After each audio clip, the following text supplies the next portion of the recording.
He told his wife he never wanted to see her again. 3 years later, she came back with a child who had his eyes. What hidden truth had she carried alone? Was it too late to mend the unforgivable? Witness a gripping tale of heartbreaking dismissal, a shocking discovery, and the relentless pursuit of a second chance. Watch now and tell us, can some mistakes ever truly be forgiven? The reckonings return. A father's unseen child. London was humming that evening, wrapped in the usual chaos of black cab horns, blinking lights, and the constant rush of people chasing something. Success, escape, or simply the next tube. Inside a sleek, cold glass tower in Canary Wharf, Alexander Thorne stood by his office window, staring at the skyline that no longer inspired him. 35 years old, CEO of a major investment firm, a self-made millionaire with power and presence to match. Alex was the man other men envied. Dark brown hair, eyes like polished ice, an apartment in the clouds, and a reputation for being utterly untouchable. And yet, as he loosened his tie and checked his watch, the silence in his life was starting to scream. When he finally arrived home that night, later than usual, thanks to an emergency investor call, he noticed the difference before he even opened the door. The lights inside the penthouse were dimmed, but not in their usual cozy way. The air felt wrong, stiller than it should have. Emma's shoes were gone. The scent of her perfume, always faint and floral, was missing from the air. He stepped inside and froze. Emma stood near the entrance with a suitcase beside her, and her coat already on. She looked calm, almost practiced, like she had been rehearsing this moment in her mind for months. Her face wasn't angry. It was simply finished. That was the part that hit hardest. Not the suitcase, not the coat, but that expression, the quiet kind of goodbye that doesn't need yelling to cut deep. He set down his keys and straightened his shoulders. "What is this?" "I'm leaving," she said, her voice soft but clear. "Tonight." He didn't move. "For how long?" "I don't know," he sighed, rubbing his temples as if she were one more problem to manage, one more detail in a life packed with them. "You're being dramatic, Emma. This isn't how we fix things." She gave a small, almost sad smile. "We don't fix anything, Alex. You work. You vanish. You talk to everyone but me. I've been alone in this marriage for years." He looked at her, jaw tight, tone clipped. "I gave you everything. This home. This life." "No," she interrupted. "You gave me a role. Something pretty for the public. Someone who stood beside you at Gallus. You gave me silence. You gave me space. Too much of it." He turned away, trying to suppress the sting that crept beneath his skin. He hated this, the emotion, the rawness, the loss of control. "Then go," he muttered, voice low. "If you need to leave, leave. I don't care. I don't want to see you." Her eyes flickered, just for a second. Maybe with sadness, maybe with something else. But she didn't cry. She didn't fight. She simply picked up the handle of her suitcase and walked to the lift. She didn't tell him she was pregnant. She didn't say that she'd spent the last few weeks terrified, waiting for a reason to stay. He hadn't given her one. The door closed behind her with a soft click. Alex stood alone in the hallway, staring at the space where she had been. The silence settled in again, this time heavier, colder. He walked through the apartment, back to the kitchen, the living room, their bedroom. Everything was still there. Furniture, artwork, clean countertops. But it was all hollow now, like a museum of a life someone had already left behind. He poured himself a drink, sat on the edge of the bed, and stared into the dark.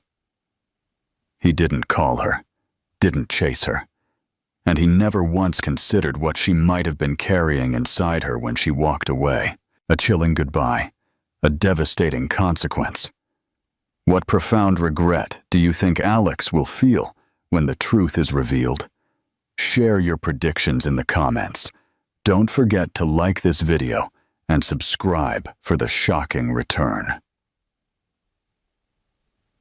3 years passed like a blurred reel of meetings, mergers, flights, and boardrooms.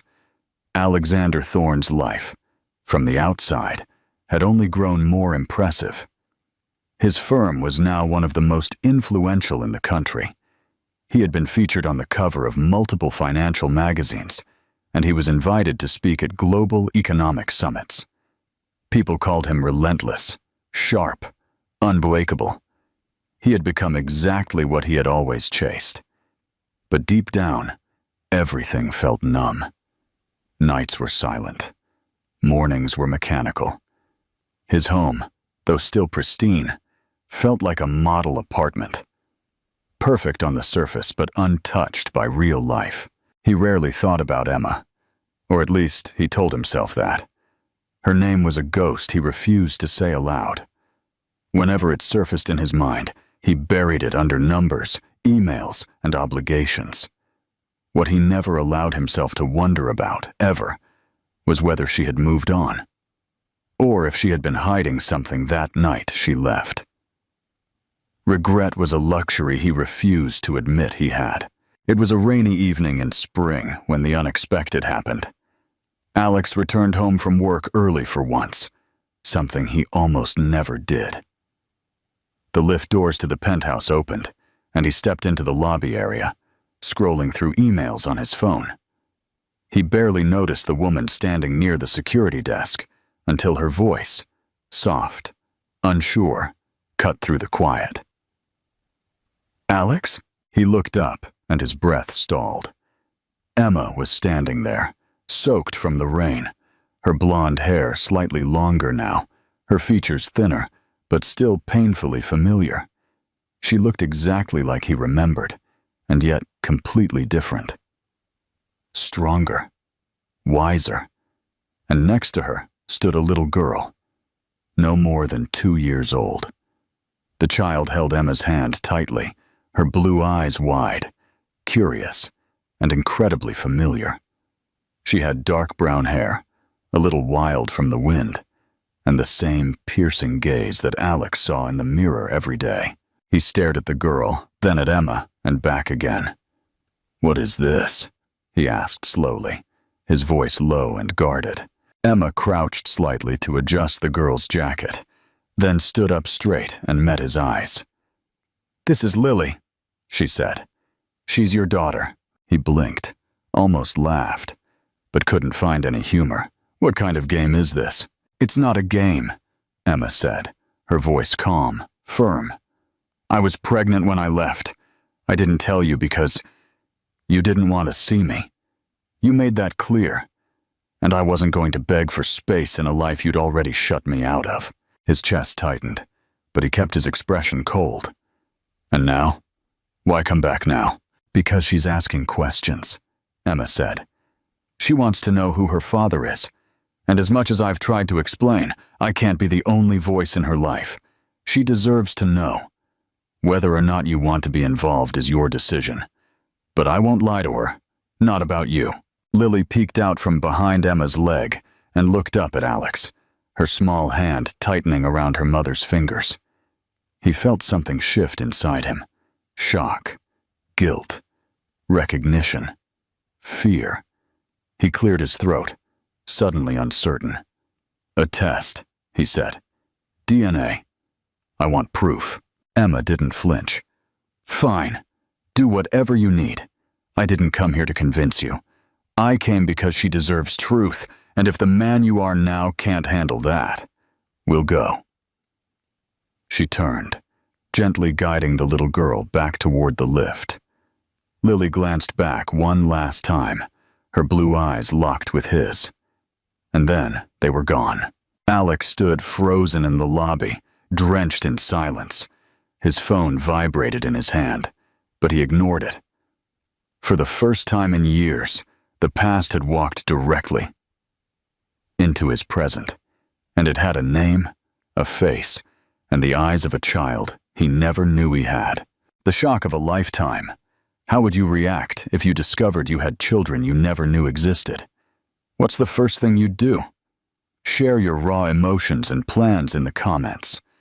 Don't forget to like this video and subscribe for the unfolding journey. The test came back within a week, a simple envelope delivered by courier, resting on his glass kitchen counter like a bomb waiting to go off. Alex sat staring at it for over an hour, untouched, unopened, as if it had the power to undo everything that kept him composed. When he finally broke the seal and unfolded the document, the world narrowed into a single, inescapable truth: 99.98% probability of paternity. Lily was his daughter, his blood, his reflection. The first thing he felt wasn't joy. It was nausea, a kind of crushing awareness that while his company had grown, his portfolio expanded, and his reputation sharpened, he had missed the birth of his child, her first steps, her first words. He hadn't just failed to be a father. He had failed to be human. He didn't call Emma immediately. He needed time to absorb the weight of it, to understand what it meant beyond biology. But Emma, true to her word, reached out first. Her voice over the phone was calm, but not cold. She told him they were still in the city, staying temporarily in a rental apartment near Hyde Park. She said Lily had been asking questions about the tall man in the lobby, and then she said something that surprised him. She's curious, not angry. She doesn't know enough to be hurt yet, but she will, eventually, if we don't do something about this. Alex asked if he could see her. Not in a courtroom, not in a confrontation, just a meeting. Emma agreed, cautiously. A coffee shop on the Upper West Side, neutral territory. Emma would sit at a nearby table, within earshot, but let them have space. The moment Lily walked in, wearing a little red coat with her dark hair curled at the ends, Alex forgot how to breathe. She looked even more like him than he remembered. The way she scanned the room, the way her fingers fidgeted with the zipper of her jacket, the way she didn't smile easily. He recognized himself in all of it. "Hi," he said, when she stood in front of him. He was sitting to avoid towering over her. His voice was gentle, unsure. Lily tilted her head. "You're the man from the tall building," she said, not accusing, just stating a fact. "I am," he nodded. "My name's Alex." She looked at him curiously. "That's not a dad name." He laughed quietly. "Well, I've never been a dad before. I'm still learning." She didn't respond right away. She climbed onto the chair opposite him, her legs too short to touch the floor. She grabbed a paper straw and twisted it into a spiral while watching him from under her lashes. "Do you like frogs?" she asked suddenly. He blinked. "Frogs? Yes, I do. I have a frog book. I've never really thought about frogs," he admitted, smiling. "But maybe you can teach me." She seemed to consider that for a moment, then gave a tiny nod. Okay, they sat for 30 minutes. She talked more than he expected. About books, about her favorite cartoons, about a dream she had where her toothbrush came to life. He listened to every word like it was gold. Emma watched from a few tables away, not interfering, not smiling, just observing like someone too afraid to hope. When they stood to leave, Lily looked up at him. "Are you going to come back?" "I want to," he said. "Do you want me to?" She shrugged. "Maybe." He could work with that. He walked them to the corner where Emma hailed a cab. As she buckled Lily into the seat, she looked over her shoulder at him. "She likes you," she said simply. "That's rare." He didn't reply. He just stood there, heart pounding, watching the cab pull away. For the first time in his life, Alexander Thorne realized that no amount of money, power, or reputation would ever match the gravity of that one small word, maybe. It was all he had, but it was enough to start. A tiny maybe sparks a colossal shift. What do you think Alex's first steps will be in proving himself worthy of Lily's and Emma's trust? Share your hopes for this fragile new beginning in the comments.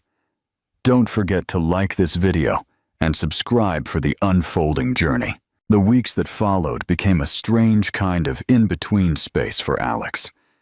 He was still running a company, still attending board meetings, and handling multi-million-pound decisions.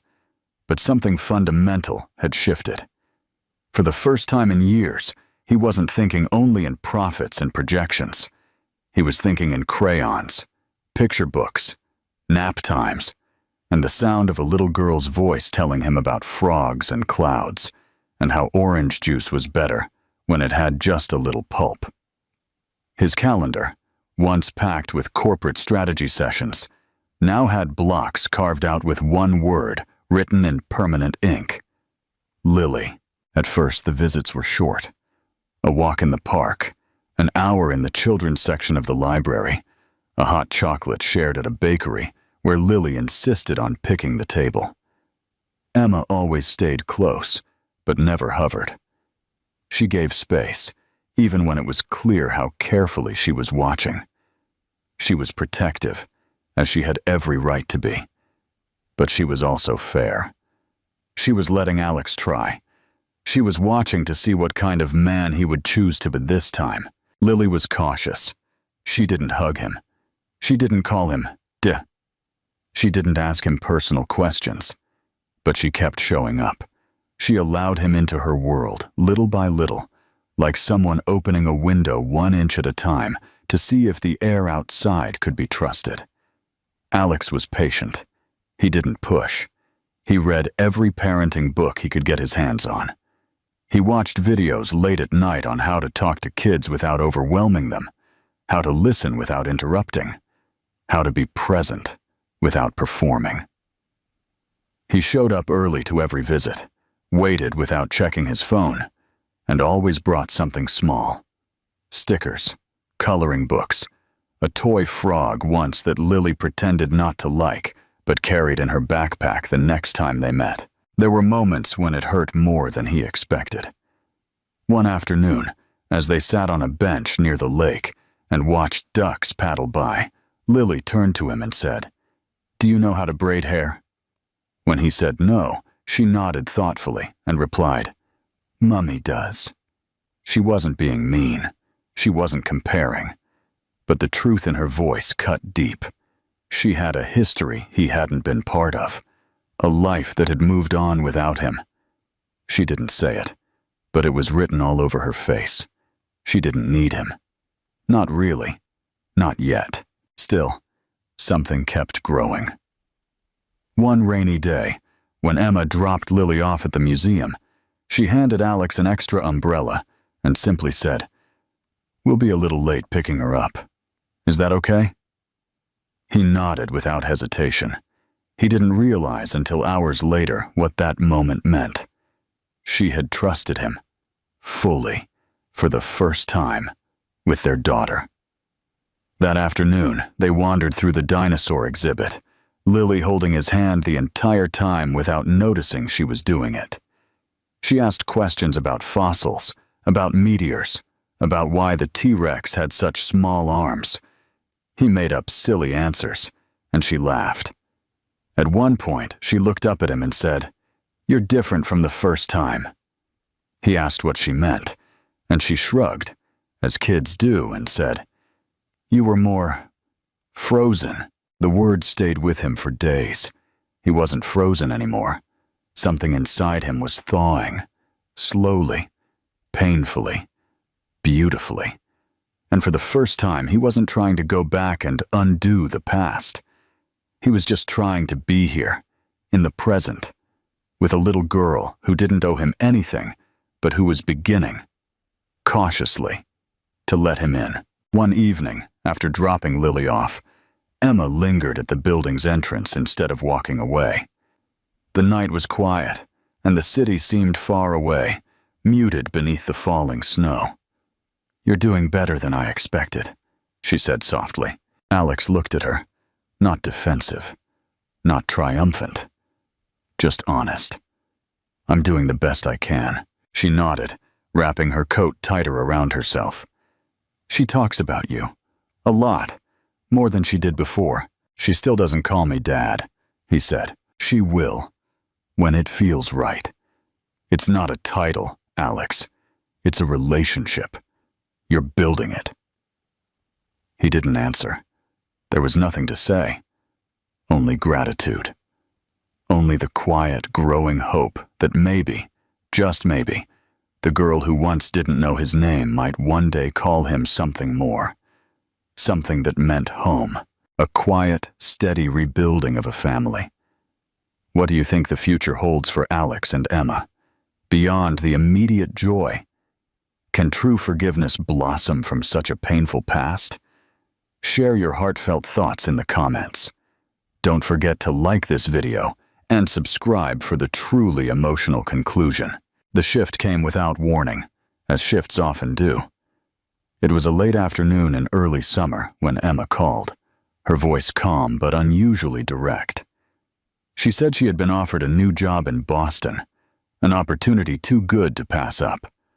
Higher pay, flexible hours, a leadership role in a firm she had admired for years. She wasn't calling to ask for permission. She was informing him, respectfully, but firmly. The move would happen at the end of the month, and of course she would be taking Lily. Alex stood in the middle of his office when he got the call, holding the phone to his ear while staring out the window, his reflection barely visible in the glass. The city sprawled beneath him, buzzing with opportunity and motion, and yet all of it felt like white noise. He had expected something like this eventually. Emma had always been ambitious, always looking for the next challenge, but the reality of it struck with more force than he could admit out loud. She was leaving. Again. And this time, she wasn't walking out alone. She was taking his daughter with her. "You're just going to leave?" he asked, trying to keep his voice level. "I'm not disappearing," she replied. "We'll call. We'll visit. You can come to Boston. But this job matters to me, and Lily deserves stability." Alex closed his eyes. "I've just started to build something with her. You know that. You've seen it." "I know," Emma said, and for the first time in the call, he heard emotion slip into her voice. "That's why I told you now, so we could talk about it like adults, like parents. I'm not trying to hurt you, Alex." "But it will," he said. "It already does." The silence that followed was long and heavy, full of things neither of them knew how to say. When they ended the call, it was with no resolution, only the understanding that something had to be done, and quickly. Alex called his lawyer the next day. He didn't want to fight.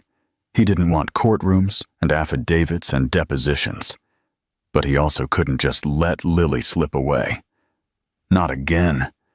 He had let that happen once, and it had cost him 3 years of her life. This time, he would not stand by. The paperwork was filed within a week, a formal petition for joint custody, with a specific objection to out-of-state relocation. Emma was shocked when she received it, not because she didn't expect resistance, but because of how serious it was. The documents were precise, thorough, professional, but not aggressive. There were no personal attacks, no dramatic accusations, just facts. And one line that stood out more than the rest: the petitioner believes it is in the child's best interest to have continued, consistent access to both parents. The court date came quickly. Too quickly. They sat across from each other in the family courtroom, both dressed in muted tones, both with eyes that looked tired, and hearts that seemed stretched thin. Lily stayed with a court-appointed specialist in a nearby room, coloring with markers and chatting about frogs and space rockets, while her parents fought, quietly and politely, over who would get to watch her grow up. Alex's lawyer presented the case efficiently, He had become an active presence in Lily's life. He had proof of visits, photos, school events, even a video of them reading together at the library. He was no longer the absentee father who let her walk away 3 years ago. He had changed. He had earned the right to remain. Emma didn't deny any of it. She spoke with grace, explaining her reasons for the move, how much thought had gone into it, how she believed she was doing what was best for their daughter. She didn't attack Alex. In fact, at one point, she even said, "He's become a good father. I see that, and I'm proud of what he's doing." It wasn't enough to end the court process, but it shifted the mood. Then came the moment no one had fully prepared for. The judge wanted to hear from Lily. She was only 4, but old enough to understand simple questions. With both parents' consent, she was brought into the room with a specialist who guided the conversation gently. The courtroom waited as the child's words were relayed back through official notes. Her answers were innocent, yet delivered with unexpected clarity. "I like being with Mommy because she sings songs at night," Lily had said. "But I like being with Alex too. He listens when I talk. He doesn't rush." When asked where she wanted to live, she had paused and whispered, "Can I stay with both?" The courtroom fell silent. That one question undid the tension more effectively than any lawyer could. The judge leaned back, took a breath, and said something that stayed with Alex for a long time. "This child isn't a puzzle to be solved. She's a person to be supported, and you both need to grow into that." The final ruling allowed Emma to take the job, but only if Alex was granted an equal role. The judge proposed a shared custody arrangement with scheduled flights, extended visits, and required parental coordination. Alex would be part of school decisions, medical care, summer plans, and everything else that mattered. It wasn't perfect. It wasn't easy. But it was a bridge. After the hearing, Emma met him outside the courthouse. She looked tired, but something in her expression was softer than before. "She asked if she could stay with both of us," Alex said quietly. Emma nodded. "That's the only thing I cared about, really, that she felt safe enough to say it." They stood there for a moment, no longer as enemies, not quite as friends. Just two people bound together by something deeper than pain or paperwork. A little girl who had reminded them both of what mattered most. A child's innocent wish reshapes their fractured lives. What do you think the future holds for this unconventional family? Can Alex and Emma truly learn to co-parent and perhaps rediscover love? Share your heartfelt thoughts in the comments. Don't forget to like this video and subscribe for the beautiful conclusion. The first few months after the custody ruling felt like stepping onto a tightrope suspended between two cities, two lives, and one small heart in the middle. Coordinating schedules between London and Boston wasn't easy. Flights were arranged, calendars shared, routines rewritten. It required patience, compromise, and constant communication, things that had once seemed impossible between Alex and Emma. But now, for Lily's sake, they both tried. And sometimes, to their quiet surprise, it worked. Alex rented a small apartment in Boston to avoid disrupting Lily's school life. It wasn't luxurious like his Canary Wharf penthouse, but it was warm and full of things that mattered.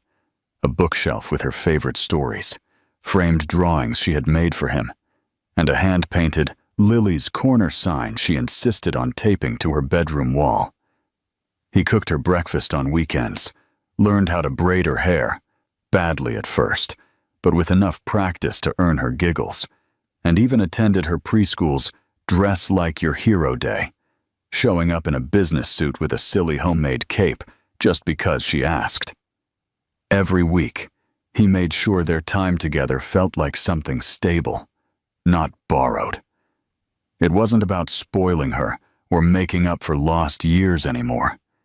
It was about consistency, presence, showing up for the bedtime stories and the scraped knees and the tears when her toy frog got lost in a grocery store. These things, he learned, mattered far more than anything money could buy. There were challenges, too. Sometimes Lily would cry when it was time to leave one parent for the other. Sometimes she would act out, overwhelmed by transitions.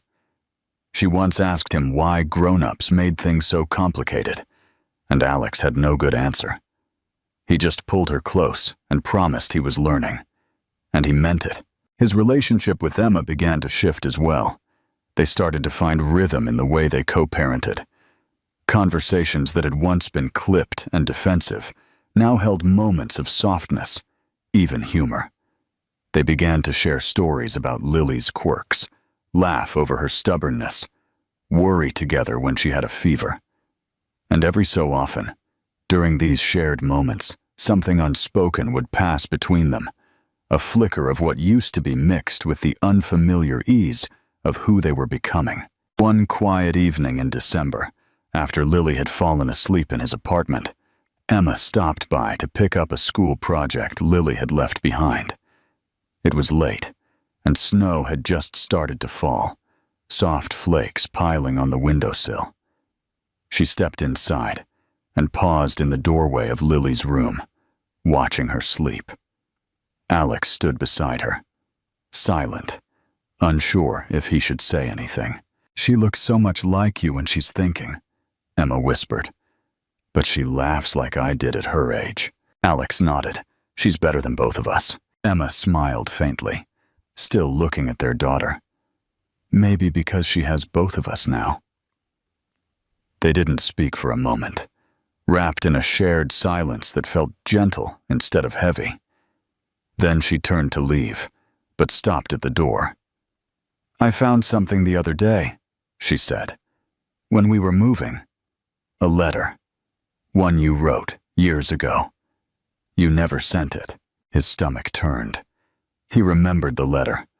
A clumsy, too-late attempt at apology, written the night she left, but never delivered. "I read it," she added. "I'm glad I didn't read it back then. I wouldn't have believed a word of it. But now—" She trailed off, then looked up at him. Her expression wasn't angry. It wasn't nostalgic either. It was something gentler, harder to name. "Now I think maybe you meant it." "I did," he said quietly. She nodded again, then walked out, leaving behind the faint scent of winter air and something that felt almost like peace. That night, after closing the door and checking on Lily once more, Alex stood alone in the quiet of his apartment. He thought about the time he had lost, the version of himself that let people walk away, the man who had once said, "I don't want to see you," to the only person who ever truly saw him. And now, here he was, standing on the other side of that moment, changed not by success or redemption, but by a little girl with dark brown hair and sky-blue eyes who had taught him how to show up, how to stay, how to be still, and how to begin again. A painful letter read, and a new understanding dawns. What do you think this quiet progress means for Alex and Emma's personal relationship? Can their own love be rekindled amidst shared parenting? Share your heartfelt thoughts in the comments. Don't forget to like this video and subscribe for the beautiful culmination. Spring came slowly to Boston, brushing away the last clinging signs of winter, with soft winds and trees that began to bloom in pale pinks and early green. Lily's world, now divided between two cities, had begun to feel whole in ways no one had expected. She moved between homes like someone who had always known how to navigate two sets of rhythms. And for the first time, Alex didn't feel like a visitor in her life. He felt like a father. He had started rearranging his work around her schedule. Business trips were booked only on weeks she was with Emma. Late meetings were held remotely or rescheduled altogether. His priorities had shifted so completely that even his closest colleagues noticed, though no one dared question it. They simply watched as the man who once measured time only in deadlines now measured it in bedtime stories, finger paintings, and "Daddy, can I show you something?" moments. The apartment he'd rented in Boston began to transform. It no longer felt temporary. Lily had filled it with her presence, a tiny keyboard in the corner, shelves lined with books and stuffed animals, glittery art taped to the fridge. On weekends, they made pancakes, always too thick, always a little burnt, but always eaten with sticky fingers and laughter. She liked to sit on the kitchen counter while he cooked, swinging her legs and offering unsolicited advice. "Don't forget the vanilla this time," she'd say, watching him like a tiny supervisor. Last time, it tasted like nothing. Emma, too, seemed more at ease. She and Alex had begun speaking more freely, exchanging updates without tension, even sharing the occasional joke when they dropped Lily off. And every so often, during these shared moments, something unspoken would pass between them, a flicker of what used to be mixed with the unfamiliar ease of who they were becoming. One quiet evening in December, after Lily had fallen asleep in his apartment, Emma stopped by to pick up a school project Lily had left behind. It was late, and snow had just started to fall, soft flakes piling on the windowsill. She stepped inside and paused in the doorway of Lily's room, watching her sleep. Alex stood beside her, silent, unsure if he should say anything. "She looks so much like you when she's thinking," Emma whispered. "But she laughs like I did at her age." Alex nodded. "She's better than both of us." Emma smiled faintly, still looking at their daughter. "Maybe because she has both of us now." They didn't speak for a moment, wrapped in a shared silence that felt gentle instead of heavy. Then she turned to leave, but stopped at the door. "I found something the other day," she said, "when we were moving. A letter. One you wrote years ago. You never sent it." His stomach turned. He remembered the letter. A clumsy, too-late attempt at apology, written the night she left but never delivered. "I read it," she added. "I'm glad I didn't read it back then. I wouldn't have believed a word of it. But now—" She trailed off, then looked up at him. Her expression wasn't angry. It wasn't nostalgic either. It was something gentler, harder to name. "Now I think maybe you meant it." "I did," he said quietly. She nodded again, then walked out, leaving behind the faint scent of winter air and something that felt almost like peace. That night, after closing the door and checking on Lily once more, Alex stood alone in the quiet of his apartment. He thought about the time he had lost, the version of himself that let people walk away, the man who had once said, "I don't want to see you," to the only person who ever truly saw him.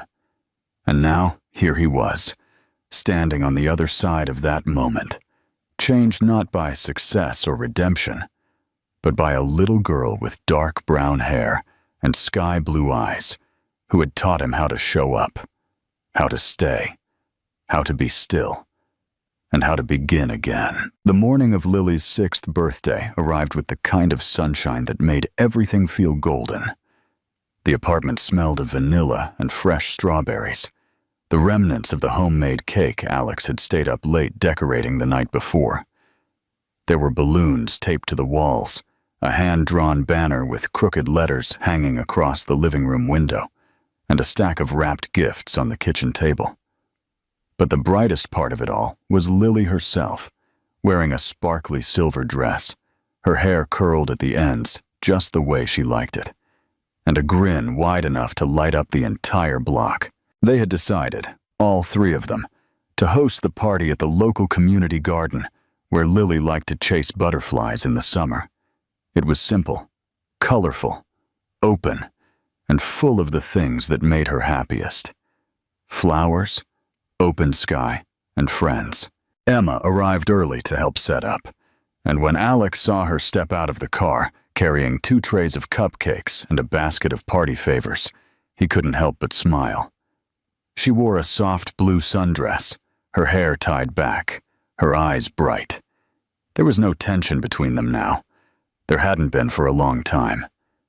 They moved around each other easily, naturally, finishing each other's thoughts, laughing when Lily made up her own rules for the party games, and sharing glances that spoke of things both old and quietly new. The guests began to arrive. Classmates, neighbors, a few cousins who'd flown in with their parents. The air filled with chatter and music, the scent of lemonade and frosting, and the sounds of children shouting over who got the last piece of watermelon. Alex watched it all, amazed by how full his life had become. There was a time, not long ago, when he wouldn't have been able to handle this much chaos, this much emotion. But now, he felt steady, present, grateful. At the center of it all was Lily, spinning in circles with her friends, her laughter bubbling up like a song. She moved freely between Alex and Emma, grabbing one hand, then the other, making them dance, making them sit beside her during cake, making them both part of her world with no hesitation. To her, this was normal. 2 parents, 1 family. No tension, no cracks. Just love, rebuilt with time and intention. As the party wound down, the sun casting long golden shadows across the garden, the children gathered for one last moment. Lily's teacher, who had kindly offered to help coordinate the activities, announced that Lily wanted to say something. The kids quieted, the parents gathered around, and Lily stood on a wooden crate with a plastic crown tilted on her head. She looked out at everyone, her blue eyes shining, and said, "Thank you for coming to my party. It's the best birthday ever. But I want to say something for my mummy and my daddy." The crowd went still. Alex and Emma exchanged a quick look, unsure of what was coming. Lily held up a small piece of paper she had folded and unfolded a dozen times that day. "I wrote a wish," she said, "and I want to say it now." She cleared her throat, her voice careful but strong. "My wish is that we always stay together, not just on birthdays, but every day. Because when we're all together, it feels like the sun is always out, even when it rains." There was a moment of silence before the applause began, soft at first, then warm and full. Emma wiped at the corner of her eye. Alex blinked more than he needed to. After the guests had gone, after the folding chairs were packed, and the last cupcake was wrapped in foil, they stood in the quiet together, just the 3 of them. Lily leaned against Alex's leg, sleepy but content, and Emma stood close beside him, her hand brushing his. "She's something," Emma whispered. "She's everything," Alex said. Emma looked up at him, her face thoughtful. "You know, we could start small, not rush, but maybe see where this goes." Alex didn't speak for a moment. He looked at her, then at Lily, then back again. He reached out and took Emma's hand fully this time, not just a brush or a moment. A choice. "I already know where it goes," he said quietly. "Home." As they walked back toward the car, Lily between them holding both their hands, the sky above them slowly shifted from gold to lavender. The evening was calm, but alive. Not perfect, but real. A family, remade. Not from what they used to be, but from who they had become. Stronger, braver, together. This ending is powerful in its quietness. It doesn't rely on dramatic twists or a perfect reconciliation. It earns its weight through emotional growth, humility, and the choice to rebuild what was broken. Alex's transformation isn't sudden. It's slow, real, and deeply human. He doesn't win Emma back with money or apologies, but with presence, consistency, and the willingness to own his past without defending it. Emma's decision to let him in again is equally courageous, not out of weakness, but from strength. Choosing to forgive not because she forgot, but because she saw who he had become. What makes the ending satisfying is that it doesn't offer fantasy. It offers hope. It shows that people can change, that love can survive even through betrayal, and that sometimes the most unexpected second chances are the ones we're most afraid to want. The twin girls, unknowingly, become the heart of the story, not just because they represent a hidden truth, but because they remind both adults what it means to love without conditions and to believe in the possibility of healing. It's a quiet triumph, and those, I think, are the most lasting kind.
Evelyn Carter stared into her cocktail, the amber liquid swirling under the dim light of the bar. At 34, she had achieved a career many dreamed of, yet her personal life had crumbled spectacularly. A week ago, she finalized her divorce from Jonathan, the man she had loved and trusted, only to discover his betrayal with her best friend. Tonight, she wasn't the poised and calculated lawyer known for her courtroom prowess. She was just a woman trying to drown her heartbreak in a glass of bourbon. The bartender's quiet, "Another one?" was met with a tired nod. Evelyn barely noticed the man sitting 2 seats away until he spoke. "Rough day?" The voice was deep, smooth, and filled with curiosity. Looking up, Evelyn met the striking gaze of Nathaniel Carter, a man whose face she had seen in magazines. Billionaire, philanthropist, founder of one of the fastest-growing tech companies, and now the stranger who would change everything. Evelyn managed a dry laugh. "You could say that." Nathaniel smiled. "How about we make it better, or at least more interesting?" That was how it began, a single conversation that would lead to a night of revelations, passion, and the start of something she never saw coming. Evelyn Carter once believed she had it all: a thriving career, a devoted husband, and a promising future. As a renowned lawyer, she was known for her sharp intellect and decisive nature. At home, she was different, soft, nurturing, and utterly trusting of the man she had chosen to spend her life with. It all fell apart on a fateful afternoon when Evelyn spotted Jonathan, her husband, walking out of a restaurant with Rachel, her best friend since college. At first, she convinced herself it was just a casual lunch, until their lingering looks and subtle gestures told a different story. After weeks of piecing together clues, Evelyn uncovered the painful truth. Their affair had been going on for over a year. The betrayal shattered not only her 8-year marriage, but also her trust in everything she once held dear. Rachel, who had helped her pick out her wedding dress, was now the person sharing her husband's most intimate moments. The aftermath left Evelyn feeling torn apart. By day, she maintained her polished image in sharp suits, but by night, she sat alone in an empty apartment, grappling with feelings of abandonment and disillusionment. She wondered, how could someone so skilled at reading others have missed this? The pain morphed into anger and eventually into a resolve to rebuild herself. Evelyn knew she couldn't let this betrayal define her. That night, Evelyn stepped into the bar, her heels clicking against the marble floor, hair cascading over her shoulders and exhaustion etched in her eyes. The bar exuded elegance, with soft golden lighting and the smooth hum of jazz filling the air. It wasn't a place she usually frequented, but tonight she needed something different, a sanctuary from her pain. She slid onto a bar stool, ordered a bourbon, then another. By the time the third glass arrived, a deep, smooth voice came from the seat nearby. "Rough day, I take it?" Evelyn turned to meet the gaze of Nathaniel Carter. He sat there with effortless confidence, dressed in a tailored black suit, his sharp features and stormy gray-blue eyes studying her. He didn't need an introduction. Evelyn recognized him instantly from business magazines. Nathaniel was the billionaire founder of Carter Technologies, famed not just for his success, but also for his undeniable charm. "Rough doesn't even begin to cover it," she replied with a wry smile. Nathaniel chuckled, setting down his drink. "Well, let's make it better, or at least more interesting." At first, Evelyn intended to brush him off, but there was something disarming about his presence. She found herself accepting his invitation. What began as casual conversation quickly turned deeper. They talked about work, her painful divorce, and her disillusionment with love. Nathaniel listened intently, his empathy evident as he shared his own past betrayal.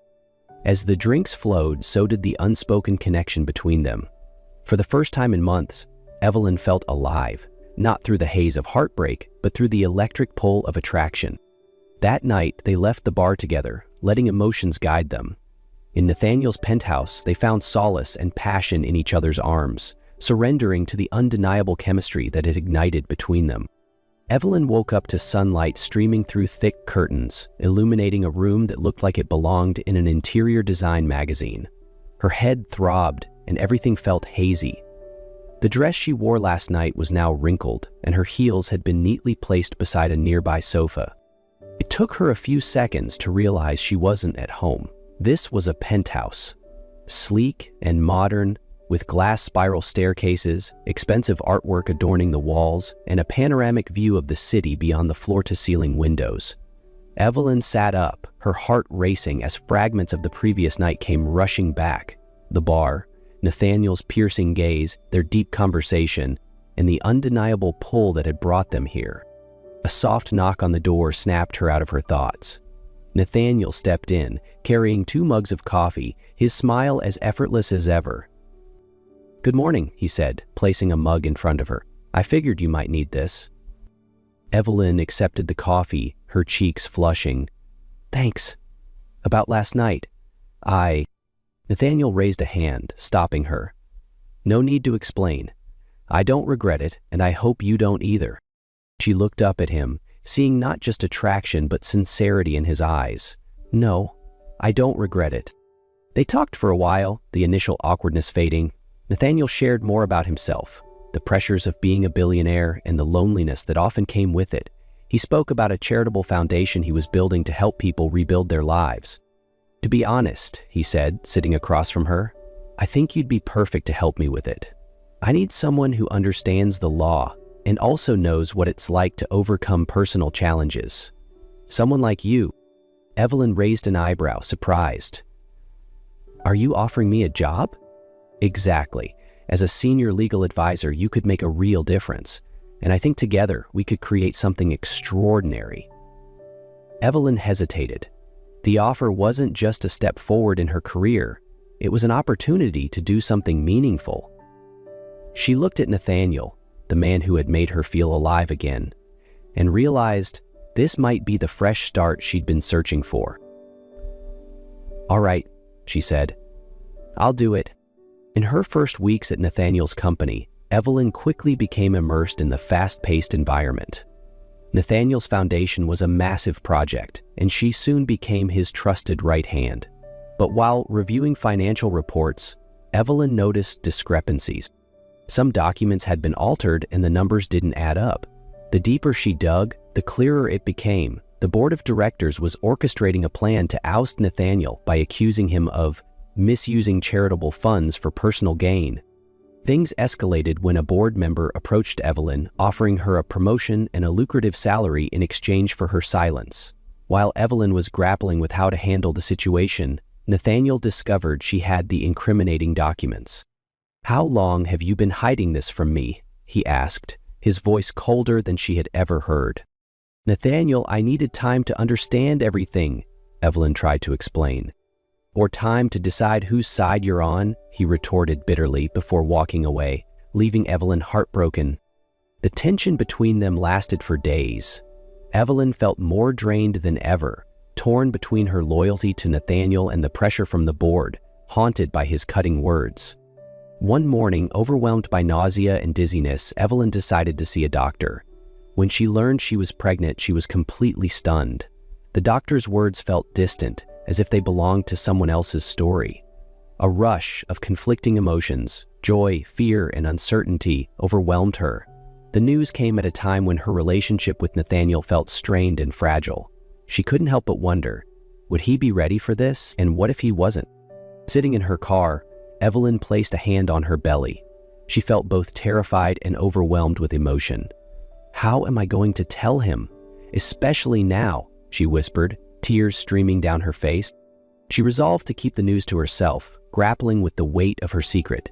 Each night, as she stared at the ultrasound photo tucked inside her desk drawer, she felt torn between fear and hope. As the shareholder meeting approached, Evelyn realized that protecting Nathaniel's legacy was about more than just their relationship. It was about the future of their child, too. Armed with evidence and a renewed sense of purpose, she walked into the boardroom with unwavering confidence, facing the piercing gazes of the board members. Her presentation was sharp, clear, and irrefutable. Evelyn exposed the entire conspiracy, leaving the board defenseless. Nathaniel, seated in the corner of the room, looked at her with a mixture of surprise and admiration. After the shareholder meeting, Nathaniel invited Evelyn to the rooftop of the building. The crisp evening air surrounded them, and the city lights twinkled below like a sea of stars. "You truly saved me, Evelyn," Nathaniel said, his eyes filled with gratitude and sincerity. "Not just the company, but me." Evelyn smiled softly, her gaze warm yet tinged with shyness. "I just did what was right. But I'll admit, it wasn't easy." Nathaniel stepped closer, his eyes never leaving hers. "Evelyn, you've taught me something important.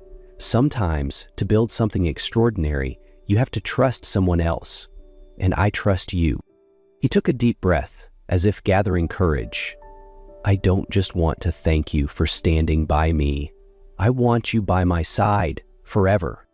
Nathaniel dropped to one knee, pulling out a small velvet box. Inside was a delicate diamond ring, glittering in the rooftop lights. "Evelyn Carter," Nathaniel said, his voice trembling slightly as he held her gaze, "I don't just want to thank you for standing by me. You've shown me what it means to trust again, to hope again. I want you by my side, not just in the boardroom, but in everything. Will you marry me?" Evelyn covered her mouth, tears streaming down her cheeks. She nodded, her voice trembling. "Yes, I will." But before Nathaniel could slip the ring on her finger, she hesitated and added, "Nathaniel, there's something else you need to know." He looked at her, concern flashing across his face. "What is it?" Evelyn took his hand, her eyes brimming with emotion. "I'm pregnant." Nathaniel froze for a moment before a radiant smile spread across his face. He pulled her into his arms, spinning her around in pure joy. "God, that's the best thing I've ever heard."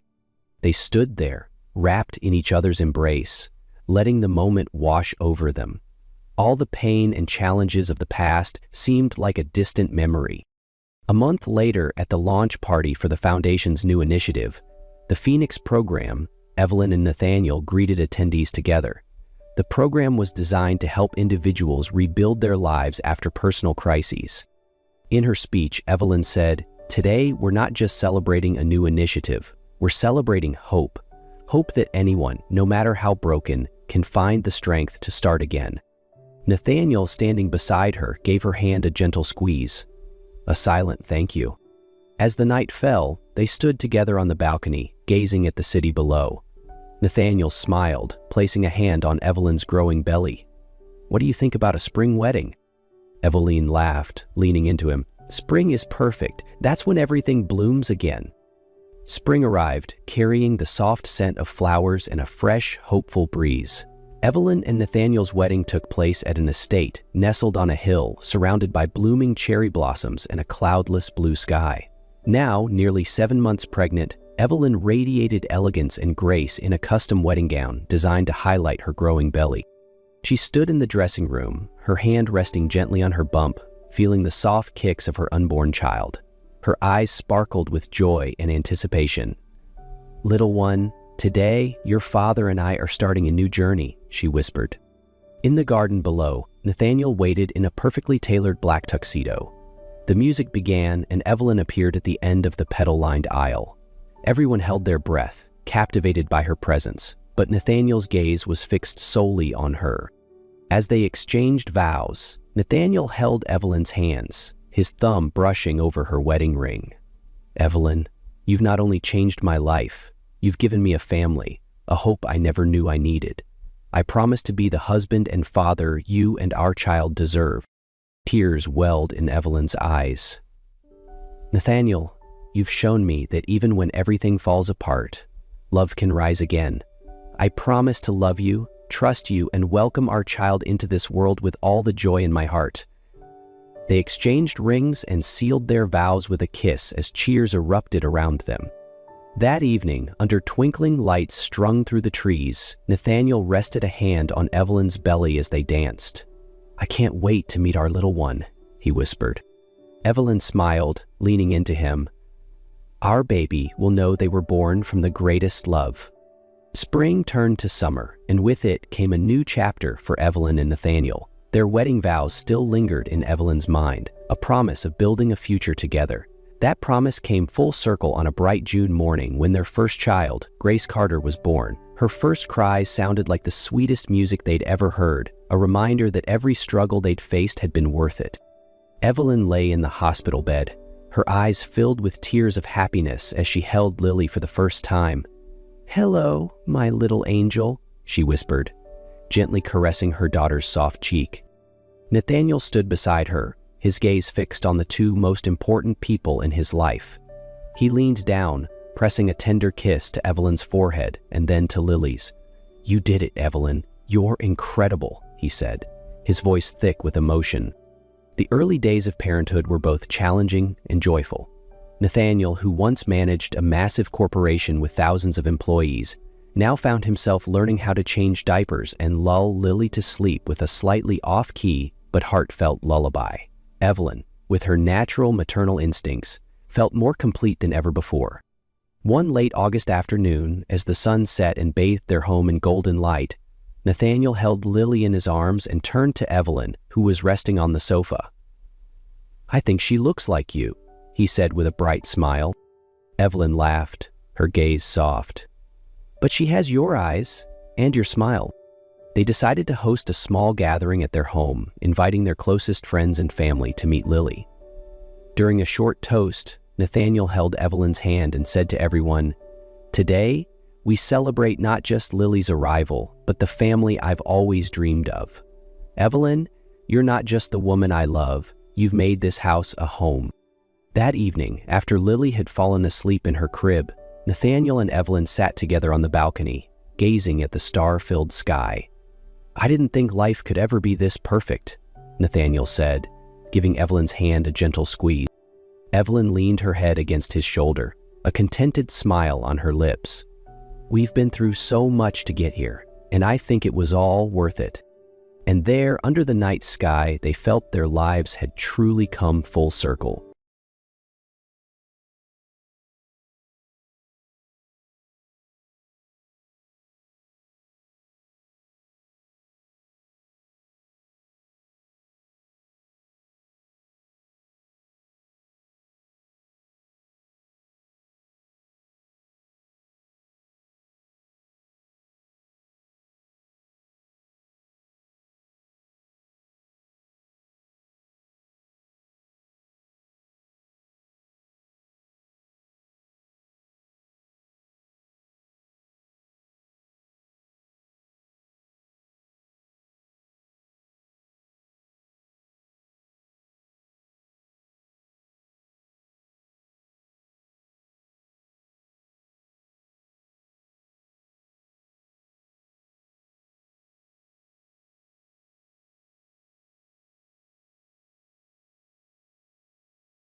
Hey there, lovely soul. Welcome back to Noah's Stories.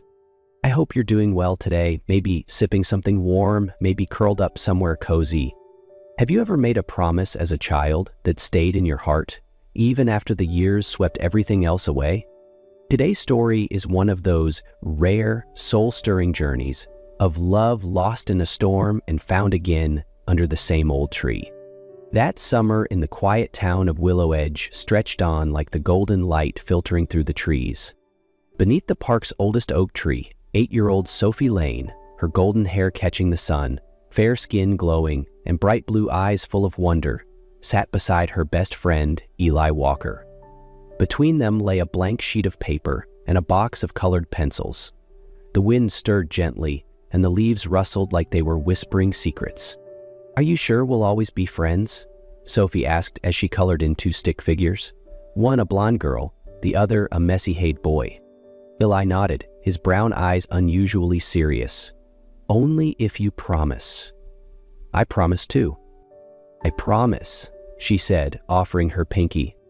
They linked fingers and then signed their names beneath the drawing. Eli's handwriting wobbled, uneven and rushed. Sophie used her mother's purple pen to curl each letter with care. Below their names, she wrote, "No matter what happens, we will always find our way back to each other." From her backpack, Sophie pulled out a mint tin, lined with a tiny embroidered handkerchief. They folded the drawing, placed it inside, and buried the box at the base of the oak. Eli pulled out his dad's pocket knife and carved a heart into the bark with S+E in the middle. "Now even the tree knows our promise," Sophie whispered, smiling. Neither of them knew that a 4-day storm was coming, and everything they knew was about to change. No one expected a spring rain to swallow an entire town. The first 3 days were harmless, gentle showers that soaked the soil and made the grass gleam, but by the 4th, the storm turned merciless. Rain poured down in sheets, nonstop. The once quiet creek that wound around Willow Edge surged into a churning river, muddy and violent. It broke its banks, flooded streets, and tore through fences. The lower neighborhoods, including where the Walker family lived, were hit hardest. Late that night, Eli woke to sirens and flashing emergency lights outside his window. Water had already crept into the downstairs hallway. "We have to go, now!" his father barked, dragging sandbags toward the door as responders knocked urgently. His mother was stuffing important papers and photo albums into waterproof bags. Eli stood frozen until she snapped, "Go upstairs, take what you need." In a daze, he ran to his room and opened his top drawer. There it was, a small wooden box, his most treasured belonging. Inside lay a beaded bracelet Sophie had made for him the previous summer. The plastic beads were scratched and faded, but the lavender thread still carried her favorite scent. He clutched it tightly, then slipped it into the inside pocket of his jacket. "Can I leave a note for Sophie? Just a few words," he pleaded, eyes wide. "There's no time," his mother said, gently but firmly, pushing him toward the door. As the rescue truck pulled away into the storm, Eli turned back, forehead pressed against the fogged window. Streets vanished behind curtains of rain. The park, the tree, the promise, all gone without a goodbye. Weeks passed before the floodwaters receded and roads reopened. When Sophie finally returned to Eli's neighborhood, all she found was a muddy clearing. The house was gone. No sign, no message, no trace. No one to ask, nothing to hold on to. She began writing letters to his old school, to shelters, to addresses she wasn't even sure were real. Every envelope came back marked, addressee unknown. On the 100th day after the flood, Sophie returned to the oak tree. With her father's carving knife in hand, she etched a new line beneath the heart they had once carved as children. "I'm waiting, remember our promise." And then she sat beneath its branches until dusk, listening to the wind whisper through the leaves. She waited, but no one came. 13 years had passed. To most in Willow Edge, the flood was just a distant memory, but to Sophie, it was the day a piece of her heart disappeared. She grew up carrying a quiet emptiness one no words or achievements could fill. She studied hard, became the strong, independent woman her mother always hoped for. But something inside her always felt unfinished. Every year, on the same day they had once made their childhood promise beneath the old oak, Sophie returned to the park. She'd sit in the same spot, run her fingers over the fading bark where "I'm waiting, remember our promise" had been carved. The words had blurred with time and moss, but in her heart, she remembered every letter. No one knew where she went on that day. No one understood why she still waited. Her mother did not approve. "You need to stop chasing dreams and start thinking about marriage," she would say. Over the years, she introduced Sophie to many nice, stable young men. Sophie turned them all down. Because how could she give her heart to someone else when it had never truly left that tree? She still remembered the way he had once held her hand beneath those branches, carved their names into the wood, and whispered, "No matter what happens, I'll find my way back to you." She had never forgotten that promise. And even now, she was still waiting. At 21, Sophie was everything her mother had hoped she'd become: sharp, driven, successful. She worked at her family's real estate agency, Calden & Co., the largest in Willow Edge, where she managed clients with grace and confidence. Her name was well known in town, and deals seemed to follow her wherever she went. But beneath the polished surface, Sophie often found herself staring out of her office window, wondering if there was more to life than business plans and polite smiles. There was a quiet ache that never quite went away. 13 years had passed since Eli had last set foot in Willow Edge. The flood had taken everything: his house, his childhood, his best friend. But it hadn't taken the promise he had made, and it certainly hadn't taken Sophie from his heart. He stepped off the bus with little more than a duffel bag, a job offer from an architecture firm nearby, and a small wooden box tucked deep in his coat pocket. The same box that held the lavender-scented bracelets Sophie had given him so long ago. As he walked the familiar streets, now slightly different and modernized, his heart pounded with anticipation. He had imagined this moment for years. What would he say if he saw her? He didn't have to wait long. That afternoon, Eli entered Calden & Co. as a potential buyer. He'd made an appointment using only his first name. No one questioned it. And then she walked out of the meeting room. Sophie, blonde hair neatly tied back, dressed in elegant business wear, her posture graceful and poised. She looked exactly as he remembered, yet so much more. But when their eyes met, there was no flicker of recognition. She didn't know him. "Hi there," she greeted warmly. "I'm Sophie. You must be Mr. Eli. Looking for a property near the park, right?" For a brief second, Eli's breath caught. The warmth in her voice was the same, but her eyes, they didn't see him. He nodded, masking the wave of emotion rising in his chest. Yes, something quiet, close to nature. And just like that, Eli made a choice. He wouldn't tell her, yet. He would start again, as a stranger, a client, a neighbor. Maybe, just maybe, she would find him again, on her own. Since returning to Willow Edge, Eli had found himself, accidentally, running into Sophie more often than coincidence should allow. A quiet morning at her favorite cafe, a walk through the park, a local art exhibit, where they stood together in front of a painting of a little wooden cabin hidden in the trees. "It feels like a memory," Sophie murmured. Eli just smiled. Each encounter led to deeper conversations. They talked about dreams, about loneliness, about the strange sense of emptiness that crept in during quiet nights. One crisp autumn afternoon, with the sky turning amber and gold, Eli spotted Sophie sitting beneath the old oak tree.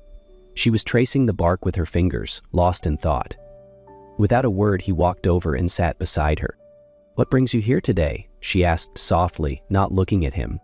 "I'm not sure," he replied. "Maybe this place has a way of calling people back." They sat in silence. No words were needed. Then the sky shifted, and the first drops of rain fell, soft at first, then suddenly heavier. They both stood up and, without thinking, ran. Their steps found rhythm and memory, leading them to the one place their hearts remembered: the old wooden cabin on the hill.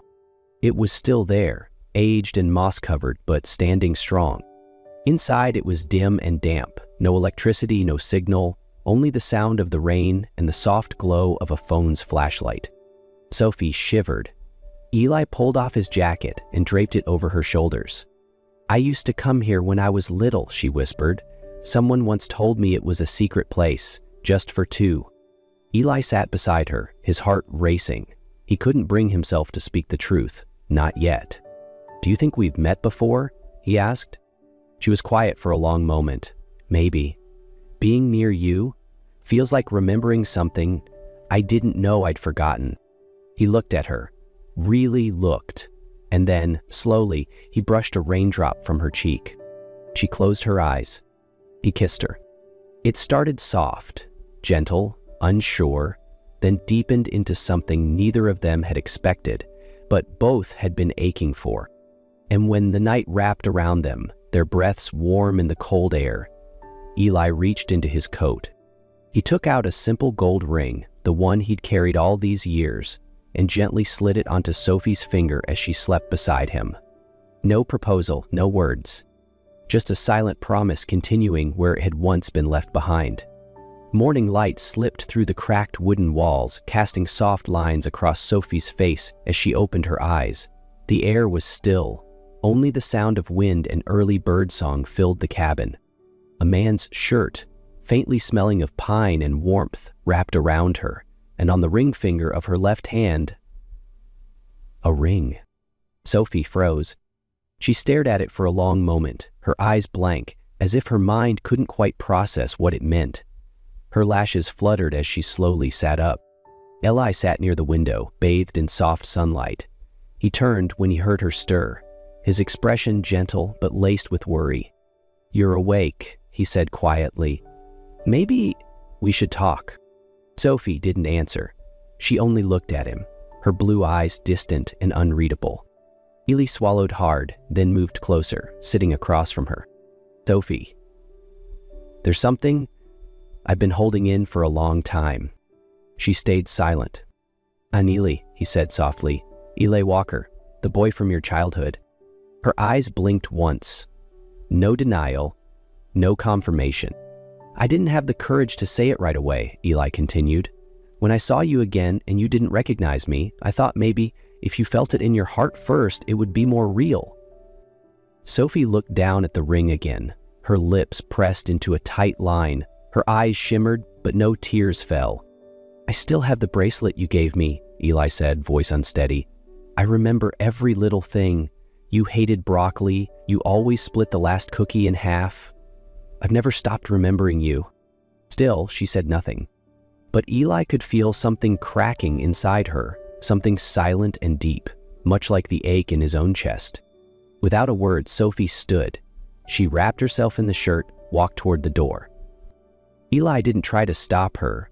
He only watched, helpless, as if something vital inside him was slipping away. She stepped outside. The cold morning wind brushed her golden hair. She didn't look back. Eli stood alone once again, left with nothing but silence and a heart that felt just as empty. Sophie returned home just as the sky was beginning to brighten with dawn. Her steps were slow, heavy, as if she had left a part of her heart behind in that old wooden cabin. She didn't go to her room. Instead, she sat quietly in the kitchen, eyes fixed on nothing, her fingers absent-mindedly brushing against the ring still resting on her left ring finger. Her mother's footsteps echoed softly down the hallway. She paused in the doorway, holding a worn, yellowed envelope in her hand. "Sophie," she said gently, "there's something I should have given you a long time ago." Sophie looked up. Her mother placed the envelope on the table in front of her and quietly left the room without another word. Sophie opened it with trembling fingers.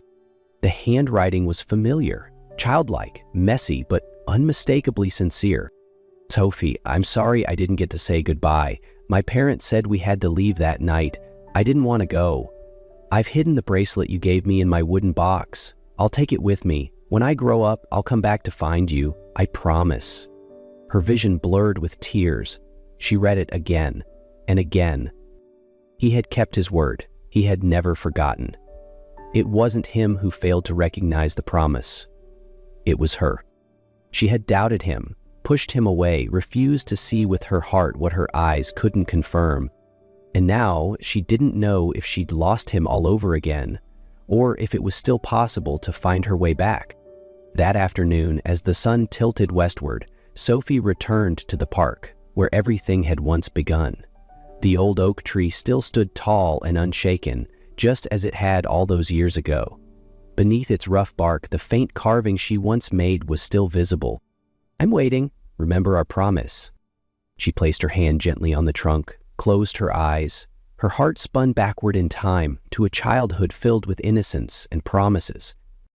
"I knew you'd come back here," a quiet voice said behind her. Sophie turned. Illy stood a few steps away, the setting sun casting gold across his face and hair. He didn't look like a stranger anymore. The distance between them had dissolved. She didn't speak right away. Then softly, her voice thick with emotion, she said, "I read the letter." Eli nodded, stepping closer. "Your mother kept it for 13 years. "And I forgot," Sophie whispered. "Forgot the boy who used to sit right here, his eyes scrambling every time he had to read a sentence." He smiled. "And the little girl who drew a mountain, a fish, and the sun, just to help that boy understand a single word." Sophie laughed through her tears. "How could I not recognize you?" "You weren't blind," Eli said gently. "We've both grown. We've changed. But the promise, it never did." She looked at him for a long moment, then reached out and touched his face. "I remember now, Eli. All of it." He took her hand and placed it over his chest, where his heart thudded fast and full, as if it had been waiting for her all this time. Beneath the same oak tree where their story had started, wrapped in the colors of a fading sun, they embraced, not as children this time, but as two souls who had found their way back to each other after all the years apart. 2 days later, Eli sent Sophie a simple message. "West Hill, this evening, I have something to say." When Sophie arrived, the sun was sinking low, casting a golden glow over the valley. Eli stood near a sketch mounted on an easel, an architectural drawing of a small house with a white porch, a wooden fence, and an oak tree right in the center of the yard. "I started drawing this the day I saw you again," Eli said, his eyes fixed on hers. "Back then, I didn't know if I'd ever have the chance, but I hoped." Sophie stepped closer, gently running her fingers along the edge of the sketch. "The oak tree?" "Of course," Eli smiled. "It's where everything began." He turned and pulled something from his jacket pocket, a new ring, simple, elegant, with 2 tiny words engraved inside. "Come back." Then he knelt. "Sophie Bennett, will you build a life with me from the very place where we lost each other?" The evening breeze caught her hair. Sophie looked down at him, this boy who had once vanished in a storm and now returned not with apologies, but with a new promise. She held out her hand.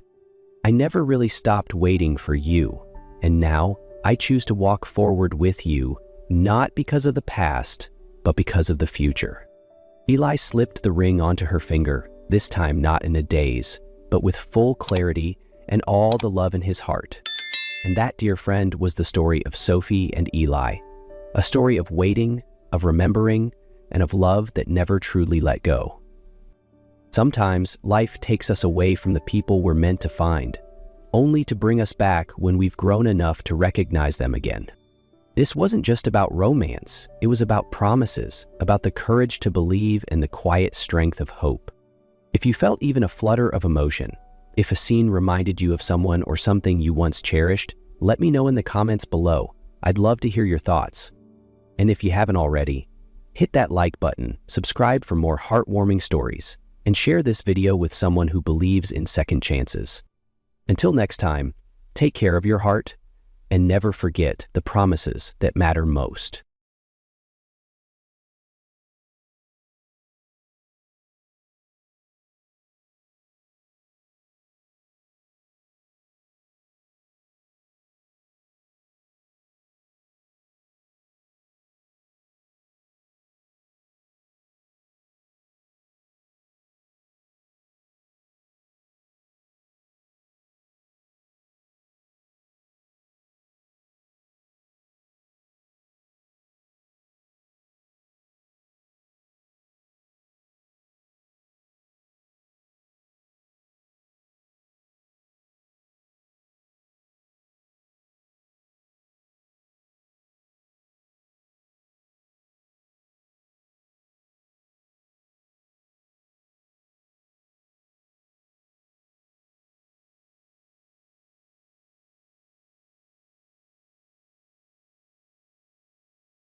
The sunlight filtered softly through the sheer curtains of the hospital room, casting faint golden streaks across the sterile white walls. The air smelled sharply of antiseptic, a constant reminder of his new reality. Nathan Cole, once a celebrated architect known for designing some of the city's most iconic buildings, now sat motionless in his wheelchair, staring blankly at the ceiling. 6 months had passed since the accident. 6 months since the car crash stole his freedom. The doctors called it a miracle that he survived, but Nathan didn't see it that way. What kind of miracle left a man unable to stand, let alone create? His body had become a prison, and his once brilliant mind seemed dulled by the monotony of endless treatments. The door opened with a soft click, breaking the heavy silence. A woman's voice, calm but firm, echoed through the room. "Good morning, Mr. Cole. I'm Sophia Brooks, your new caregiver." Nathan didn't respond. He barely glanced at her as she approached. A slender woman in her early 30s, her dark hair pulled back neatly, her face calm but shadowed by something unspoken. Sophia hesitated for a moment before continuing. "I'm here to help, and if you'll let me, I think we can make this work." Nathan's lips curled into a bitter smirk. "Help?" he muttered. "No one can help me." Her expression didn't falter. "We'll see about that." The first morning of Sophia's work felt like a battle Nathan had no intention of fighting. She tried to keep the conversation light as she prepared his breakfast, a bland mix of oats and fruit prescribed by his doctor. But Nathan's silence was impenetrable. "Do you prefer tea or coffee?" she asked, setting the tray on the bedside table. He didn't answer. Sophia sighed and placed the cup of tea she had brewed within reach. "Tea it is, then." Nathan's hands rested on the armrests of his wheelchair, his knuckles pale, as if gripping some invisible barrier around him.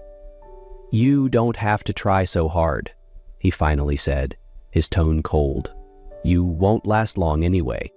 Sophia paused, her hands stilling over the tray. "You don't know me yet, Mr. Cole," she said quietly, "but I don't give up easily." Nathan let out a dry laugh, devoid of humor. "Is that what you told the last one?" Her jaw tightened, but she refused to take the bait. "I'm not here to argue. I'm here to help." The standoff was interrupted by a soft knock on the open door. A small voice followed. "Mommy?" Sophia turned to see her 5-year-old daughter Grace standing hesitantly in the doorway, clutching a worn stuffed elephant. Her wide, curious eyes locked onto Nathan. "Is that the man you're helping?" Grace asked innocently. Sophia's face softened. "Yes, sweetheart. Come say hello." Grace approached timidly, then stopped short, staring up at Nathan. "Why are you sad?" Nathan blinked, caught off guard by the simple question. "I'm not sad," he said stiffly. Grace tilted her head, unconvinced. "But your eyes are sad." Sophia stepped forward quickly, ushering her daughter out of the room. "Come on, Grace. Let Mr. Cole rest." Nathan's gaze lingered on the doorway long after they were gone, her words echoing in his mind.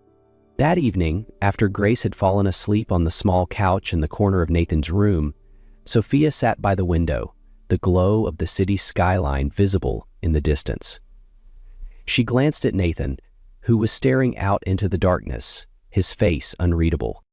"Your daughter," Nathan said suddenly, breaking the silence. "She's persistent." Sophia smiled faintly, her fingers idly twisting the hem of her sweater. "She gets that from me." Nathan turned his gaze toward her, curiosity flickering in his tired eyes. "Does her father share that trait?" The question caught Sophia off guard. She hesitated before answering. "He's not in the picture," she said simply, her tone even but edged with a quiet strength. Nathan arched a brow, waiting for her to continue. Sophia took a deep breath, her voice steady but soft. "He left when Grace was barely a year old, said he wasn't ready for the responsibility. I didn't have the luxury of not being ready, so I decided I'd handle it on my own." Nathan studied her for a moment, his expression unreadable. "That couldn't have been easy." "No," Sophia admitted, her gaze drifting to the sleeping form of her daughter. "But Grace is my world. She makes it worth it." The room fell into silence again, But it wasn't the oppressive kind that had dominated Nathan's life for months. It was quieter, softer, filled with the unspoken understanding of shared struggles. Nathan's voice was low when he finally spoke.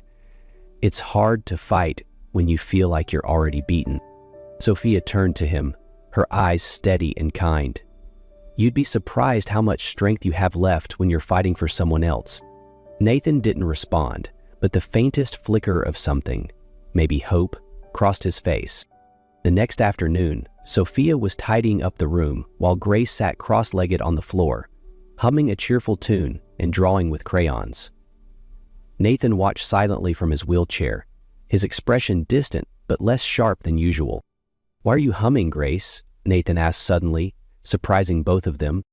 Grace looked up with a bright smile, holding up her drawing, a stick-figure family standing under a rainbow. "Because it makes me happy." Nathan's lips twitched, almost forming a smile, but he quickly averted his gaze. A short while later, Sophia began helping Nathan prepare for his daily stretching routine. Grace wandered over, clutching her beloved stuffed elephant, and stopped a few feet away.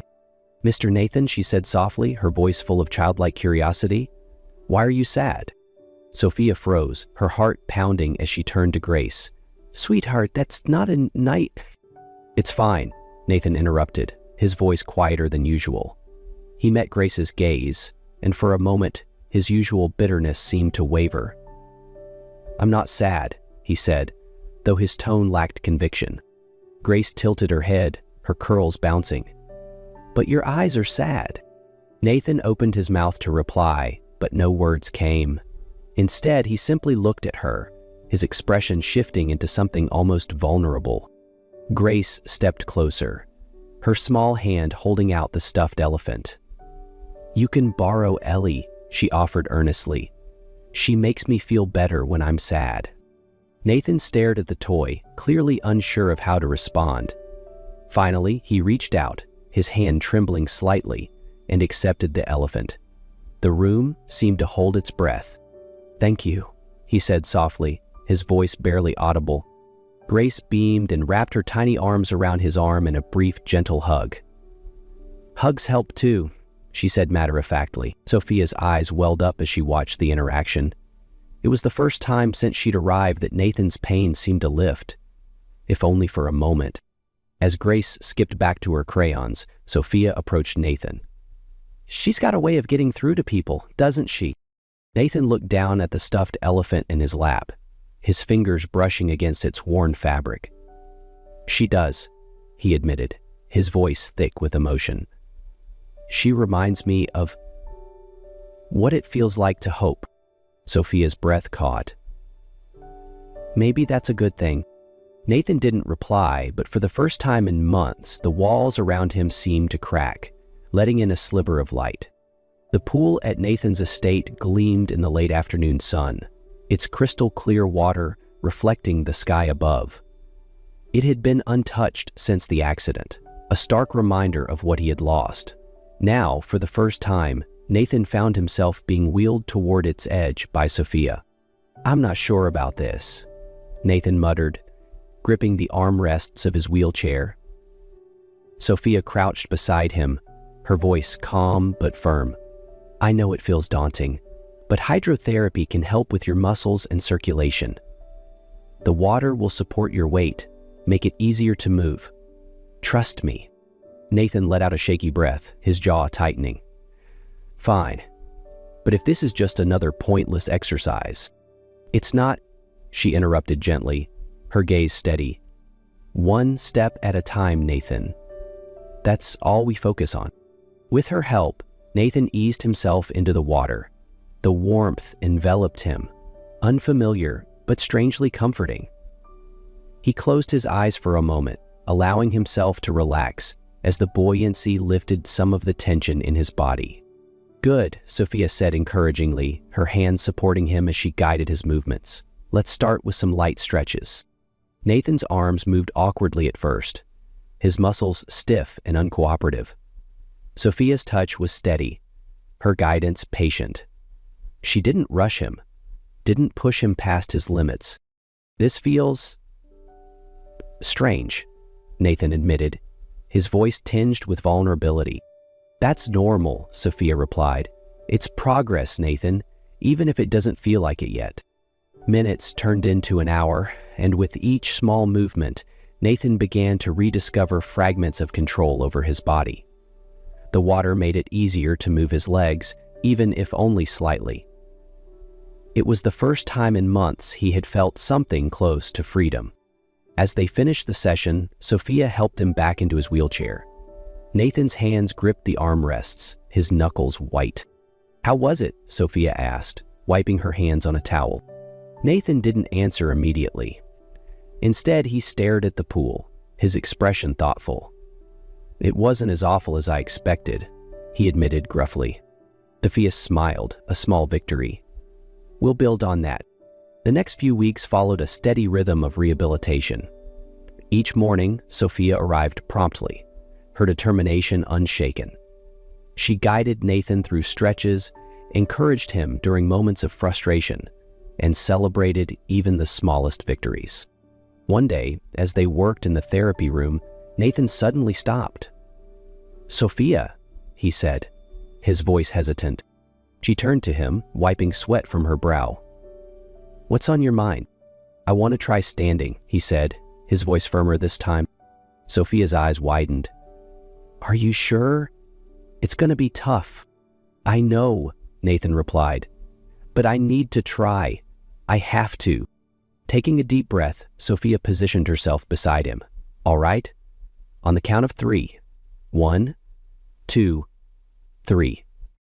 Nathan pushed with his arms, his legs trembling as they tried to bear his weight. Pain shot through his body, but for a fleeting moment, he was upright. He stood. It didn't last long. His knees buckled, and he collapsed back into the wheelchair. "No!" Nathan roared, his voice raw with frustration. Sophia crouched in front of him, taking his hands in hers. "Nathan, you stood. Even if it was for a moment, you stood. That's not failure. That's progress." Nathan's breathing was ragged, his emotions swirling, but as he looked into Sophia's determined eyes, something inside him steadied. "We'll try again," he said quietly. Sophia nodded, a proud smile breaking across her face. "We'll try again, and again, as many times as it takes." Late one evening, as Sophia was tidying up Nathan's study, her phone buzzed on the table. She picked it up, expecting a routine message. But what she read made her blood run cold. "You don't belong here. Stay away from Nathan." The sender was anonymous, but the intent was clear. Sophia's breath quickened, and her hand instinctively went to her daughter Grace, who was humming a soft tune while coloring on the floor nearby. Deleting the message, she forced herself to stay calm. She couldn't let this threat rattle her. Nathan and Grace needed her to stay strong. The following afternoon, a loud crash shattered the quiet of the estate. Sophia and Nathan rushed toward the sound, stopping abruptly when they reached the pool area. One of the tall glass windows was fractured, a spider web of cracks radiating from its center, with shards scattered across the tiles. Sophia bent down and picked up a smooth stone lying amidst the broken glass.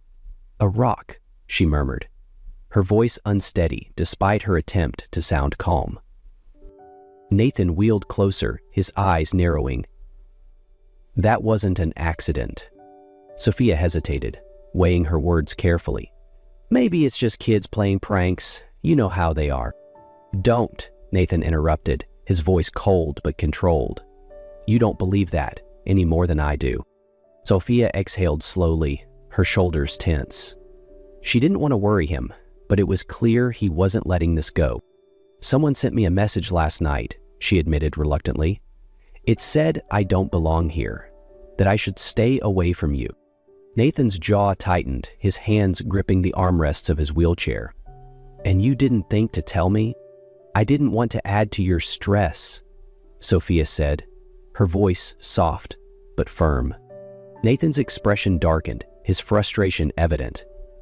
"Sophia, someone is trying to scare you, and they're not going to stop. This isn't just about you.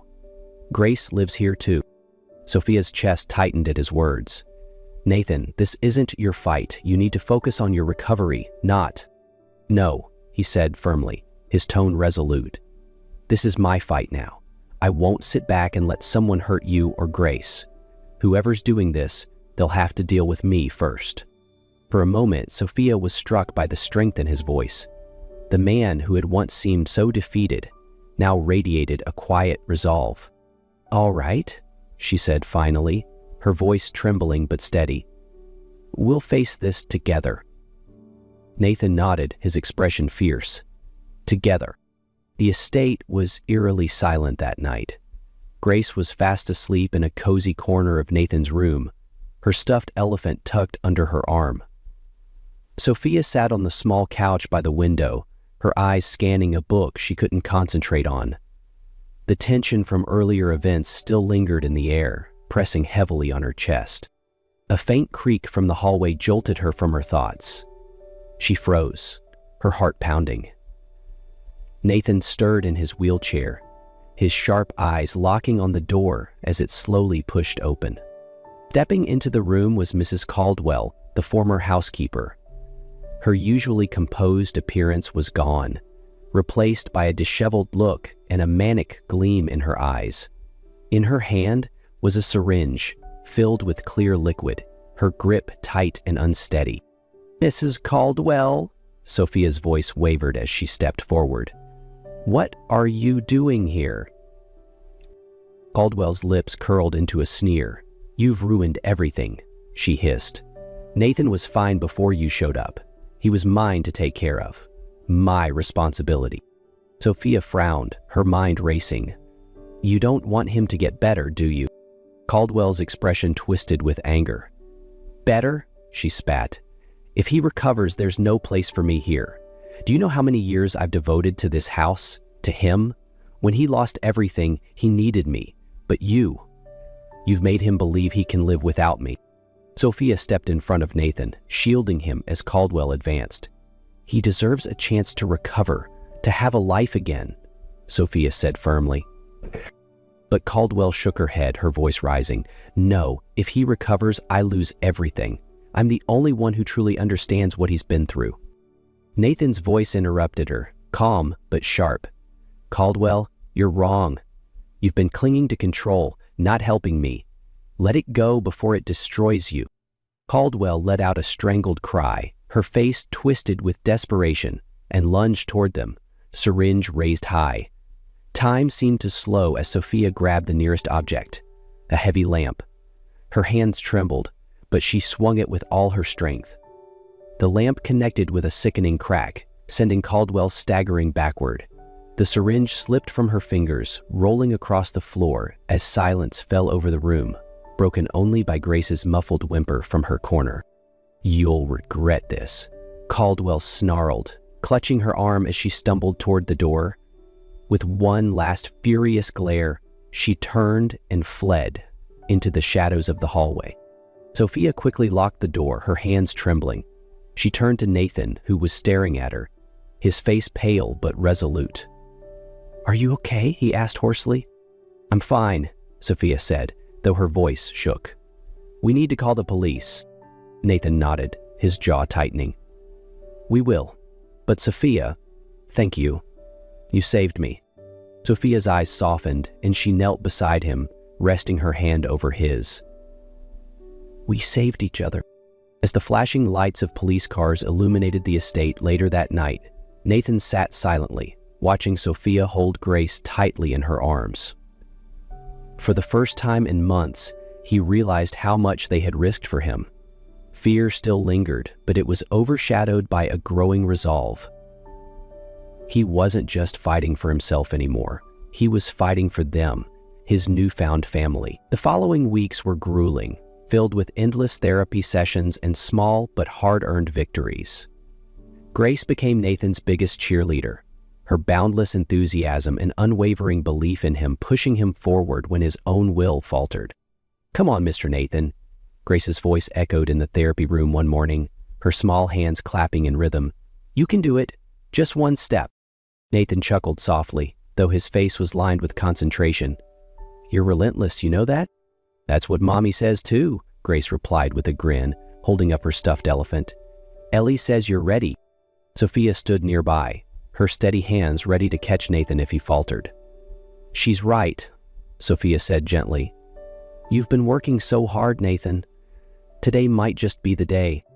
Nathan gripped the parallel bars tightly, his knuckles white. He had tried and failed to stand and walk many times before, but something about Grace's unshakable faith gave him strength. Taking a deep breath, he braced himself. "One step at a time," Sophia reminded him softly. He nodded. "All right, let's do this." With a deep inhale, Nathan pushed himself up from his wheelchair. His legs shook violently, his muscles screaming in protest, but he fought against the pain. For a moment, he was standing, fully upright. Grace squealed in delight. "You did it!" But Nathan wasn't finished. Slowly, deliberately, he shifted his weight forward and lifted one foot. It hovered in the air for a second before landing a few inches ahead. Then another step. "I'm walking," Nathan whispered, his voice breaking with emotion. "Yes, you are," Sophia said, tears streaming down her face as she steadied him. Grace jumped up and down, her laughter filling the room. "I knew you could do it. You're like a superhero." Nathan took one final step before collapsing into Sophia's arms, his chest heaving with exhaustion and triumph. "You've done it," Sophia whispered, her voice filled with pride. Nathan looked at Grace, who beamed up at him, her eyes shining with joy. "Thank you, Grace," he said softly. "I couldn't have done it without you." That evening, as the family sat together on the balcony, Nathan rested his hand on Grace's head, his other hand lacing with Sophia's. For the first time in what felt like an eternity, he didn't just feel alive. He felt whole. The months that followed were filled with both triumph and challenge, but Nathan's determination never wavered. Every step he took, no matter how small, was a victory shared by the three of them: Nathan, Sophia, and Grace. One sunny afternoon, Nathan stood at the edge of the garden terrace, the breeze tugging gently at his shirt. He wasn't holding on to bars or being steadied by anyone. This time, he stood on his own. "Ready, Mr. Nathan?" Grace's voice chirped behind him, her excitement bubbling over. She held a small ribbon in her hand, tied like a medal. Nathan turned, smiling at her, his heart swelling with gratitude. "Ready, Coach Grace." Sophia stood beside Grace, her hands clasped tightly together, tears glistening in her eyes. She had seen every ounce of effort Nathan had poured into this moment, and now she was witnessing its reward. Nathan took a breath, his legs steady beneath him. With measured movements, he stepped forward. One step, then another. Grace cheered loudly, running to meet him halfway. "You're walking! You're really walking!" When he reached her, Nathan crouched down, still shaky, but stronger than he had been in years, and hugged her tightly. "I couldn't have done it without you, Grace," he said softly. As Sophia joined them, Nathan stood again, wrapping an arm around her waist. He looked at both of them, his family, the people who had brought him back to life. "I used to think my life was over," Nathan said, his voice steady, "but you showed me it was just beginning." Sophia rested her head against his shoulder, her voice warm and filled with emotion. "And we're only getting started." Grace laughed, holding up her ribbon. "Now you get the Super Stepper Award." As laughter filled the air, the three of them walked together toward the house, the golden sun casting long shadows behind them. They weren't just moving forward. They were building a life filled with hope, love, and second chances. The scars from their past would always remain, but they no longer defined them. Together, they had created something stronger, a future worth fighting for. Nathan's journey reminds us that even in our darkest moments, hope can be found, and new beginnings are always possible. His story is a powerful testament to love, resilience, and the strength we find in those who believe in us. If this journey touched your heart and reminded you of the strength we can find in one another, don't forget to hit the subscribe button. By subscribing, you'll join us in exploring more stories of resilience and connection, stories that remind us it's never too late to start again. Together, let's walk toward brighter days, just like Nathan, Sophia, and Grace. Thank you for being part of this journey. We can't wait to share more with you.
Sophie Bennett sighed, adjusting the apron on her uniform one last time before stepping out of the airport cafe.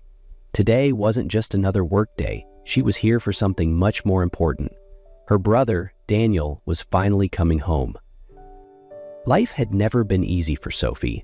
After their parents passed away, Daniel had no choice but to move to another city for work, hoping to send money back for Sophie and Lucas, their younger brother, who was still in school. But life had its own plans. The money Daniel sent was never enough, and Sophie had been working tirelessly to keep their little family afloat. But today, for the first time in a long while, she had something to look forward to. Daniel had texted her the night before, saying he had finally booked a flight home. She had been waiting for this moment for years. The airport arrivals area was packed with people. Sophie stood on her tiptoes, scanning the crowd for a familiar face. Then, she spotted him. A tall figure with neatly styled dark hair, standing with his back to her. Her heart raced. "It's him!" Without another thought, she rushed forward, weaving through the sea of people. When she reached him, she threw her arms around him, hugging him as tightly as she could. "You're finally home! I missed you so much!" she cried out, her voice thick with emotion.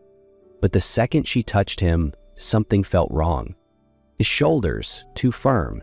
His scent, too sophisticated. His suit, far too expensive. A wave of panic washed over her. Slowly, Sophie lifted her head, and her breath caught in her throat.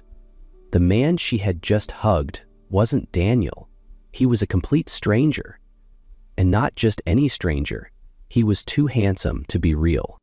For half a second of awkward silence, Sophie felt like the entire airport had disappeared. It was just her, and the stranger she had just thrown herself at, in front of hundreds of people. He didn't say anything immediately. He just looked at her, his stormy gray eyes cold, yet somehow amused. "Well, that was unexpected." His deep voice held a hint of dry humor. Sophie stumbled back in pure panic, nearly tripping over someone's suitcase. I hugged the wrong person. I'm so sorry." She threw up her hands like she was surrendering. The man folded his arms, his lips twitching slightly. "I figured." Sophie wanted to vanish into thin air. "I thought you were my brother. He's tall, dark-haired, and I just saw the reflection in the glass. I didn't look properly." She started rambling, waving her hands frantically to explain. The man raised an eyebrow. "Ah, emotional nearsightedness?" Sophie blinked. "What?" He tilted his head slightly. "You saw what you wanted to see, instead of what was actually there." Sophie's jaw dropped open, then quickly snapped shut. I do not have time to debate psychology with a stranger. I need to find my brother. She spun on her heel, cheeks burning. Right at that moment, her phone vibrated. Sophie glanced at the screen. A message from Daniel.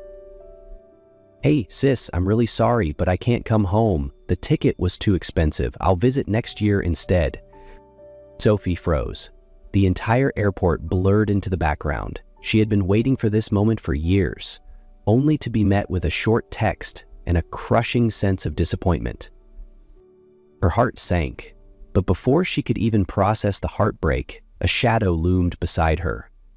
Are you okay? Sophie looked up. It was him again. She blinked, quickly masking her emotions. I'm fine. He studied her for a moment, as if deciding whether or not to believe her. Then, with a half smirk, he turned and disappeared into the crowd. Sophie exhaled sharply, shaking her head, trying to forget the humiliating disaster of her day. But what she didn't know was that fate wasn't done with him yet. Ever since Sophie had accidentally hugged Adrian at the airport, things had become strange. Not because she got into trouble, but because that man kept showing up. The very next morning, as she rushed through her shift, she looked up and saw Adrian Carter sitting at a corner table in the cafe. What was he doing here? Sophie ignored him, but every time she turned around, he was still there, casually sipping his coffee, his stormy gray eyes scanning the place. Day 2, Day 3, and Day 4, every morning Adrian showed up, and he always chose the same table. Sophie pretended not to care, but her coworkers certainly noticed. Have you realized, Lily, her friend whispered, he always sits at table 7, and he only lets you serve him. Sophie paused for a second. That was true. Whenever she was busy with another table, Adrian waited patiently, never calling for another server. Weird. Really weird.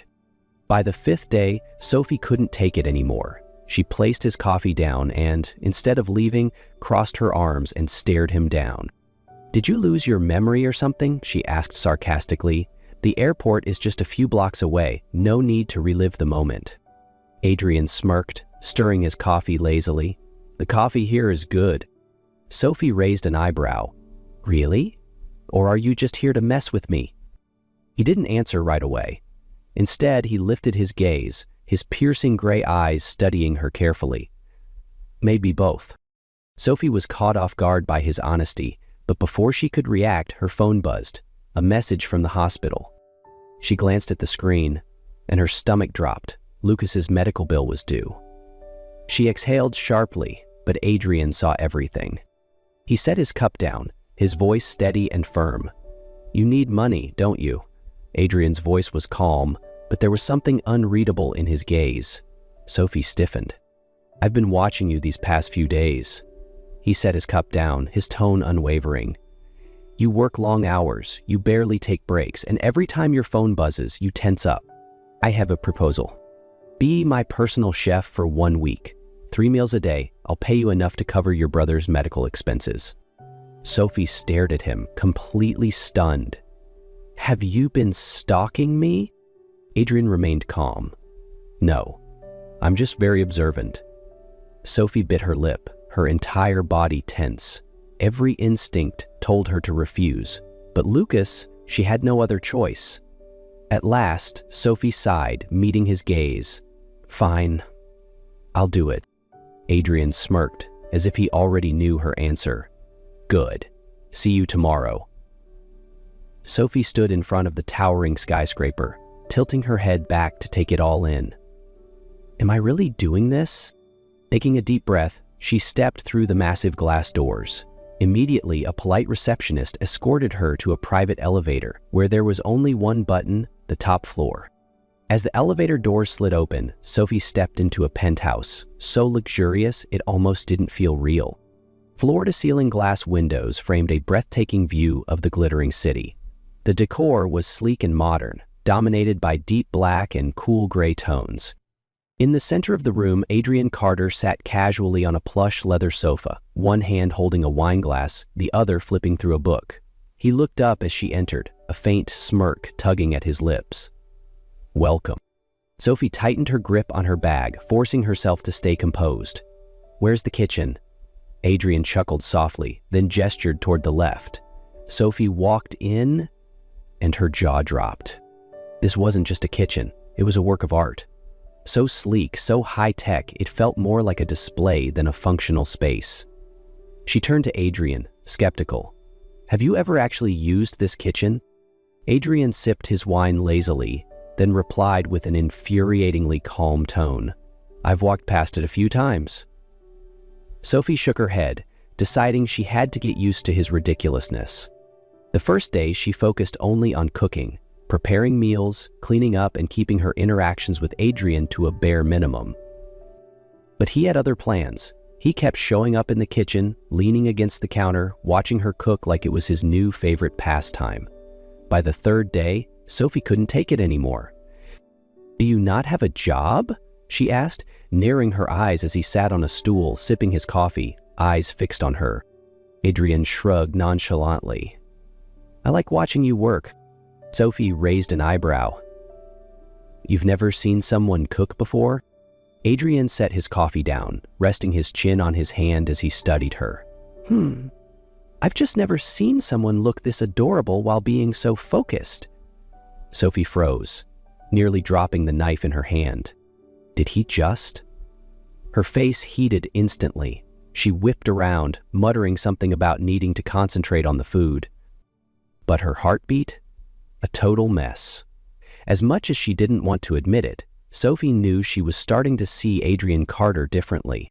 That evening, as Sophie cleaned up after dinner, she noticed a neatly placed box on the kitchen counter. "What's this?" she asked, glancing at Adrian, who sat casually sipping his wine. He barely looked up, speaking as if it was the most obvious thing in the world. "A dress." Sophie raised an eyebrow. "I have eyes. I can see it's a dress. The real question is, why is it here?" Adrian set his glass down, leaning back with an unreadable expression. "I have a charity gala tomorrow night, and I want you to come with me." Sophie let out a short laugh, thinking he was joking, but when she saw the serious look in his eyes, she froze. "You're serious?" Adrian nodded. "I don't ask twice." Sophie bit her lip, uncertainty creeping in. She didn't belong in places like that, and yet, some part of her wanted to go. After a long pause, she sighed, crossing her arms. "Fine, but just so you know, I'm not like the women you usually bring to these things." Adrian smirked, a glint of amusement in his eyes. "I know." The next night, as Sophie stepped into the grand ballroom, all eyes turned toward her.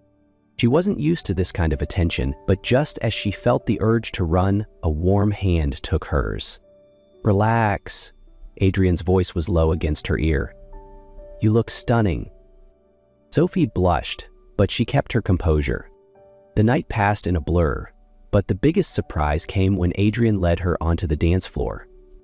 "I don't know how to dance," Sophie whispered, glancing nervously at the crowd. Adrian smiled, squeezing her hand gently. "Just trust me." She hesitated, but then his arm wrapped securely around her waist, his other hand warm against hers. The moment he took the first step, Sophie felt something shift inside her. The music faded into the background. The crowd disappeared. It was just the two of them. He moved with such ease, leading her as if they had done this 1,000 times before. And for the first time, Sophie let go. She wasn't sure if it was the soft lights, the elegant music, or the way Adrian's gaze held hers, but she felt safe. For the first time, she let herself stop thinking and just feel.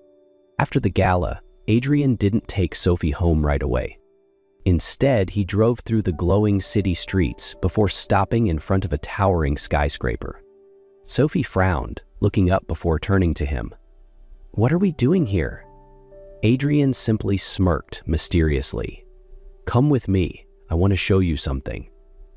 They took the elevator to the very top, stepping out onto a vast rooftop terrace.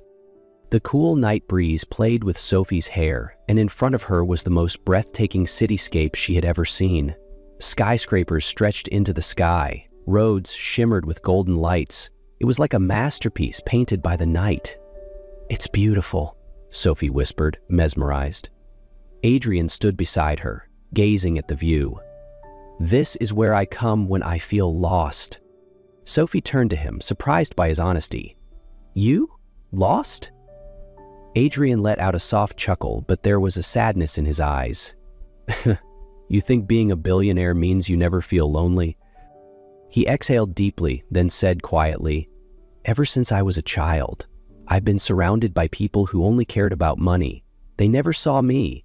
They only saw the title, Adrian Carter. No one ever really cared who I was." Sophie stilled. She had never imagined that someone like Adrian, someone who seemingly had everything, could feel so empty inside. He turned to her, his gaze dark and intense. "But when I met you," his voice softened, raw with emotion, "you didn't see me as Adrian Carter the billionaire. You saw me as a person." Sophie's heart pounded against her ribs. Adrian stepped closer, taking her hands gently. "You pulled me out of the loneliness I've known for years." Silence stretched between them, broken only by the wind and their quiet breaths. Finally, Adrian murmured, "I don't want to just be a week-long amusement to you. I want more." He squeezed her hand slightly, his eyes never leaving hers. "Sophie, you've changed everything for me. Before I met you, I thought I had everything, but now I realize I had nothing, because none of it mattered." Adrian's voice was steady, but there was something raw and vulnerable beneath it. "I don't want this to be just a fleeting moment. I don't want to go back to my life before you." He took a deep breath. "I want you, not for a week, not for a season, but for as long as you'll have me." Sophie's heart pounded. She had never been someone's first choice. She had always been the one left behind. But looking into Adrian's stormy gray eyes, she saw something she had never seen before.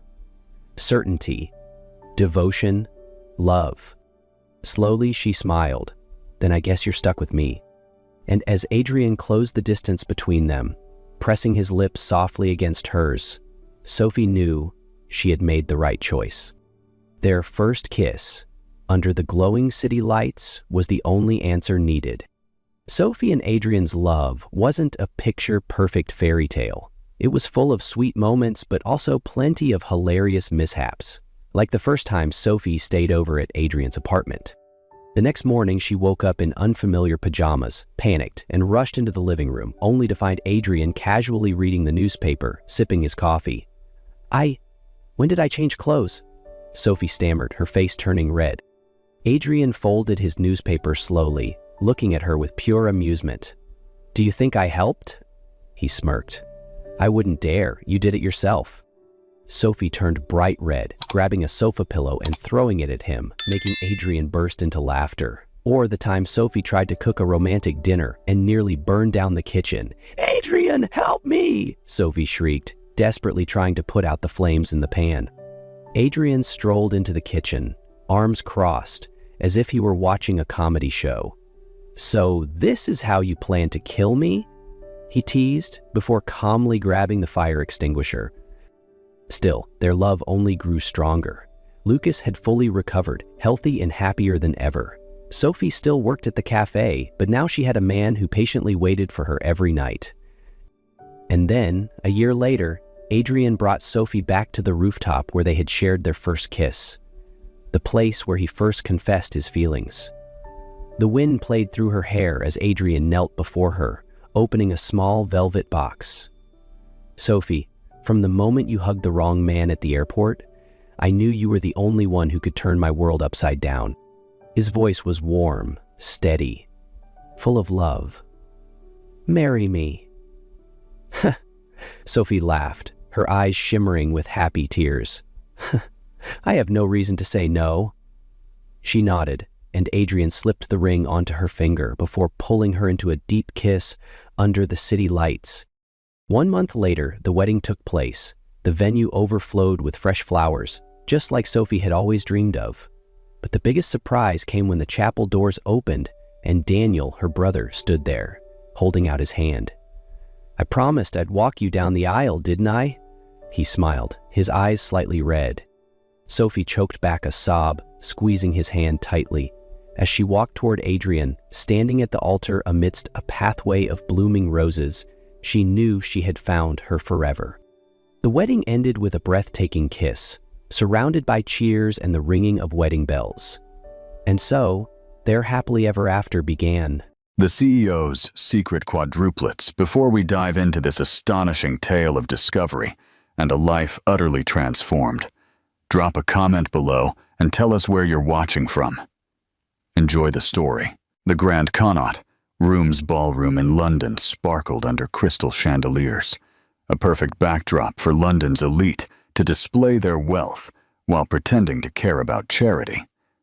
Alexander Blackwood adjusted his custom Savile Row tie, nodding mechanically at another investor's joke. At 42, he had mastered the art of seeming engaged, while his mind worked on more important matters. "Shame Vanessa Winters couldn't join us," remarked Harold Pemberton, chairman of Alexander's board. "Last-minute headache," Alexander replied, grateful for the excuse he'd crafted to attend alone. Lately, Vanessa's jealous interrogations after every event had become exhausting. A server offered champagne, and Alexander reached for a flute, his eyes drifting across the crowd. That's when he saw her. Olivia. 3 years had passed since their divorce, yet he'd recognize her anywhere. She wore a simple navy dress, her copper hair falling in loose waves, a stark contrast to the overdone women surrounding her. But it wasn't Olivia who caused his blood to run cold. It was the 4 small boys clustered around her, 4 identical faces, 4 matching sets of intense gray eyes, his eyes, 4 perfect miniature versions of himself, down to the characteristic Blackwood cleft chin. "Alexander, are you all right?" Harold's voice seemed to come from miles away. The champagne server moved on, forgotten. Alexander couldn't tear his gaze from the impossible scene before him. The boys appeared to be about 5 years old, which aligned perfectly with the timeline of their divorce. "Excuse me," he muttered to Harold, already moving across the ballroom as if pulled by gravity. Olivia looked up, spotting him mid-approach. Her eyes widened, color draining from her face. She whispered something to the boys, who turned in unison to stare at Alexander. The sight of 4 identical pairs of eyes, his eyes, examining him with childlike curiosity, made his steps falter. One boy tugged at Olivia's dress. "Mummy, who's that man?" Another tilted his head. "He looks like us." Alexander stopped before them, his heart pounding so loudly he was certain everyone could hear it. The ambient chatter of the gala faded to a distant hum. "Olivia," he managed, his voice barely controlled. "I think we need to talk." She straightened her shoulders, placing protective hands on 2 of the boys. "Alexander, I was wondering when this day would come." "Are they?" He couldn't finish the question, though the answer was written in every feature of their small faces. "Yes," she answered simply. "Connor, Nathan, Elliot, and Lucas." The smallest boy, or perhaps just the most shy, partially hid behind Olivia, peeking out with unmistakable curiosity. A flash went off nearby, someone capturing the tense reunion. Alexander barely noticed his world shrinking to just these 5 people who had suddenly, irrevocably, changed everything. "Why didn't you tell me?" he whispered, torn between anger and an overwhelming need to know these children, his children. Across the room, a commotion near the entrance caught his peripheral vision. Vanessa had arrived, scanning the crowd with sharp eyes. His past and present were about to collide, and nothing would ever be the same. What do you think will be the immediate fallout of this shocking discovery, especially with Vanessa's unexpected arrival? How would you react if you suddenly discovered you had children you never knew about? Share your thoughts below. Alexander guided Olivia and the boys to a quiet alcove off the main ballroom, his mind racing. 4 identical faces stared up at him with undisguised curiosity. "Which one is which?" he asked, trying to detect differences between them. Olivia pointed to each boy in turn. Connor wears blue. He's our leader. Nathan in green is our inventor. Elliot in gray is our artist. And Lucas in red never stops moving. As if on cue, Lucas spun in a circle, while Connor stepped protectively closer to his mother. "Why didn't you tell me?" Alexander's voice was low, controlled, but tension vibrated beneath each word. "I tried," Olivia replied, her eyes never leaving the boys. "After our divorce was finalized, I called your office 17 times. Your assistant blocked me. I sent 3 certified letters. They were returned unopened." Alexander's jaw tightened. "That's impossible. I never—" "Mom, I'm hungry," interrupted Nathan, tugging at Olivia's dress.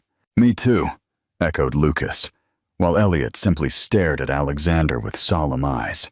"Give us a moment, please," Alexander said to a passing server. "Could you take these gentlemen to get some of those chocolate desserts I saw earlier?"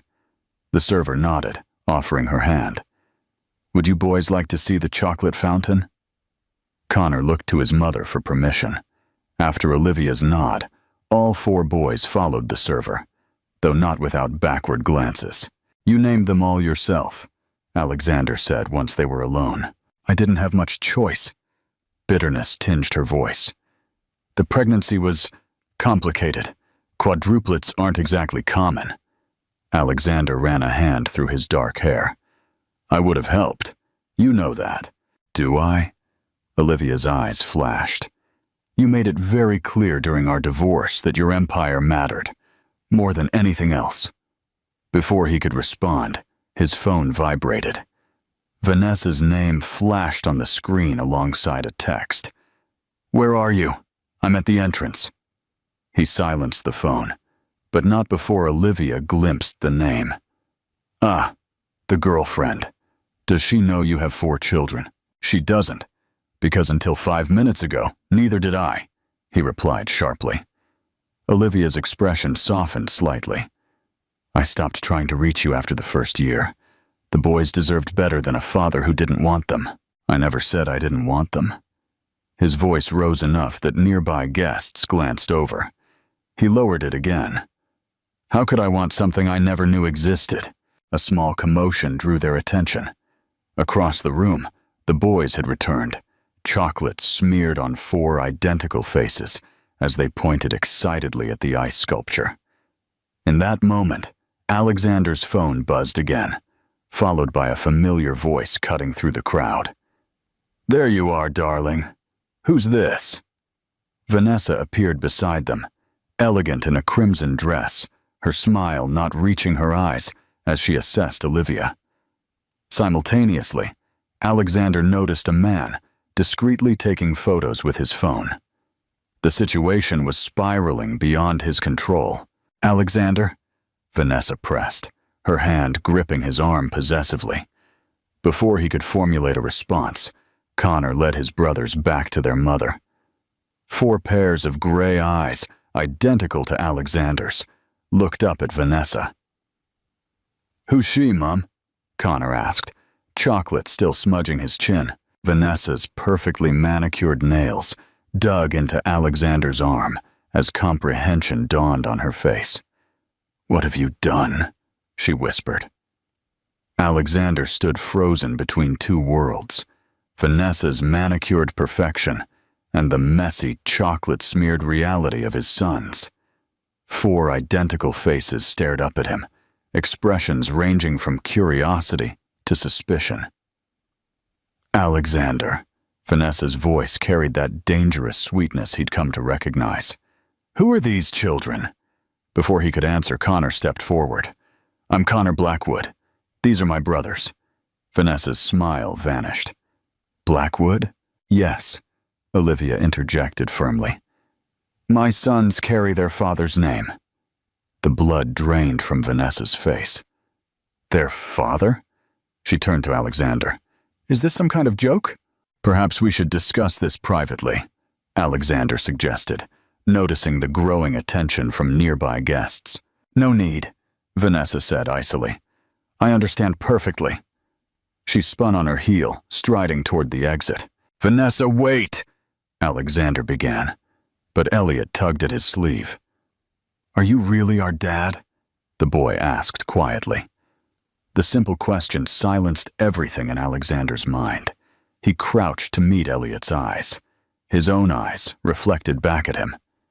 "Yes," he answered, his voice unexpectedly thick. "I believe I am."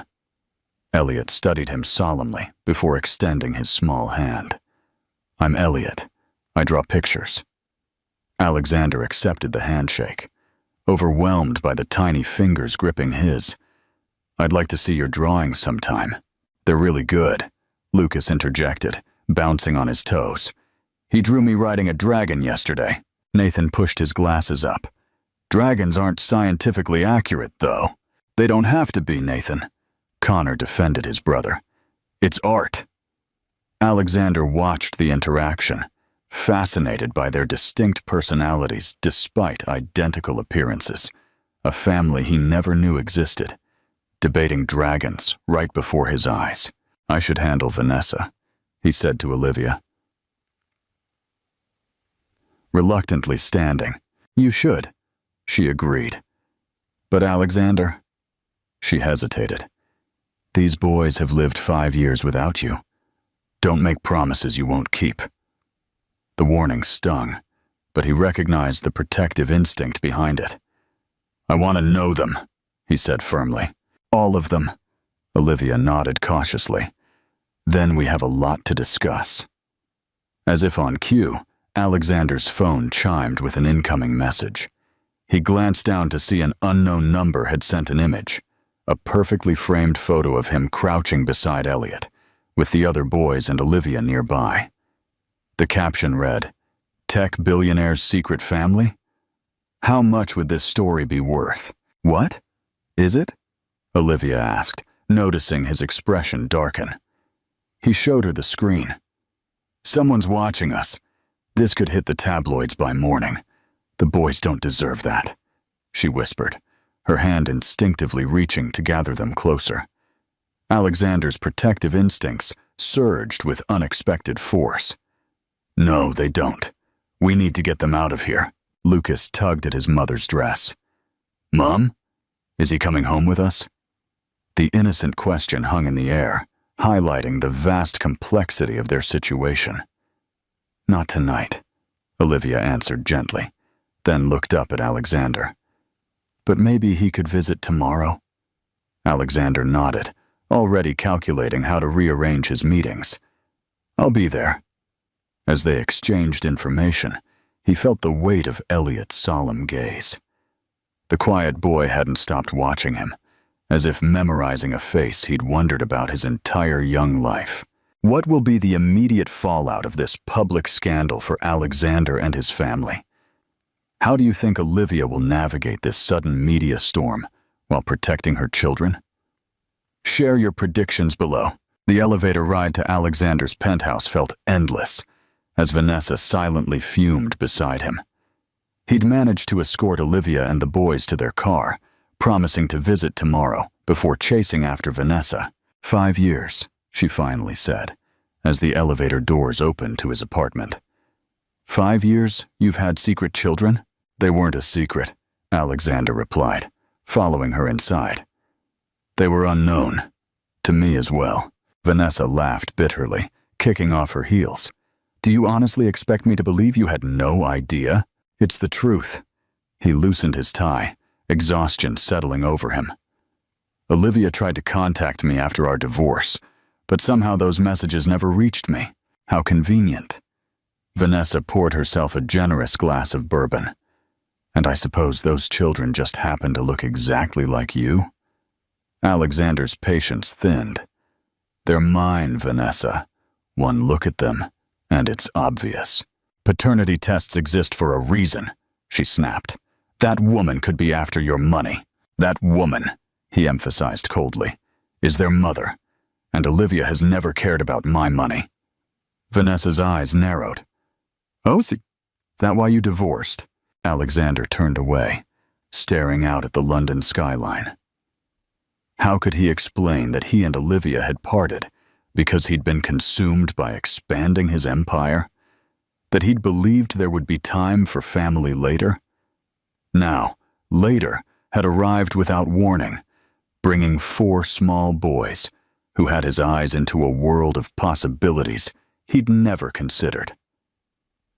"Our divorce is irrelevant," he said finally. "What matters is that I have 4 sons who need me." "Need you?" Vanessa set down her glass hard enough to splash liquid onto the marble counter. "They've managed 5 years without you. What they need is your money." "Stop!" His voice cut through the air. "I won't listen to this." "Then what's your plan?" she demanded. "Play daddy on weekends? Bring them here?" The thought of the boys in this sterile penthouse, touching Vanessa's precious art pieces, disrupting her carefully curated environment, struck him as absurd. "I don't know yet," he admitted, "but I'm going to be part of their lives." "And what about us?" Vanessa stepped closer. "What about our plans?" Alexander realized with sudden clarity that in the hours since seeing those 4 identical faces, he hadn't once considered how this would affect his relationship with Vanessa. "I need time to figure this out," he said. "Figure what out?" Her voice rose. "Either I'm your priority, or they are." "They're my children," he said firmly. Vanessa stared at him, mascara smudged under one eye. "So that's it? 3 years together means nothing?" "I didn't say that. You didn't have to." She grabbed her purse. "Call me when you've come to your senses." The door slammed behind her, leaving Alexander alone in his expansive, silent penthouse.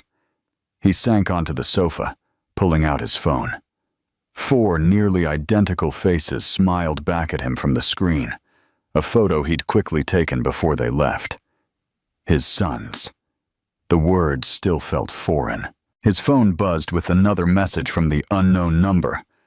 "More photos available. Shall we discuss terms before I contact the media?" Alexander's jaw tightened. Someone was trying to blackmail him with his own children. If they thought he would allow anyone to exploit his newly discovered family, they had severely underestimated Alexander Blackwood. What do you think Alexander's strategy will be to protect his sons from the media and blackmail? How do you think his past ruthless business tactics will inform his approach to this personal crisis? Share your predictions below. Alexander's security team arrived at his penthouse before dawn. Victor Chen, his head of security, examined the blackmail messages with a grim expression. "The photos were taken by someone inside the gala," Victor confirmed. "Professional quality, despite being shot on a phone." "Find them," Alexander ordered, his voice tight with controlled anger. "No one threatens my family." The word family still felt new on his tongue, yet fiercely right. Marcus Reynolds, Alexander's attorney and oldest friend, studied the phone. "The real question is who would benefit from this exposure. This isn't just about money." Alexander paced before the floor-to-ceiling windows. "Maxwell Kingston." Both men looked up sharply. "Kingston Technologies has been trying to undermine our Westridge merger for months," Alexander explained. "This kind of scandal could spook the board." "I'll investigate Kingston's connections to anyone at the gala," Victor promised. Alexander's phone rang. "Olivia." His heart rate quickened as he answered. "There's a photographer outside my apartment," she said without preamble, her voice hushed. "The boys don't know yet. They're eating breakfast." "Stay inside," he instructed. "I'm sending security." After arrangements were made, Alexander showered and dressed with uncharacteristic haste. The board meeting could wait.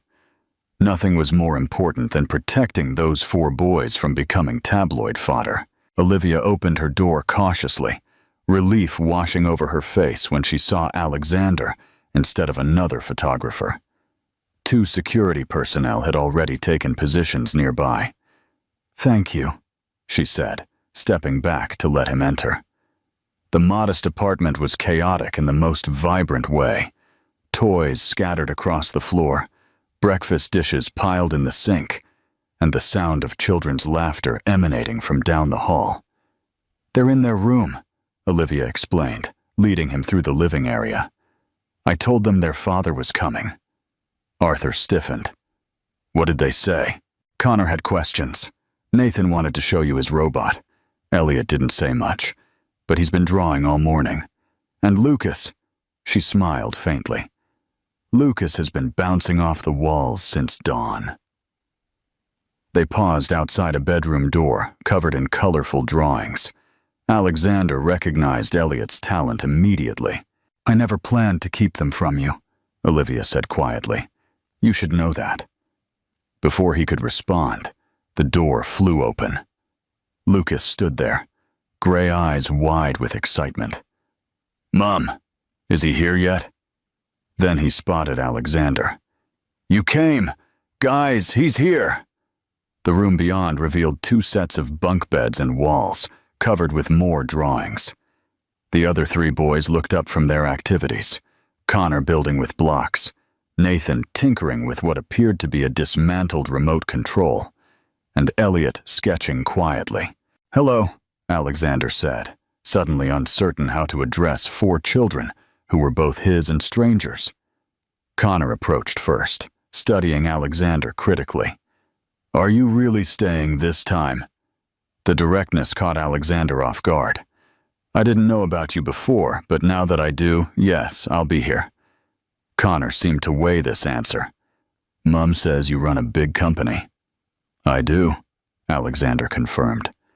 "But that doesn't mean I can't make time for you 4. Nathan approached next, holding up a tangle of wires. "Can you help me fix this? Mom doesn't know how circuits work." "I'd be happy to," Alexander said, surprising himself with how much he meant it. His phone vibrated. A text from Marcus.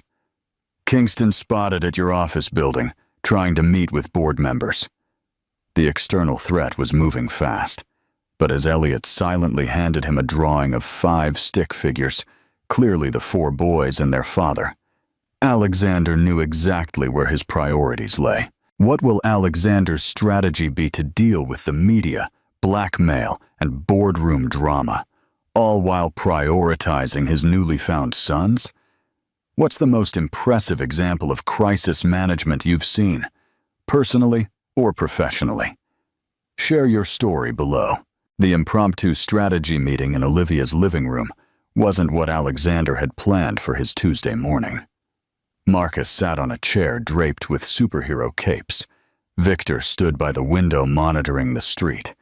And Margaret, Alexander's executive assistant, perched on the sofa typing furiously on her tablet. "Kingston's already met with 2 board members," Margaret reported, brushing a strand of gray hair from her face. "He's spinning this as a character issue that could impact investor confidence." Alexander clenched his jaw. "He's using my children as leverage, which is why we need to control the narrative," Marcus advised. "A press statement acknowledging your sons, expressing joy at discovering their existence." "No," Olivia interrupted, entering from the kitchen with coffee mugs. "I won't have my boys turned into a public relations exercise." All eyes turned to her. Alexander noticed the protective fire in her expression, the same determination that had first attracted him years ago. "Olivia's right," he said, surprising everyone, including himself. "We don't explain ourselves to the public. We protect the boys first." From the hallway came the sound of small running feet and exaggerated zooming noises. Lucas appeared wearing a cape and goggles, arms outstretched like an airplane. He skidded to a stop when he saw the room full of adults. "Who are these people?" he asked, pointing at Alexander's team. "These are..." Alexander hesitated, then realized the simple truth. "These are your father's friends.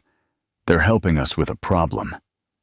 Lucas considered this, then announced, "I'm good at fixing problems. Just ask Mom."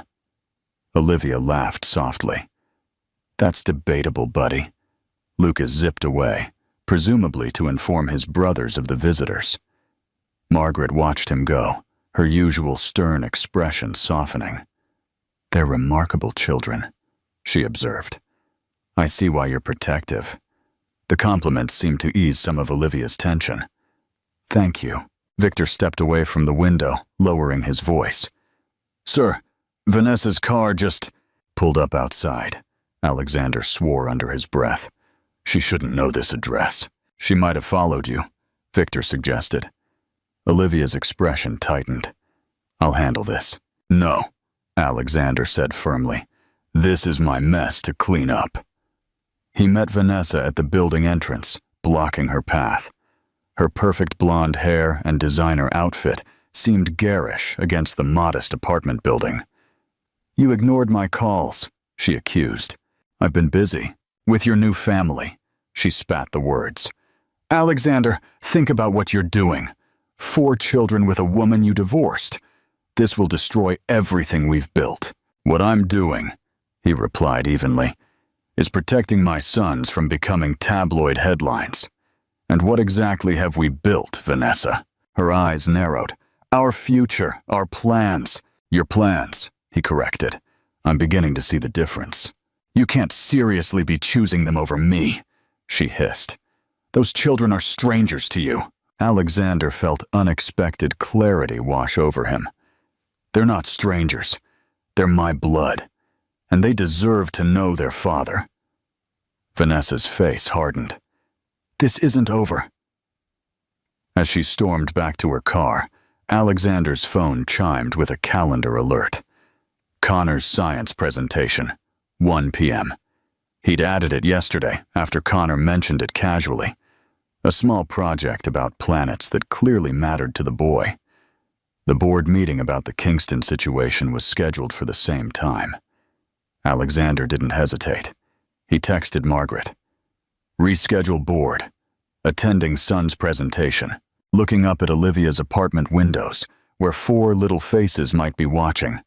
Alexander finally understood what truly constituted an emergency. This is a significant turning point for Alexander. How will he balance his professional responsibilities with his newfound commitment to fatherhood? What's the most powerful example you've seen of someone prioritizing family over career? Share your stories below. Connor's science presentation had been a triumph, at least to Alexander's newly paternal eyes.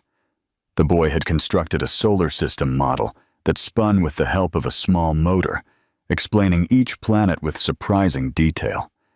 Alexander had sat in a tiny chair, recording the entire presentation on his phone, feeling oddly emotional when Connor had pointed him out to classmates. That's my dad. Now, 3 days later, Alexander sat in Olivia's kitchen after the boys' bedtime. Surrounded by financial documents, Margaret had sent over the files they'd been quietly gathering. This doesn't make sense, Olivia muttered, reviewing statements on her laptop. Before their divorce, she'd worked in financial analysis, skills she was now putting to use examining Alexander's accounts. These recurring transfers are disguised as vendor payments, but they don't match any actual vendors. Alexander leaned closer, their shoulders nearly touching. How did you spot that? The pattern, she explained, pointing to the screen. Every 3rd Tuesday. Exactly 3% of whatever your European division earned that week. Small enough to stay under the radar, large enough to add up significantly over time. A sense of betrayal washed over him. Vanessa has been my account co-signer for the last 2 years. Olivia's eyebrows rose. That's quite a commitment. It was convenient, he said defensively, then sighed. Or so I thought. The kitchen fell silent except for the gentle hum of the refrigerator. Down the hall, they could hear one of the boys, Elliot, based on the location, mumbling in his sleep. How much has she taken? Olivia finally asked. Alexander ran calculations in his head. Potentially millions. And you never noticed? He shook his head, embarrassment warming his neck. I delegated financial reviews. Trusted the wrong people, apparently. Olivia's expression softened. You can't monitor everything personally. I should have monitored her, he muttered. She returned to the screen, typing rapidly. We need to trace where these funds went. Alexander watched her work, struck by how easily they'd fallen into collaboration. 5 days ago, she'd been his ex-wife, with whom he hadn't spoken in years. Now they were huddled in her kitchen, hunting for evidence while their sons slept down the hall. Their sons. The phrase still stunned him. "There," Olivia said suddenly, pointing at the screen. "Offshore accounts in the Cayman Islands. Classic." Before Alexander could respond, his phone buzzed with a message from Marcus. "Kingston, meeting with Vanessa tonight." Photographed entering her apartment building. He showed Olivia the message. "They're working together," she concluded grimly. "Your girlfriend and your business rival." "Ex-girlfriend," Alexander corrected automatically. The corner of Olivia's mouth twitched. That was quick. "Finding out someone's been embezzling from you tends to clarify relationship status," he replied dryly. A small sound from the doorway made them both turn. Elliot stood there, in dinosaur pajamas, clutching his stuffed triceratops. "I had a bad dream," he said softly. Alexander hesitated, uncertain of protocol, but Olivia motioned him forward. "Why don't you take him back to bed?" Surprised by her trust, Alexander stood and approached his son. "Want to tell me about your dream?" Elliot slipped his small hand into Alexander's larger one. "There were shadows chasing me." "That sounds scary," Alexander said, leading him back to the bedroom. "But you know what? Shadows can't hurt you. They're just darkness where light can't reach." Elliot considered this as Alexander tucked him back into bed. "Will you stay until I fall asleep?" The simple request hit Alexander like a physical force. "Of course I will." Sitting beside Elliot's bed, watching the boy's eyes grow heavy, Alexander realized he'd uncovered something far more valuable than evidence of Vanessa's betrayal. He'd found his purpose. What will be the outcome of Alexander's confrontation with Vanessa and Kingston? And how will it impact his leadership role at Blackwood Technologies? What's the most compelling example you've seen of a crisis revealing true character? Share your thoughts below. Alexander adjusted his tie in the elevator mirror as he ascended to his office.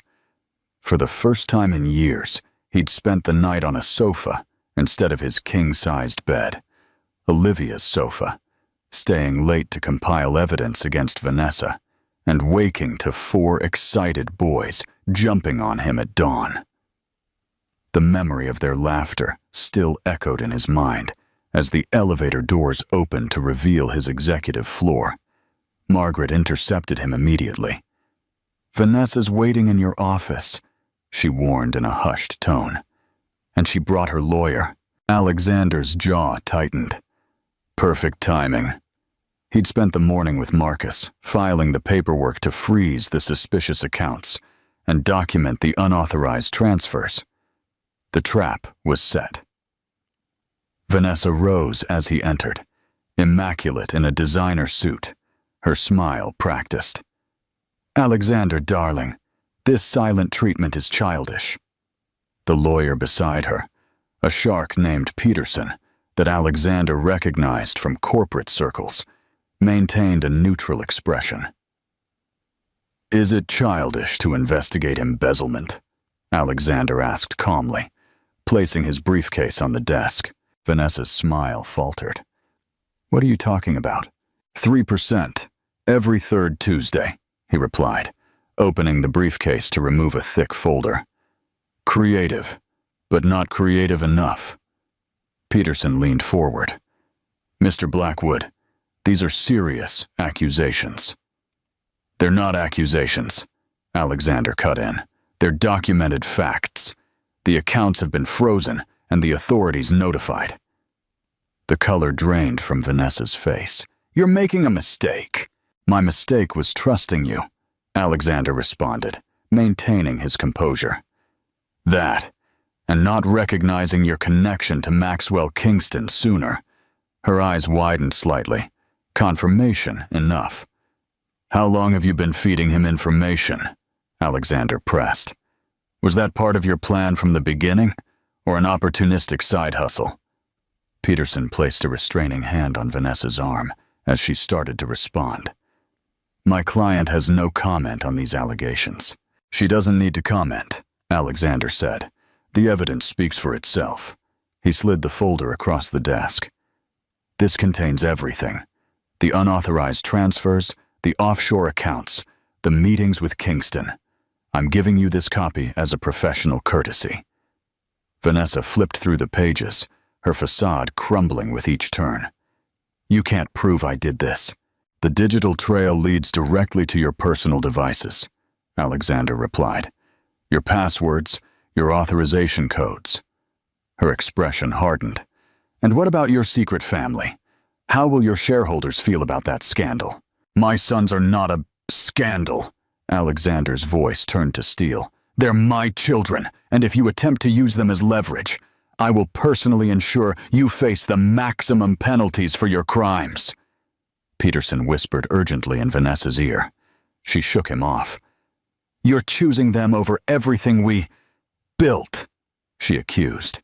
There is no we, Vanessa. There never was, Alexander replied, the truth of it washing over him. You saw me as a stepping stone. I see that now. A knock interrupted them as Marcus entered with 2 security officers. Ms. Winters, your building access has been revoked. These gentlemen will escort you out. Peterson gathered his papers. This isn't over, Blackwood. Actually, it is, Alexander replied calmly. The authorities have enough to prosecute, but I'm willing to handle this quietly if Kingston and Ms. Winters immediately cease all activities against me or my family. As they were escorted out, Alexander's phone buzzed with a text from Olivia. Boys asking if you're coming for dinner. Lucas specifically requesting pizza. The contrast between the toxic atmosphere that had just cleared and the simple warmth of that message made Alexander smile. Tell them I'm on my way, he replied, with pizza. This is a dramatic shift in power. How will Alexander balance his corporate responsibilities with his newly defined priorities as a father? What's the most decisive moment you've witnessed where someone chose family over personal gain? Share your stories below. Alexander's phone began ringing at 5:17 a.m. The shrill sound pulled him from a dream about teaching the boys to fish, something he'd never done himself, but suddenly wanted to experience. It was Margaret. Turn on your TV, she said without preamble. Channel 8. Still groggy, Alexander fumbled for the remote in his hotel suite. He'd finally invested in a place near Olivia's apartment, a temporary solution until he found something more suitable for family visits. The headline splashed across the screen jolted him fully awake. Tech billionaire's secret quadruplets revealed. The morning anchor's voice filled the room. Alexander Blackwood, CEO of Blackwood Technologies, reportedly discovered he is father to identical quadruplets. Sources close to the situation claim the children were kept hidden from him for years.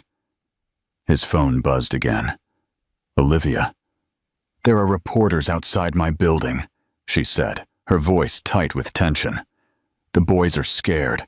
Someone's knocking on my door. Alexander was already pulling on clothes. Don't answer it. I'm on my way. By the time his driver navigated through morning traffic, a small media circus had formed outside Olivia's modest apartment building. Cameras swung toward his car as it approached. Sir, perhaps we should reconsider, his driver began. No, Alexander said firmly. My family needs me. The word family no longer felt strange on his tongue. Exiting the vehicle, he ignored the barrage of questions hurled his way. Mr. Blackwood, did you know about the children? Is this why your engagement to Vanessa Winters ended? Will you seek custody of the quadruplets? Security personnel formed a barrier around him as he entered the building. When Olivia opened her apartment door, the relief in her eyes was palpable. Inside, the boys huddled on the sofa in pajamas, watching the commotion on TV with wide eyes. Connor immediately switched it off when Alexander entered. "Hey," Alexander said gently, kneeling before them. "I know this is scary, but it's going to be okay." Elliot, always observant, asked, "Why are those people saying mean things about Mom?" Alexander's chest tightened.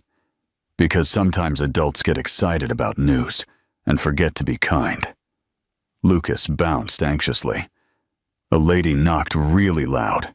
She scared me."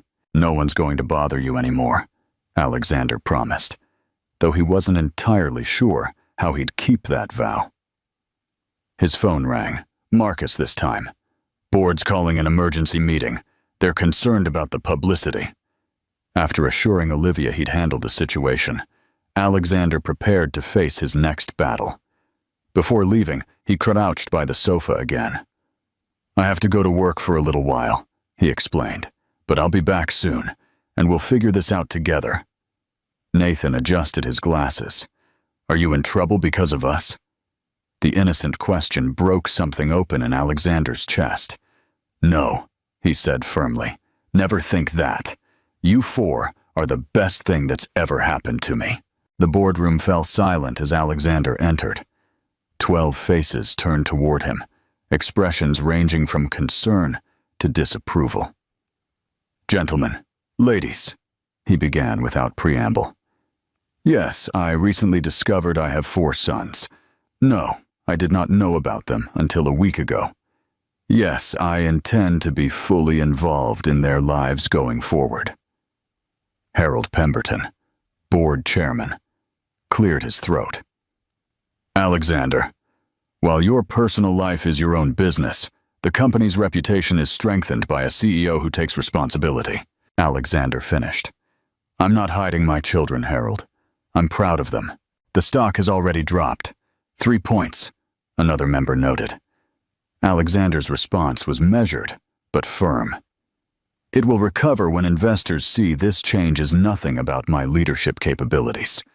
In fact," he continued, "this morning's events have clarified something important." The board members exchanged glances. "I'm restructuring my schedule effective immediately. I'll be leaving the office by 5 p.m. most days to spend time with my sons. My executive team will handle anything after hours." The shocked silence that followed was exactly what he expected. This is a bold declaration. How do you think the board will react to Alexander's new priorities? And what will be the lasting impact on Blackwood Technologies?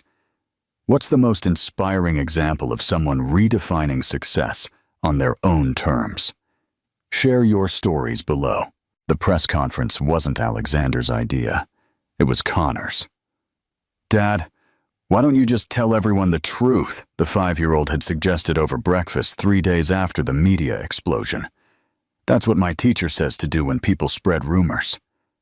Alexander had nearly choked on his coffee, both at the simple wisdom and at being called Dad so casually for the first time. Now, standing before a wall of cameras in Blackwood Technologies' conference room, that 5-year-old's advice guided him. Olivia sat in the front row, composed but nervous, while the boys remained safely at home with Margaret. "Thank you all for coming," Alexander began, adjusting his tie. "Rather than respond to speculation, I want to share the facts directly." Camera flashes peppered the room as he continued. "1 week ago, I discovered I am the father of identical quadruplet boys. Their mother, Olivia Black, and I were previously married. Our divorce was finalized before she learned of her pregnancy.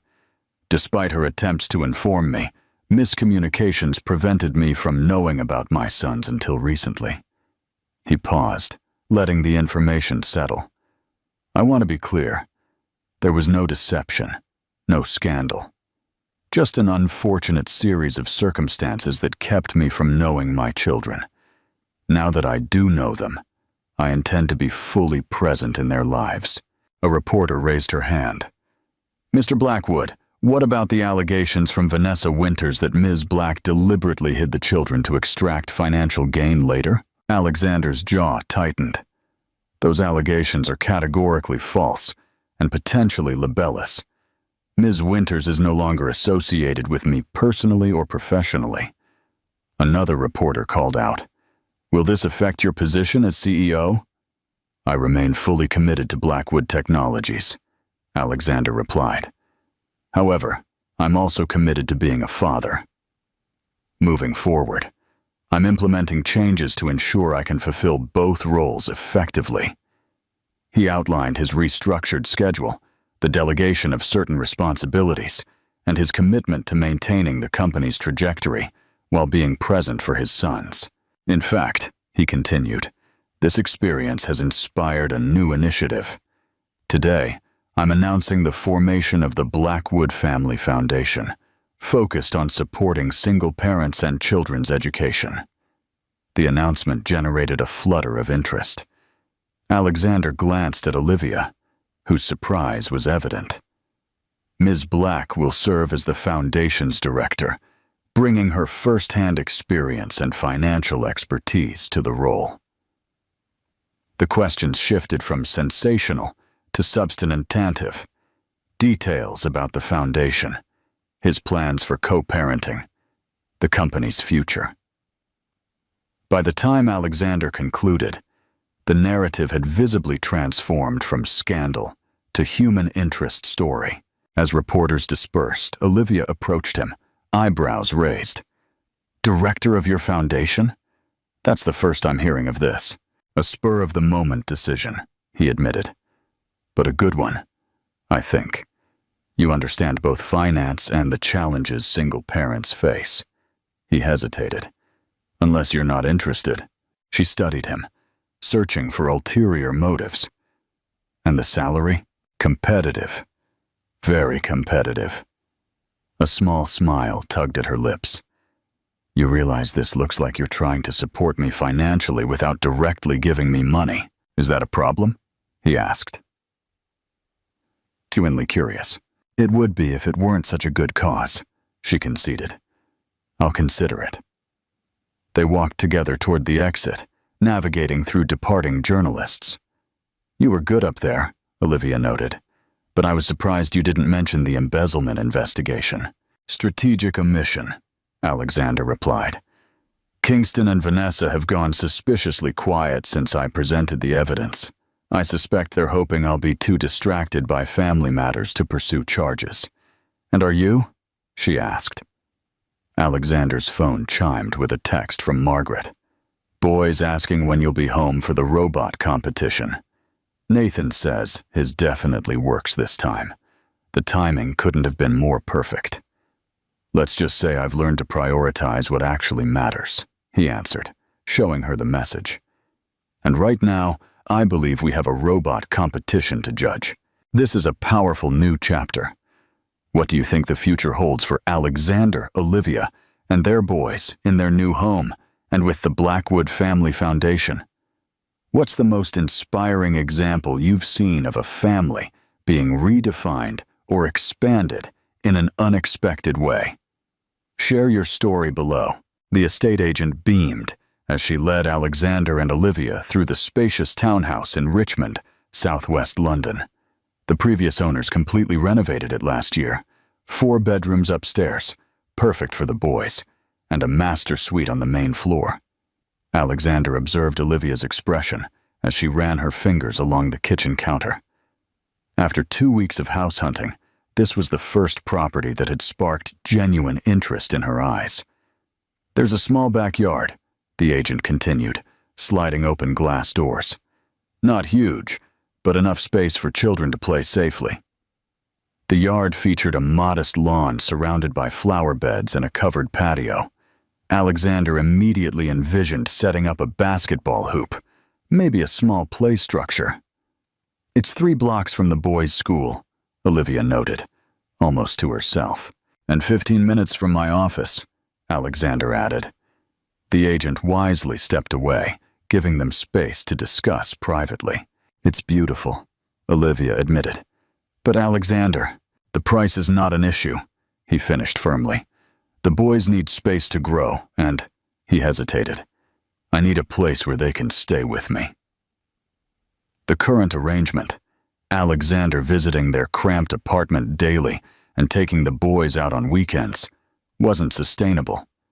He wanted his sons to have a proper place in his life, not just scheduled visits. "You could buy them a palace if you wanted," Olivia said quietly. "That's not the point. This is a big step." Alexander studied the yard again, imagining 4 identical boys racing around it. "Yes, it is, and it's one I'm ready to take." Their eyes met, and something unspoken passed between them. Not romance, they weren't there yet, but mutual recognition of how dramatically life had changed in just 1 month. "I'll take it," Alexander told the agent, who barely contained her excitement. On the drive back to Olivia's apartment, she remained thoughtful. "The boys will be thrilled about the yard." "What about you?" he asked. She sighed. "It's generous. Almost too generous." "It's not about generosity, Olivia. It's about doing what's right for our sons." He paused at a red light. "And maybe what's right for us too." Before she could respond, his phone rang through the car speakers. "Alexander Blackwood," he answered.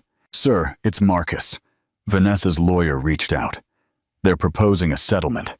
She'll return 70% of the embezzled funds if you drop all investigations." Alexander glanced at Olivia, who raised an eyebrow. "Tell them I want 90% and a signed non-disclosure agreement regarding my personal life," Alexander replied. "Otherwise, we proceed with criminal charges." After ending the call, he felt Olivia's eyes on him. "What?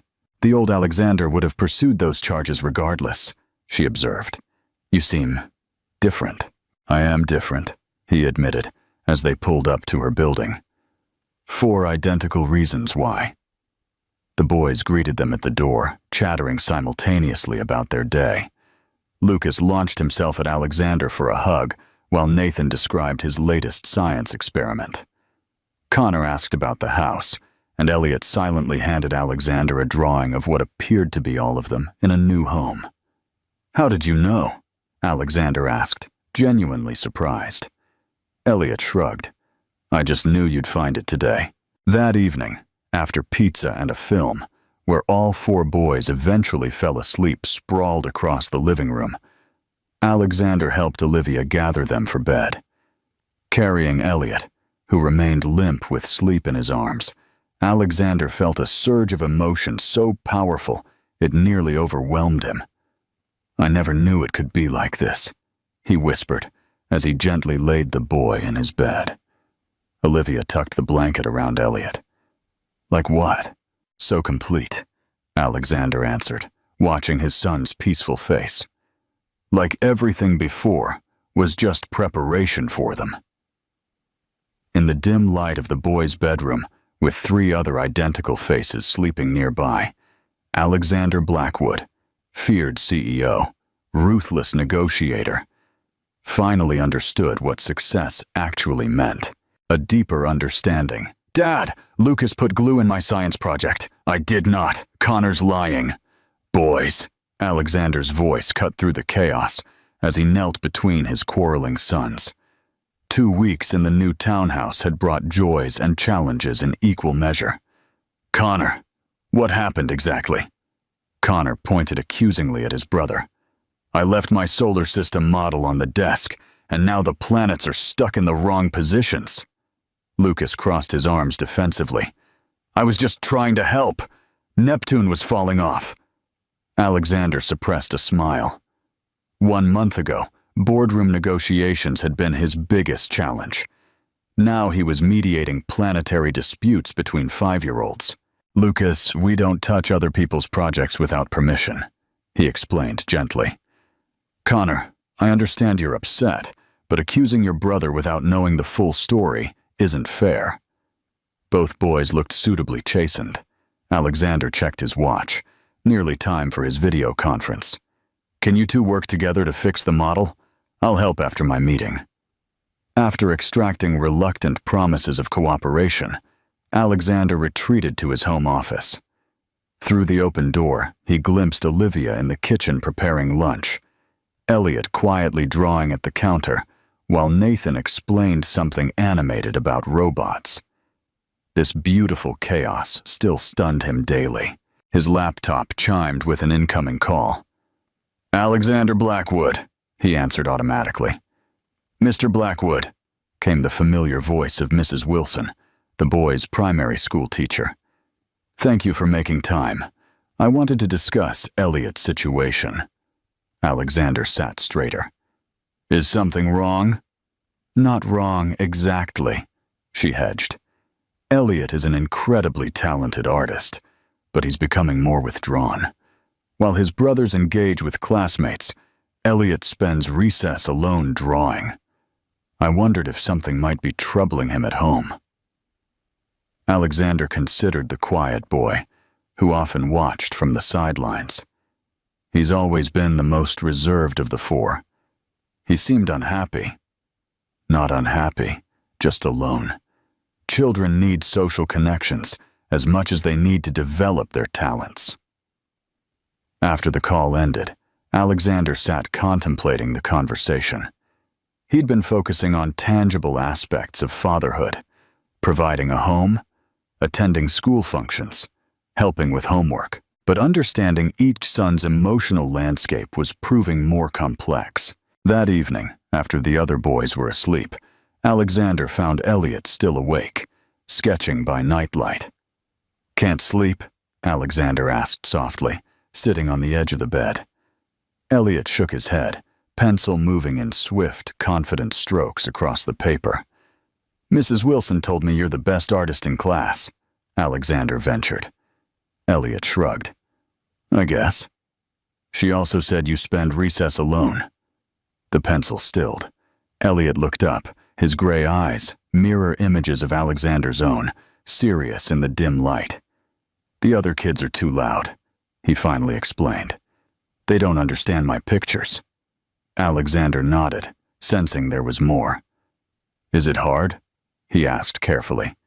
"Having 3 brothers who are louder than you?" Elliot considered this, his small face thoughtful. "Sometimes. Everyone always looks at us together, but I'm different inside." He tapped his chest. "Mom understands. She says I'm like you." The simple observation caught Alexander off guard. "Like me?" Elliot nodded. "She says you used to be quiet too, that you watched everything before you talked."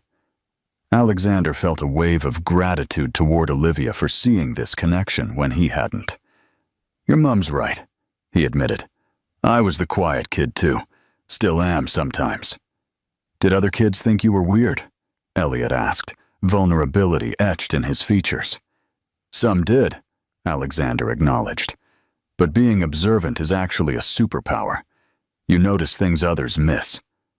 He gently took the sketchbook, studying the detailed drawing, a family portrait where each brother's subtle differences were perfectly captured despite their identical faces. "This is extraordinary, Elliot," he said honestly. "You see people as they really are." The boy's smile was small, but genuine. "Can we draw together sometimes? Just us?" "I'd like that very much," Alexander replied, his throat suddenly tight with emotion. As Elliot finally drifted to sleep, Alexander realized he wasn't just learning to be a father. He was rediscovering parts of himself long forgotten in the pursuit of success. This is a beautiful moment of connection. How do you think Alexander's deepening understanding of each son's unique needs will impact his family dynamics? What's the most profound insight you've ever gained about a family member that changed your relationship? Share your stories below. Alexander's phone buzzed relentlessly as he finished tucking the boys into bed. 17 missed calls and 32 text messages waited, all from board members, executives, and legal counsel. The crisis he'd been dreading had finally erupted. "What's wrong?" Olivia asked when he returned downstairs, his expression grave. "Kingston made his move," Alexander explained, showing her the breaking news headline on his tablet. "Blackwood hiding assets through secret family?" The article featured photos of their new home, speculations about Alexander's finances, and quotes from an anonymous source close to the family, suggesting Olivia had manipulated the entire situation for financial gain. Vanessa, Olivia guessed, her face paling as she read further. Alexander nodded grimly. The timing's strategic, too. Our quarterly earnings report releases tomorrow, and the Westridge merger finalizes next week. His phone buzzed again. Marcus, his attorney. The board's called an emergency meeting, 7 a.m. tomorrow. Olivia set down the tablet. You should go. They need reassurance. The boys have their school play tomorrow afternoon. Alexander reminded her. I promised I'd be there. The conflict tore at him. The familiar pull of corporate responsibility versus his still new commitment to fatherhood. 2 months ago, the choice would have been automatic. I need to handle both, he decided, already drafting a plan. I'll make the early meeting, address the board's concerns, then leave by noon for the play. Olivia looked skeptical. And if the meeting runs long? It won't, Alexander said with determination. Not this time. The boardroom felt unusually hostile when Alexander entered at 7 a.m. sharp. Expressions ranged from concerned to openly accusatory. These allegations are troubling, Harold began without preamble. The implication that you've used these children to hide assets is absurd, Alexander finished firmly, and easily disproven. Our financial statements have been transparent, our tax filings impeccable. This is Kingston attempting to destabilize us before the merger. For 2 hours, Alexander addressed concerns methodically, presenting counter-evidence and reassuring nervous board members. By 9:30, the tension had visibly decreased. I believe we've covered everything essential, Alexander concluded, checking his watch. Marcus will handle any remaining questions. I have a prior commitment. Harold frowned. We haven't discussed the PR strategy or the shareholder call later today. Both are in capable hands, Alexander replied, standing. My son's school play begins at 1 o'clock, and I promised I would be there. An uncomfortable silence fell across the table. Alexander, Harold said carefully, while we appreciate your newfound family commitment, surely in this crisis, Alexander interrupted. My children need to know they can count on me. Kingston is attacking my family to get to the company. I won't validate his strategy by abandoning them when they're counting on me. As he gathered his documents, his phone chimed with a text from Olivia. Boys asking if you're still coming, getting nervous. He showed the message to the board. Gentlemen, ladies, my entire life, I've believed success meant sacrificing everything for business. I was wrong. Real success is keeping your promises to the people who matter most. With that, he walked out, leaving a stunned boardroom behind him. This is a bold and inspiring choice. How do you think Alexander's decision will impact his personal and professional life long term? What's the most courageous choice you've witnessed someone make that prioritized their values over external pressures? Share your story below. He arrived at the primary school auditorium with 20 minutes to spare. The relief on 4 identical faces when they spotted him from backstage was worth every disapproving glance from his board. Olivia squeezed his hand as he sat beside her. You made it. I promised I would, he replied simply. As the curtain rose on the solar system adventure, starring his sons as various planets, Alexander Blackwood felt something he'd rarely experienced in business victories. Genuine, uncomplicated happiness. His phone vibrated in his pocket with more urgent messages. He turned it off without looking. The headlines blared across every financial news outlet. Blackwood steps down as CEO. Alexander closed his laptop, shutting out the explosion of speculation and commentary that had followed his announcement. 3 days had passed since Kingston and Vanessa had escalated their attacks. Leaking fabricated documents suggesting financial impropriety, though easily disproven, The allegations had created enough market uncertainty to threaten the Westridge merger. Alexander had made his decision after finding Elliot in tears, hiding in his closet with a crumpled newspaper that featured their family photo beneath accusatory headlines. "Is it my fault?" the boy had whispered. "Because you found us?" That moment crystallized everything. No business victory was worth his son believing he was a burden. Now, in the quiet of his home office, Alexander awaited the arrival of the board members. They had requested this emergency meeting after his stunning announcement. Olivia appeared in the doorway, concern etched on her face. "Are you sure about this?"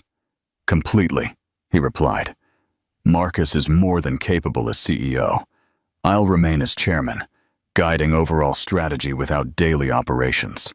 "But you built that company from nothing," she said softly. "It's been your life for 15 years. Alexander smiled, the certainty of his decision bringing unexpected peace. "Not my whole life. Not anymore." The doorbell rang, and Olivia squeezed his shoulder before going to answer it. Moments later, Harold Pemberton and 3 other board members filed into his office, their expressions a mixture of confusion and apprehension. "Alexander," Harold began, "the board feels your decision is premature. These allegations will blow over. Stepping down only appears to validate them." "My decision isn't about the allegations," Alexander replied calmly. "It's about priorities. The company needs stability right now," argued Patricia Chen, head of the audit committee. "The company will have stability under Marcus," Alexander interrupted. "Meanwhile, my family needs me more." He gestured toward the window, where all 4 boys were visible in the backyard, attempting to build what appeared to be a rocket from cardboard boxes under Olivia's supervision. "Those 4 children have spent 5 years without a father," he continued. "I won't miss another day because of boardroom crises or market fluctuations." Harold followed his gaze, his expression softening slightly. "No one questions your commitment to your sons, Alexander. But surely there's a middle ground." "I tried the middle ground," Alexander said firmly. "It doesn't work. Not when enemies like Kingston are willing to use my family as leverage." He handed Harold a thick folder. "This contains everything our investigation uncovered about Kingston's collaboration with Vanessa Winters, financial fraud, corporate espionage, attempted blackmail. All documented. Our legal team files charges tomorrow." The board members exchanged shocked glances as they reviewed the evidence. "This is extensive," Patricia murmured. "And exactly why I need to step back," Alexander explained. "Kingston targeted my family because he knew it was my vulnerability. By removing myself from daily operations, I protect both the company and my sons." Through the window, Lucas's wild gesticulation knocked over part of the cardboard creation, causing a minor squabble that Olivia quickly mediated. "I spent 15 years building a company," Alexander said, watching the scene. "Now I need to build something more important, a family." Harold closed the folder, his resistance visibly weakening. "The board will need certain assurances about your continued involvement." "You'll have them," Alexander promised. "I'm not abandoning ship. I'm just changing positions to better defend it." As they worked through the details, Alexander caught Olivia's eye through the window. She gave him a questioning look, and he responded with a subtle nod and smile.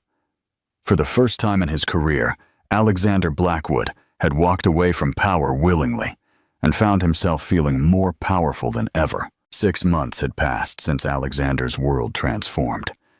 The beachfront cottage that once served as his isolated retreat now echoed with children's laughter as 4 identical boys raced along the shoreline, their footprints trailing in the wet sand. Alexander sat on the porch watching them, marveling at how each had grown in such a short time. Connor constructed an elaborate sand fortress, directing his brothers with natural leadership. Nathan experimented with different wave patterns, recording observations in a small notebook. Lucas performed acrobatics in the shallow water, while Elliot sketched the entire scene from his perch on a nearby rock. "They're thriving," Olivia said, joining Alexander with 2 cups of coffee. "All of them." He accepted the cup gratefully. "Thanks to you. You laid the foundation long before I knew they existed." She shook her head, smiling. "They needed their father. I see pieces of you in each of them every day." The legal battle with Kingston and Vanessa had ended 3 weeks earlier, a complete victory. Kingston's company was now under federal investigation, and Vanessa had agreed to a settlement that included a binding non-disclosure agreement about the children. More importantly, the public fascination with the Blackwood quadruplets had faded as newer scandals captured media attention. "Have you seen today's business news?" Olivia asked, scrolling through her phone. Blackwood Technologies' stock hit an all-time high under Marcus's leadership. Alexander sipped his coffee. "Good. The company was never meant to be a one-man show." "You don't miss it?" she asked. "Not even a little?" He considered the question, watching his sons play. "I miss certain aspects, the challenge, the strategy, but I've found those elsewhere now." He gestured toward the beach. "Raising 4 identical boys with distinctly different personalities requires more strategic thinking than any corporate takeover." Olivia laughed. "True." "Speaking of strategy, the Foundation's educational initiative is ready to launch next month. The board approved everything." The Blackwood Family Foundation had become Olivia's passion, growing far beyond Alexander's initial vision.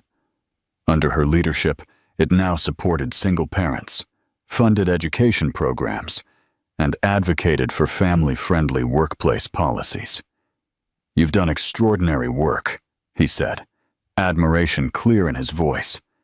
She smiled, a slight blush coloring her cheeks. "It feels good to use my skills for something meaningful." A comfortable silence settled between them as they watched the sunset paint the sky in brilliant oranges and pinks. The boys gathered their belongings, sensing approaching dinner time, without being told. "Move in with me," Alexander said suddenly, the words tumbling out before he could second-guess them. Olivia turned, surprise evident in her expression. "What?" "Not just here for vacation," he clarified. "Permanently. The townhouse, the beach house, wherever we are. I want us to be a real family." She hesitated, searching his face.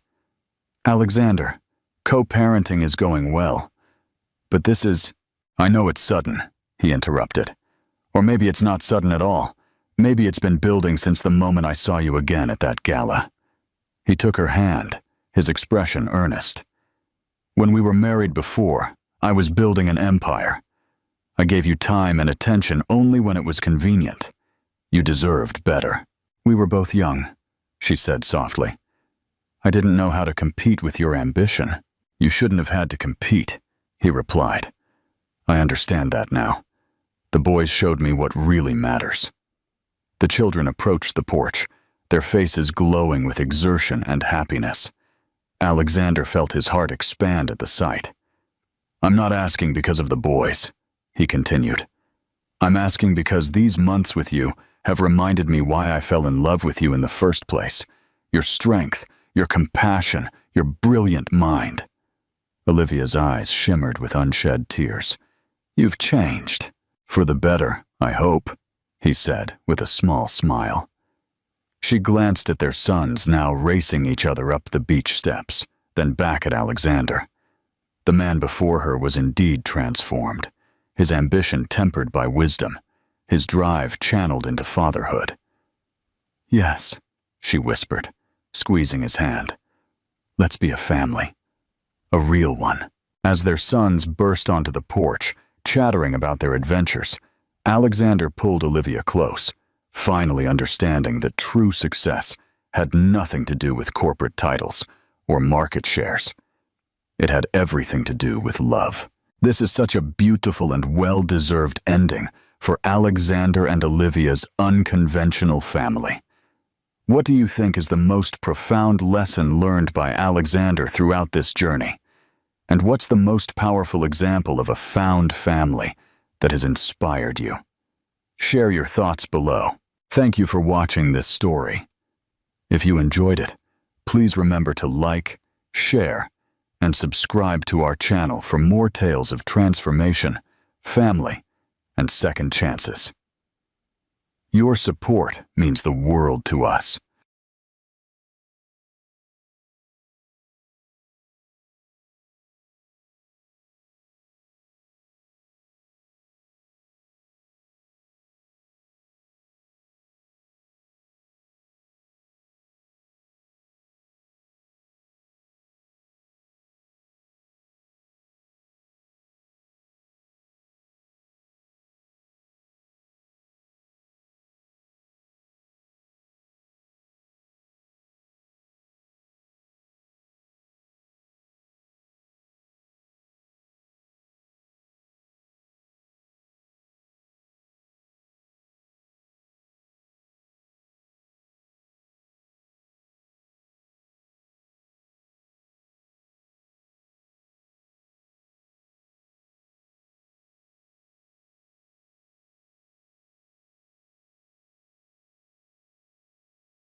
The late afternoon sun bathed the towering glass walls of Caldwell Industries in a golden glow, casting long shadows across the lavish top-floor office. Ethan Caldwell leaned back in his chair, his piercing gaze sweeping over the files spread out before him. At 37, he had it all: power, prestige, an architectural empire that bore his name. Yet, in his meticulously controlled world, there remained one thing he still lacked: a child. His fingers tapped a slow, deliberate rhythm against the polished mahogany desk, mirroring the calculations running through his mind. In front of him lay the file of his most promising candidate, the woman who had agreed to his contract for surrogacy via IVF. Elena Carter, 24 years old. Excellent health, high IQ, no family history of genetic disorders. On paper, she was flawless, but numbers and statistics couldn't tell him the most crucial thing. Was she truly the right fit for his plan? The intercom buzzed, snapping him from his thoughts. He pressed the button, his assistant's voice crisp and professional. "Mr. Caldwell, Miss Carter has arrived." Ethan shut the file, his expression unreadable, his voice smooth yet commanding. "Send her in." The door opened, and in that instant, Ethan realized his world had just shifted in a way he never saw coming. The door opened, and Elena Carter stepped inside with a quiet composure that Ethan hadn't expected. On paper, she was ordinary, a librarian with an unremarkable life, surrounded by books. But standing before him now, she was nothing like the candidates he had interviewed before. No nervous fidgeting, no attempt to impress. She wore a simple navy blue dress, her chestnut hair cascading past her shoulders. The fading sunlight caught in her amber eyes, making them appear warmer, though her expression remained unreadable. "Sit." Ethan gestured to the chair opposite him, his gaze sharp and assessing. Elena nodded, pulling out the chair and sitting down, her hands resting in her lap. There was no tension, but there was a hint of caution. "Thank you for coming, Miss Carter." "Thank you for choosing me." Her voice was steady, firm, not eager, not desperate. Ethan tilted his head slightly, intrigued. I'll get straight to the point. Have you read the contract thoroughly? Elena didn't hesitate. I have. You want a child. No emotional ties. No involvement from the biological mother once the baby is born. Ethan nodded slightly. Correct. The compensation is $5 million. Half upon successful implantation, the rest upon delivery. All medical expenses will be covered. Elena didn't react to the number. Another interesting sign. I agree to the terms. Her response was more immediate than Ethan had expected. He leaned back in his chair, eyes narrowing. I don't doubt your resolve, but I need to know one thing.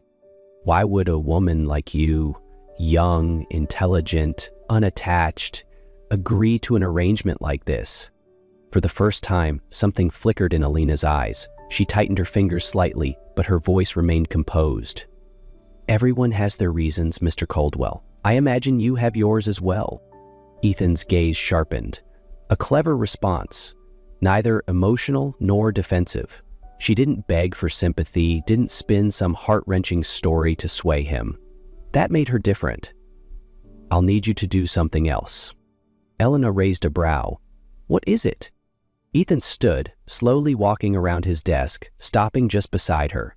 He could see the way her shoulders stiffened slightly at his proximity, yet she held his gaze. You will live in my estate for 2 months before we proceed with the IVF. This time, Elena blinked in surprise. That wasn't in the original agreement? Ethan shrugged. The agreement just changed. The space between them grew heavier with unspoken tension. Elena was stepping into dangerous territory, and she knew it. But she still chose not to walk away. Elena didn't answer right away. She held Ethan's gaze, as if weighing what his request truly meant. 2 months in his estate. It wasn't just an adjustment to the contract. It was a test. Buy the change? Her voice was steady, unwavering. Ethan folded his arms, his expression unreadable. I need to make sure you're suited for this. I don't want complications later. Elena was silent for a moment before giving a small nod. All right, I'll move in. Ethan tilted his head slightly, the barest trace of approval flickering in his gaze. Good. He turned back to his desk, opening the contract, preparing to finalize the last details. But before he could sign, Elena spoke. There's something I need to tell you first. Ethan paused, his pen hovering just above the paper. His eyes flicked up to meet hers. What is it? Elena clasped her hands together briefly before steadying herself. Her voice remained firm as she spoke the words that she knew would change everything. I've never been with anyone before. The silence that followed was deafening. The faint ticking of the clock on the wall was the only sound in the room. Ethan stared at her, his deep blue eyes narrowing slightly in rare surprise. What did you just say? I've never been intimate with anyone, she repeated, clearer this time. Ethan set his pen down, leaning back in his chair, studying her intently. A small but significant shift in the plan. Enough to make him reassess everything. Elena moved into Ethan's estate on a Monday morning, bringing only a small suitcase and the determination not to let herself get lost in his world of luxury. The Caldwell estate was vast and immaculate, so perfect it felt almost unreal. Everything was designed with precision. Minimalist, elegant, and completely devoid of warmth. It was a reflection of its owner, flawless but empty. My house has rules, Ethan said as he led her down the long hallway. Breakfast is at 8. I don't tolerate clutter, and I don't want any disruptions to my work. Elena raised an eyebrow. Sounds more like a contract than a home. Ethan stopped, turning to face her. Everything in my life runs on rules. Elena said nothing, but she silently wondered if that truly made him happy. The first few days passed in a strange rhythm. Ethan was too occupied with work, while Elena spent most of her time in the grand library. She read, walked through the rose garden, and occasionally watched Ethan from a distance as he worked. He was a man of discipline, yet there were moments when she glimpsed something else, a hidden exhaustion, a loneliness he refused to acknowledge. One afternoon, she found him in the garden, his sleeves rolled up, meticulously tending to the roses. Didn't expect someone like you to have a hobby like this, she remarked, standing a few steps away. Ethan didn't look up. They belonged to my grandmother. She taught me how to care for them when I was a kid. Elena glanced at the deep crimson blooms, their beauty as mysterious as the man before her. She must have been special. Ethan was silent for a few seconds. She was the only one who ever believed I could be a good person. For the first time, Elena saw a crack in his carefully constructed walls, and for the first time, Ethan realized someone was actually seeing him. A week later, Ethan took Elena out to dinner. Not to some extravagant restaurant with dazzling chandeliers and conversations about business, but to a small, intimate Italian place tucked away in the quieter part of the city. "You come here often?" Elena asked as they stepped inside. Ethan pulled out a chair for her, a gesture that seemed second nature rather than intentional. "My grandmother used to bring me here every Sunday when I was a kid. It hasn't changed much." Unlike the formal dinners before, there was no tension, no feeling that this was just part of a contract. In this moment, Ethan wasn't the calculating CEO. He was just a man reminiscing about old memories. "So, why bring me here tonight?" she asked, sipping her wine, her gaze studying him over the candlelight.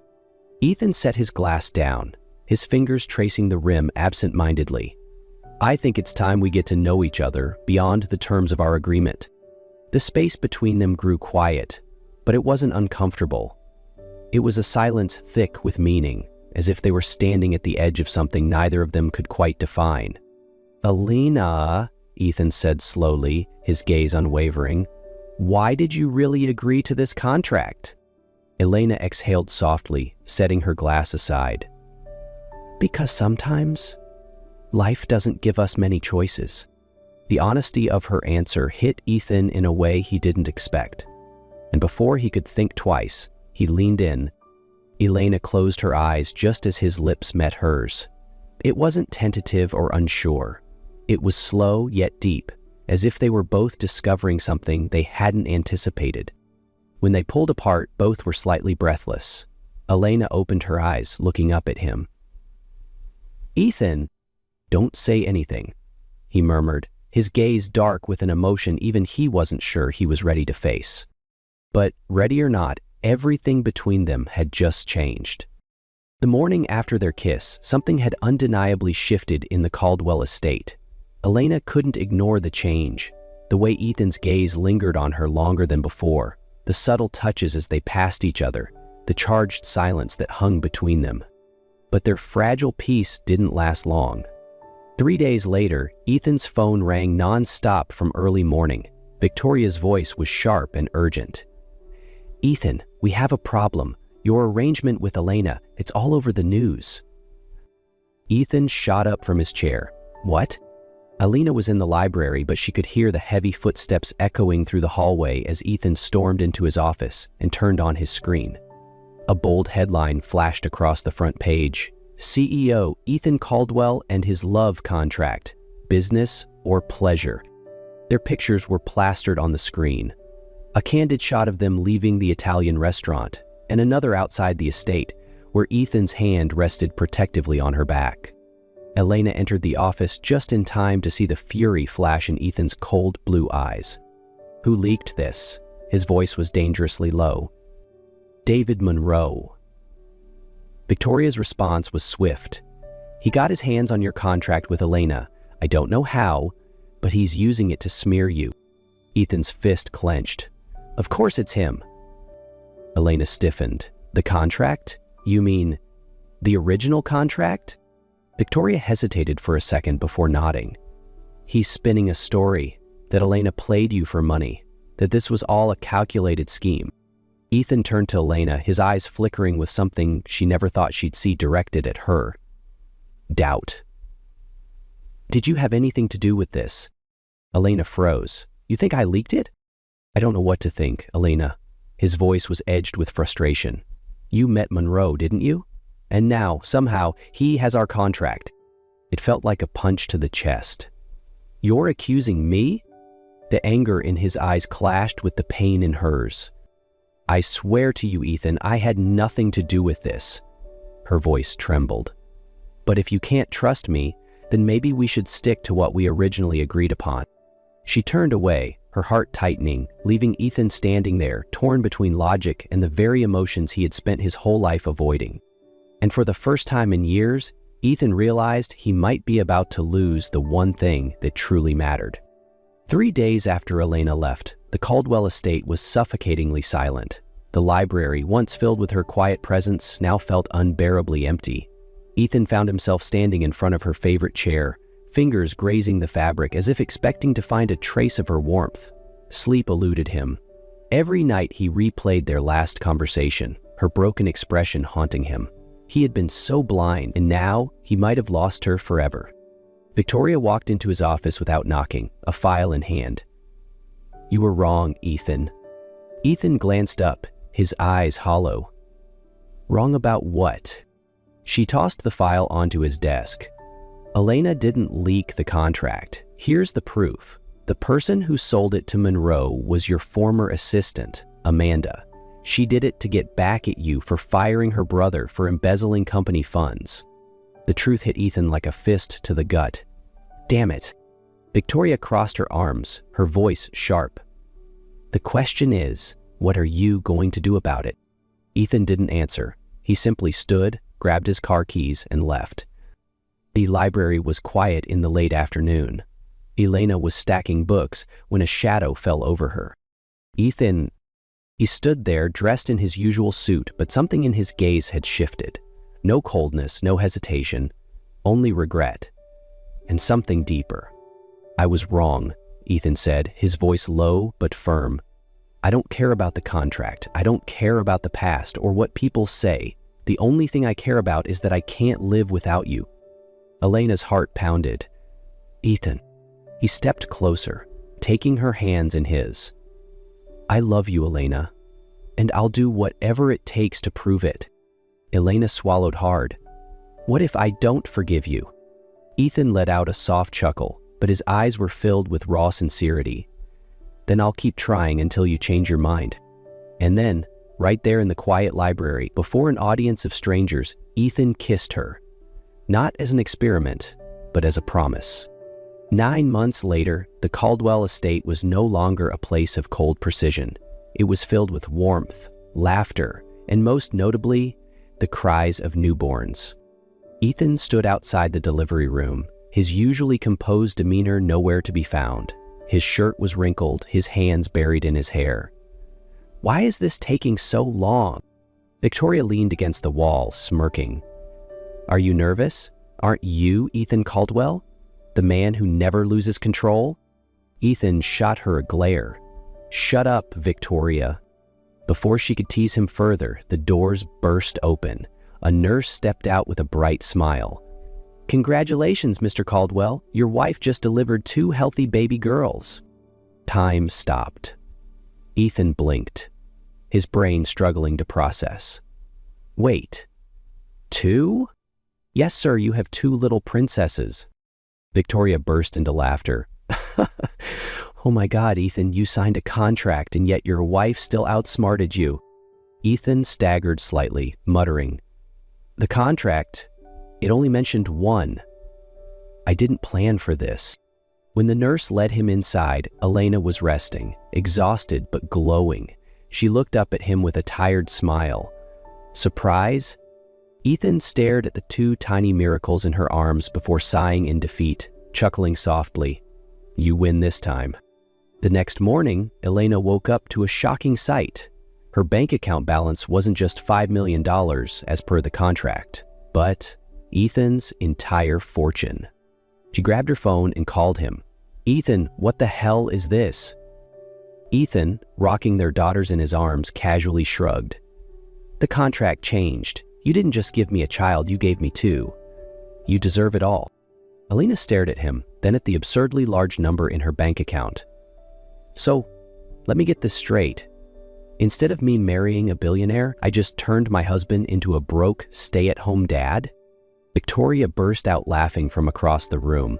"Oh, this is priceless. Ethan, you've been out-negotiated by your own wife." Ethan smirked, unfazed. "Best deal I ever made." Elena was speechless. "So instead of your wife becoming a billionaire, you're the one who ends up broke?" Victoria raised an eyebrow. "Ethan, You're a business genius, but it looks like your wife just pulled the ultimate win." Ethan only smiled, leaning down to kiss Elena's forehead. "I don't need money. Everything I need is right here."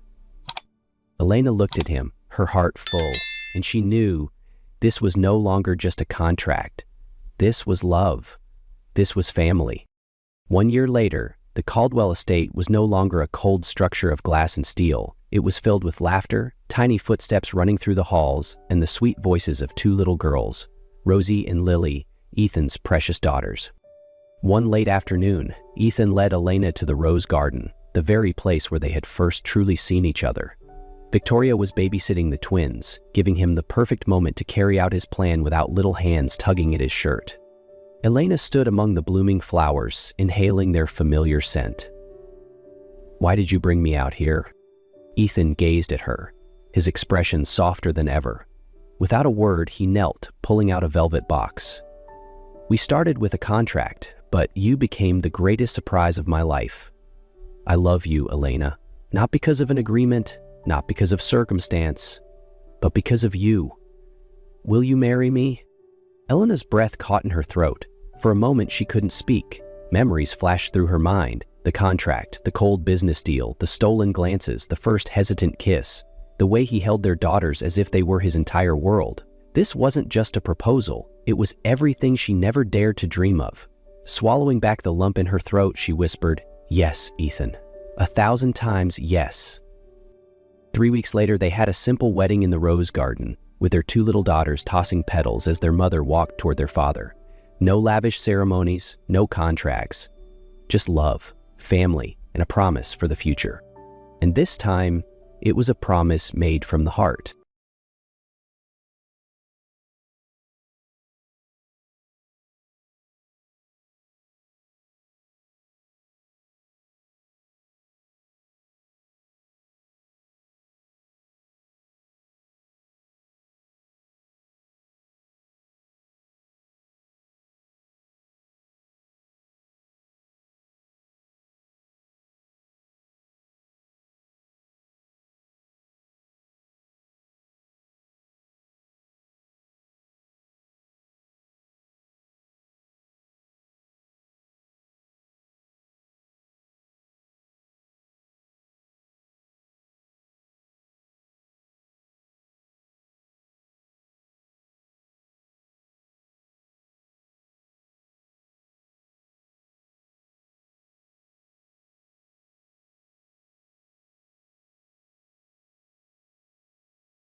Daisy Reed once believed that her love with Damian Lancaster was unbreakable. They met in their final year of university. She was an ambitious young woman with dreams of becoming a renowned fashion designer, while he was the poised and charismatic heir to the Lancaster financial empire. From late-night study sessions in the library to moonlit walks along the coast, there was always something deeper between them, something unspoken yet undeniable.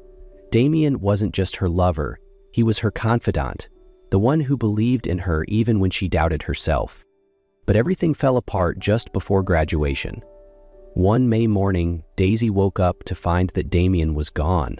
Without a goodbye, without a single message. He vanished from her life as if he had never been there, leaving behind an emptiness she could never quite fill. She tried to move on, but nothing could erase the memories of him. There were nights when she wondered if what they had was nothing more than a beautiful illusion. And as time passed, she forced herself to accept that Damian Lancaster was nothing more than a part of her past. But the past has a way of returning, and she was completely unprepared for what was coming next. 5 years later, Daisy Reed had built a name for herself in the fashion world. She wasn't a household name, but she was a rising talent, known for her designs that were both elegant and powerful, a reflection of the woman she had become after years of heartbreak. She was working in her studio when an unexpected offer arrived. Lancaster Corporation wanted to collaborate with her on a high-profile project. Her first instinct was to refuse. She had spent 5 years erasing the name Lancaster from her mind, burying every memory of the man who had once meant everything to her. But this was an opportunity too big to ignore. So with a steady heart and the mindset of a professional, she accepted. On her first day at Lancaster Corporation, Daisy walked into the boardroom with unshakable confidence. But the moment the door opened, she froze. Damien Lancaster was standing there. He was no longer the man she had once known. Once a charming and warm university student, he now carried the aura of a powerful businessman. His tailored dark suit emphasized his broad shoulders, and his sharp gaze suggested he was accustomed to commanding the world. Her heart clenched, but she masked it with a calm, unreadable smile. She had learned never to let him hurt her again. Daisy. Damien spoke first, his voice deep and controlled. Mr. Lancaster, she replied coolly, deliberately creating distance. Something flickered in his eyes, but it was gone in an instant. He remained composed, pulling out a chair and gesturing for her to sit. I didn't think you would accept, he said, his gaze never wavering from hers. Business is business, Daisy said lightly. I don't let personal matters interfere with my career. A shadow crossed his eyes, but he simply nodded. Good, because I want you to lead this project. Daisy hesitated. Why me? He leaned forward slightly, his voice smooth yet carrying something deeper. Because you're the best. It should have been a compliment, but Daisy sensed something more. This wasn't just about business. Damien wanted her back in his life. She met his gaze steadily, refusing to waver. I'll do the job. But that's it. Don't expect anything more, Damien. He smirked, an enigmatic smile that sent a shiver down her spine. We'll see. Daisy kept her promise. She focused solely on her work, maintaining a strictly professional relationship with Damien. But Damien did not. He was present at every meeting, scrutinized every detail of her designs, and found excuses to extend their discussions long past working hours. At first, Daisy ignored him, but she couldn't ignore the way his gaze lingered on her, as if searching for something he had lost. Then, everything took a devastating turn. Daisy felt her blood freeze as whispers filled the gala hall. Damien Lancaster. Engaged. The words echoed in her mind, drowning out the chatter around her. And then, she saw her. Anna Beaumont. Beautiful, graceful, everything society expected as the perfect match for a Lancaster heir. And in front of hundreds of guests, Anna smiled sweetly, her voice cutting through the air like a knife. I'm looking forward to becoming Damien's wife. We've already discussed having children soon. It will be a wonderful step forward for both our family and the company. The world tilted. The air felt suffocating. For a split second, Daisy was 21 again, waking up to an empty bed, to the realization that the man she loved had disappeared without a trace. But this time he was standing right there. Damien remained silent, his expression unreadable. He didn't deny it. He didn't look for her. The weight in Daisy's chest became unbearable. She refused to let him see her break. Lifting her chin, she turned sharply and walked away, her heels clicking against the marble floor, each step carrying the pieces of her shattered heart. Damien stood beside Anna, his expression unreadable. He neither confirmed nor denied her words. Daisy couldn't take it anymore. She turned and walked out of the gala, her heart racing with emotions she couldn't even name. Anger, disappointment, heartbreak. She wasn't the same girl from 5 years ago, but standing in front of Damien again, she felt like she was being swept into a storm she had no control over. She was about to call for a car when a hand grabbed her arm. Damien, what's wrong? His voice was calm, steady, like nothing had happened. Daisy pulled her arm free, her eyes flashing with pain. Are you really going to marry her? Damien studied her for a long moment before replying. That's none of your concern." The words cut deep. Daisy let out a bitter laugh. "You're right," she said. "You don't concern me anymore." She turned away, walking straight out of the event, swearing this would be the last time she ever let Damien hurt her. But she had no idea things were far more complicated than they seemed. Daisy should have forgotten about Damien after that night. She told herself their lives no longer intersected, but things were never that simple. Since the gala, Damien seemed to be everywhere. He involved himself in every stage of the project, giving feedback on things that others could have handled. He personally reviewed every design, even finding ways to prolong meetings just to keep her around. One late night, Daisy stayed behind to finalize the last sketches for the collection. When she finally packed up to leave, the sky opened up, rain pouring down in heavy sheets. She sighed, pulling out her phone to call for a taxi, but before she could press the button, a familiar black car pulled up in front of her. "Damien," he rolled down the window, his voice steady but leaving no room for argument. "Get in." Daisy hesitated. "I can get home on my own." "It's storming, Daisy." His eyes held something unreadable. "Do you want to stand here getting drenched or get in the car?" She hesitated for only a second before pulling the door open and sliding into the passenger seat. The warmth inside was a stark contrast to the cold rain outside, but the tension between them was suffocating. "What are you doing, Damien?" she finally asked. He kept his eyes on the road. "I don't know what you mean." She let out a humorless laugh. "You're at every single one of my meetings. You personally review my designs like you're the creative director instead of the CEO. You're doing everything to keep me close. So I'll ask again, what are you doing?" This time, Damien didn't answer right away. The car moved through the rain-soaked streets, but Daisy could feel the storm raging between them. Finally, he pulled over and turned to face her. "I never forgot you, Daisy." She froze. His voice was rough, as if the words had been difficult to say. I tried to live the life my mother planned for me. I tried to bury the past, but the moment I saw you again, I knew. I never really let you go." Her heart skipped a beat, but she refused to let herself fall. "And yet, you're still engaged to Anna." Damien exhaled, his jaw tightening. "It's not what you think." She let out a bitter laugh. "Then explain it to me." He didn't. And that silence told her everything. Daisy turned away, her hands clenched into fists. "It's too late, Damien. We can't go back." He whispered her name, but she had already opened the door, stepping into the pouring rain as if trying to wash away the past. But deep down, she knew some things could never be erased, no matter how far she ran. Daisy didn't return to Lancaster Corporation for 2 days. She needed time to think, to soothe her heart after her confrontation with Damien. But on the 3rd day, as she stepped into her studio, she was met with an unexpected visitor. Anna Beaumont. She was as flawless as ever, golden hair gleaming under the light, lips curled in a sharp smile, but there was irritation in her eyes. "We need to talk," Anna said, her voice clipped with frustration. Daisy crossed her arms. "I don't think we have anything to discuss." Anna stepped closer, her voice lowering like a warning.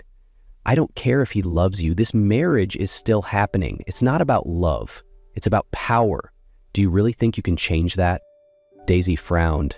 "What are you talking about?" Anna let out a bitter laugh. "Has Damien never told you? His mother forced him to leave you 5 years ago. She threatened to destroy your career if he didn't walk away. And now, she's forcing him into this marriage to secure the company." Daisy's breath caught in her throat. Damien hadn't left because he didn't love her. He had left because he was trying to protect her. Before she could respond, Anna's phone buzzed. She frowned at the screen, then scoffed. "Well, I guess you're no longer a problem. Damien just called off our engagement, in front of the entire press." Daisy's eyes widened. "He did what?"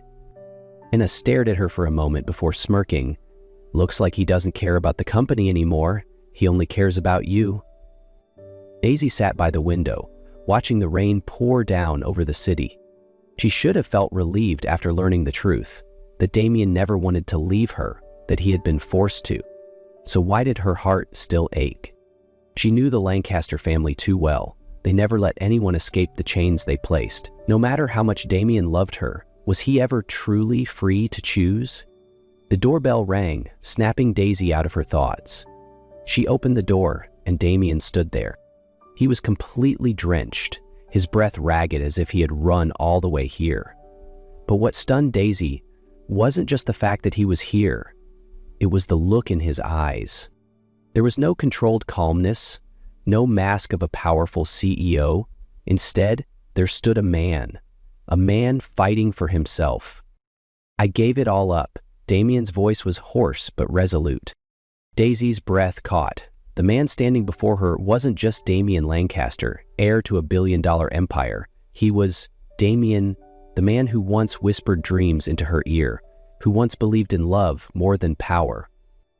"I didn't just call off the engagement," he continued, stepping forward. Rain dripped from his hair, but his eyes never wavered. "I walked away from Lancaster Corporation. I'm not the CEO anymore." Daisy shook her head in disbelief. "No, that's impossible. You spent your whole life..." "Spending my life as a puppet," Damien cut in. His voice trembled, but his gaze held steady. "My mother said if I didn't marry Anna, I'd lose everything. She was right.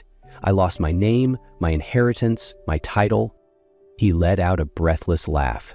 "But for the first time, I am free." Her chest tightened. "Are you insane? You spent your whole life preparing for that position." Damien shook his head. "No, I spent my whole life doing what my mother wanted, but for the first time, I'm doing what I want." Daisy froze. He swallowed hard, his expression softening. "I let you go once because I thought it was the only way to protect you. But the truth is, you never needed protecting. You're the strongest person I know." He exhaled. "I don't need a corporation. I don't need power. I just need you." A single tear slipped down Daisy's cheek. He let out a quiet, almost helpless laugh. "I spent my whole life trying to be the man my mother wanted, but you're the only one who made me want to be the man I really am." Daisy took a step forward, her heart pounding. She reached up, touching his face. Cold from the rain, but his gaze was impossibly warm. "Are you sure?" she whispered. "No regrets?" Damien laced his fingers through hers, his smile gentle. "I've never been more sure of anything in my life." A choked breath escaped her lips before she pulled him into her arms. And for the first time in 5 years, there was nothing standing between them. 1 year later, Daisy never imagined she and Damien could have a happy ending, but with each passing day, their love only grew stronger. Damien had given up everything for her, but in the end, it was their love and his unwavering determination that changed everything. His mother, the greatest obstacle between them, slowly began to see what she had refused to acknowledge for years. Daisy wasn't a threat. She was the one who had brought true happiness into Damien's life. Without pressure or expectations, Damien returned to the company as a true leader, not one bound by duty, but by choice. They loved each other in the simplest yet deepest way. There was no more fear of the past separating them, only peaceful days filled with unwavering trust.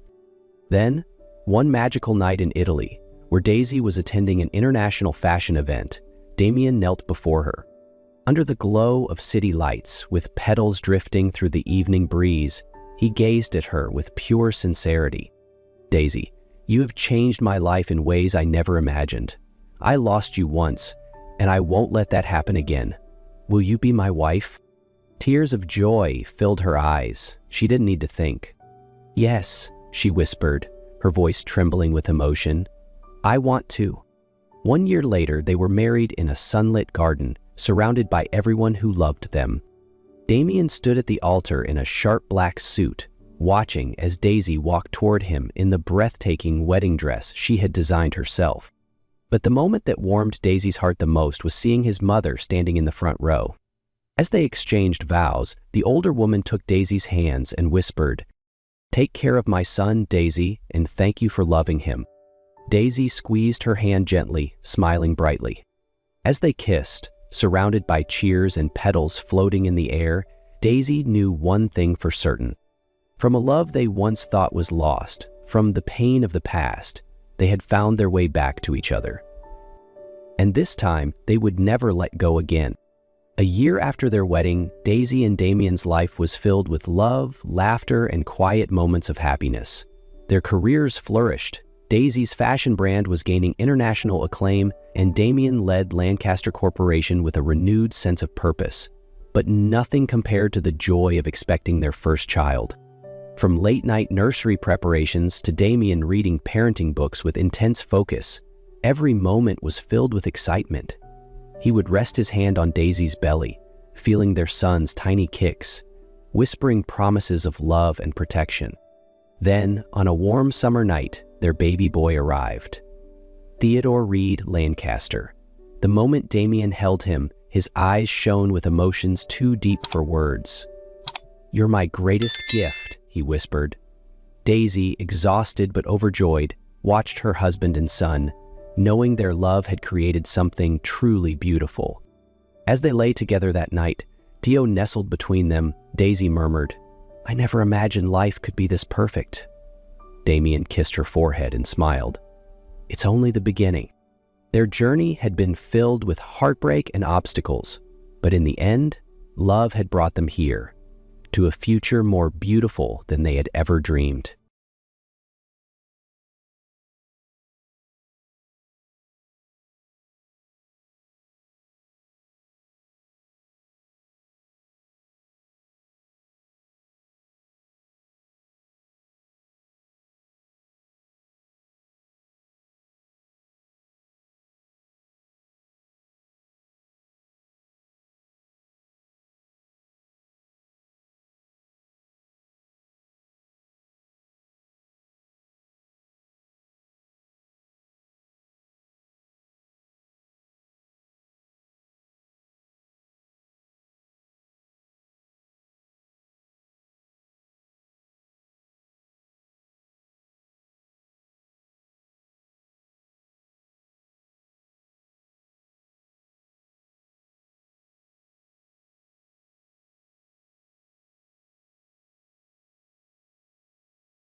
Sophia Bennett never imagined she would become the wife of a billionaire. But when life pushed her into a corner, she had no other choice. Her family was drowning in debt. The hospital kept calling with grim updates on her mother's condition. She needed money, an amount she could never earn in a lifetime. Then Alexander Grayson appeared, a ruthless, cold, and powerful CEO. He didn't believe in love, nor did he need a real wife. What he needed was the perfect image to protect his empire from malicious rumors. And Sophia was the perfect candidate. "This marriage is just a contract." Alexander's voice was devoid of emotion. No love, no attachments, just a mutually beneficial arrangement. Sophia knew she was selling her freedom, but as she signed her name on the contract, she had no idea that this very moment would change her life forever. Sophia Bennett and Alexander Grayson's wedding was the epitome of luxury, draped in flashing lights and hollow congratulations. The most powerful figures in the business world attended, eager to witness the perfect union between two complete strangers. Sophia wore a breathtaking wedding gown, her lips curved into a flawless smile. But inside, she felt empty. Alexander stood beside her, the picture of elegance, yet his gaze remained cold and distant. When the ceremony ended, his hand rested lightly on her waist, a gesture that appeared intimate but carried no warmth. When the doors of the Grayson estate closed behind them, sealing them away from the cameras and prying eyes. The air turned suffocatingly cold. No more congratulations, no more forced smiles, just silence. A vast, unspoken distance between two strangers. "Your room is down the hall," Alexander said, removing his jacket and draping it over a chair. "We'll live under the same roof, but I don't expect anything beyond what we agreed upon." Sophia nodded, masking the strange flicker of disappointment in her chest. She had known this from the start. This was just a contract, no feelings, no attachments. But why did her heart feel so heavy? The days that followed were filled with distant encounters and routine formalities. Alexander left for work early in the morning and returned late at night, by which time Sophia had already retreated to her room. They only appeared together when necessary, before the press, at high society events, and during obligatory dinners. Every time they stepped out in public, Alexander played the role of the devoted husband flawlessly, his arm around her waist, whispers of sweet nothings into her ear that both knew were devoid of meaning. But the moment they stepped back into their mansion, they reverted to strangers, each lost in their own world. Despite knowing this marriage was nothing but an arrangement, Sophia couldn't shake the feeling of being trapped. Every night she lay in a bed that didn't feel like hers, listening to the distant sound of Alexander's footsteps echoing down the hall. He never entered her room, never made an effort to bridge the gap between them. She reminded herself not to expect anything. And yet, with each passing day, Sophia couldn't ignore one undeniable truth. No matter how cold Alexander Grayson was, his mere presence still made her heart race. Sophia didn't know exactly when things began to shift. Maybe it was the lingering glances, the accidental brushes of skin, or perhaps it was the strange awareness she felt whenever Alexander was near. At first, she tried to ignore it. She reminded herself that this was just a contract, that Alexander was not a man capable of love. But no matter how much she tried, she couldn't overlook the subtle moments that were slowly changing the atmosphere between them. One evening, after a long and exhausting day at the hospital with her mother, Sophia returned home with a heavy heart. She sank onto the living room couch, staring blankly at the flickering flames in the fireplace. She hadn't even heard the footsteps behind her until a deep, familiar voice broke the silence. "You're still awake?" She turned to see Alexander standing in the doorway, his tie loosened, the top buttons of his shirt undone. He looked different. Not the cold, untouchable CEO the world knew, but a man who, for once, seemed softer. She pressed her lips together and shook her head. "I couldn't sleep." Instead of heading to his office like he usually did, Alexander poured himself a drink and, surprisingly, sat beside her. "How was your day?" Sophia sighed, her gaze still fixed on the fire. "My mother, she's not doing well. The doctors aren't sure how much longer she has." Her voice wavered despite her efforts to stay composed. Alexander didn't respond immediately. A silence stretched between them, not uncomfortable but heavy, filled with something unspoken. And then, in a voice that was firm, unwavering, he said, "She'll get the best care. You don't have to worry about that." Sophia inhaled shakily. "Thank you." She hadn't expected comfort from him, and Alexander was not the type to offer it, but in that moment, as she truly looked at him, she saw something different. Something unfamiliar, flickering in his sharp blue eyes. She reminded herself that it didn't mean anything, that this was still just a contract. But the intensity in his gaze told a different story. It lingered, a silent question she wasn't ready to answer, and even as she told herself to look away, her pulse betrayed her, quickening under his unrelenting stare. And in that moment, Sophia realized something between them had begun to change. It wasn't just the way his fingers lingered on her skin a second too long. It wasn't just the way his voice softened when he spoke her name. It was something deeper, something unspoken yet undeniable. The air between them was no longer cold indifference. It was charged with something dangerous, something she wasn't sure she was ready to name.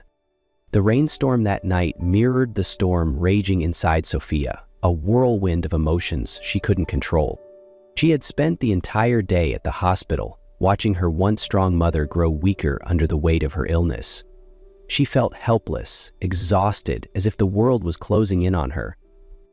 When she returned home, Sophia didn't go straight to her room.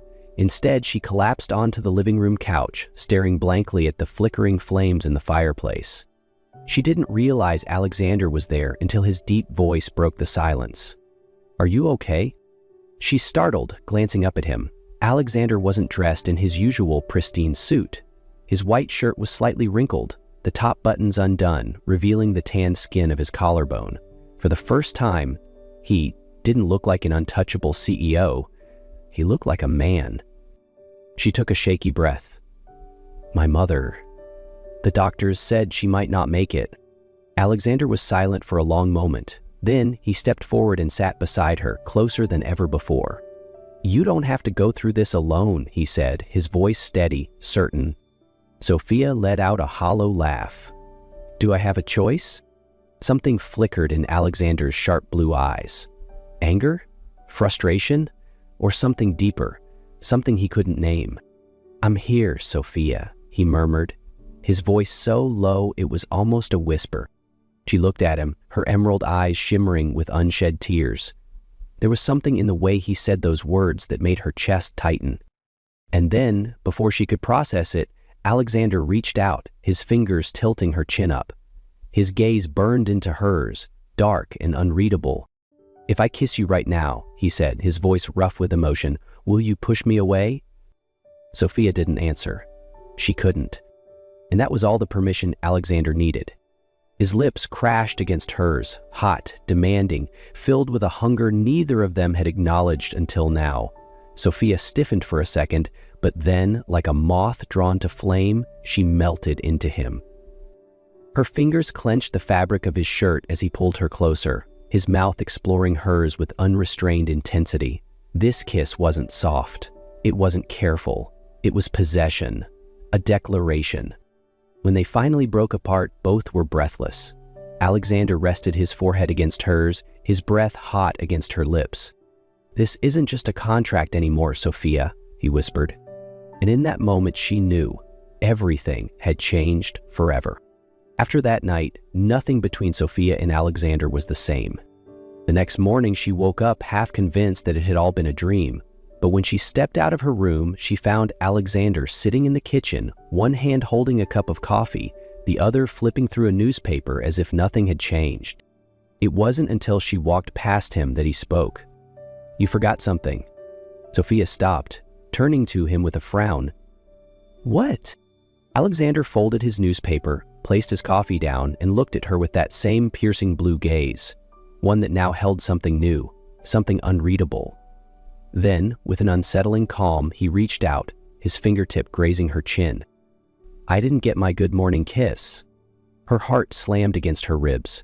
She opened her mouth to protest, but before she could utter a single word, Alexander leaned in, pressing a slow, possessive kiss against her lips.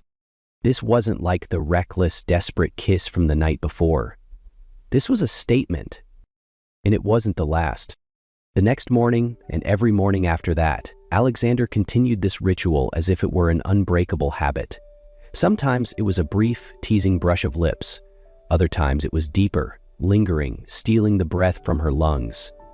And each time, Sophia felt herself losing more control. But it didn't stop there. His touches became more frequent.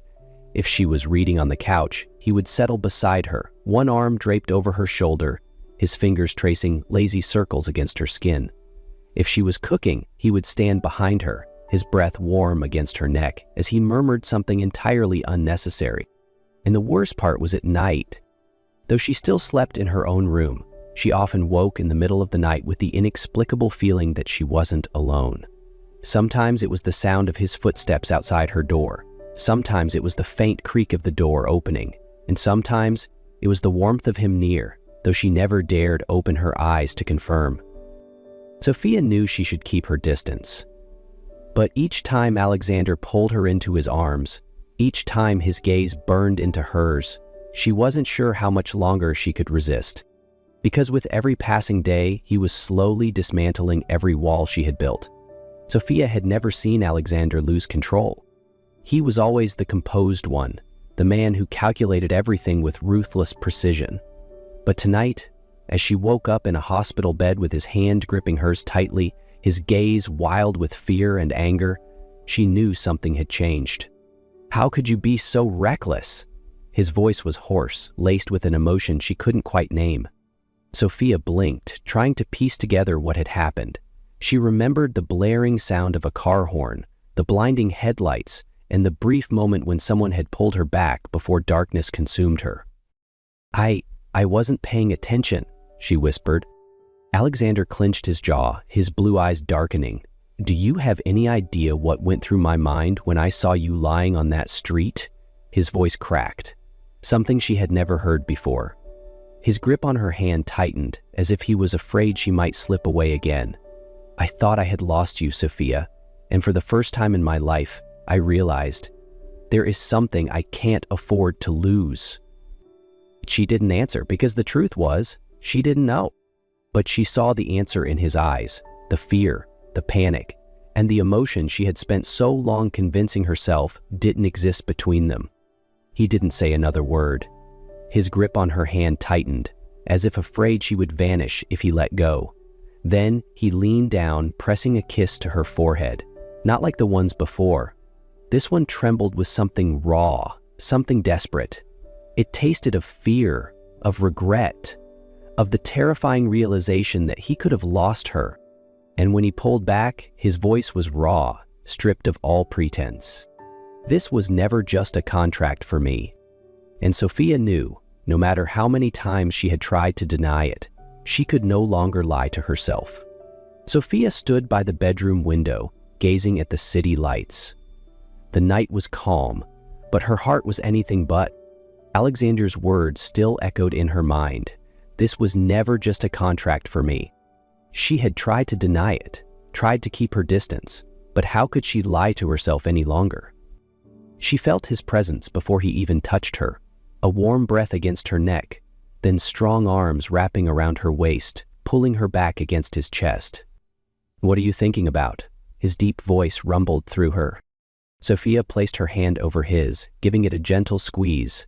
"You? Us." Alexander turned her to face him. His piercing blue eyes no longer held their usual coldness. Instead, they were filled with something raw, something real. "I love you, Sophia," he murmured, his fingers brushing against her cheek. "No contracts, just us." She looked into his eyes, her heart pounding, and for the first time, she didn't hesitate. She rose onto her toes, pressing her lips against his, a kiss of acceptance, of love, of certainty. When they finally parted, Alexander chuckled softly, resting his forehead against hers. "I'm still going to ask for my morning kiss every day." Sophia laughed, wrapping her arms around his neck. "And this time, I'll always be ready." Sophia stood on the balcony of their villa, the gentle breeze playing with her soft curls. The night air was crisp, but the warmth behind her was unmistakable. The warmth of the man who had once been untouchable, yet now refused to let her go. The night sky stretched endlessly above them, dotted with a million twinkling stars.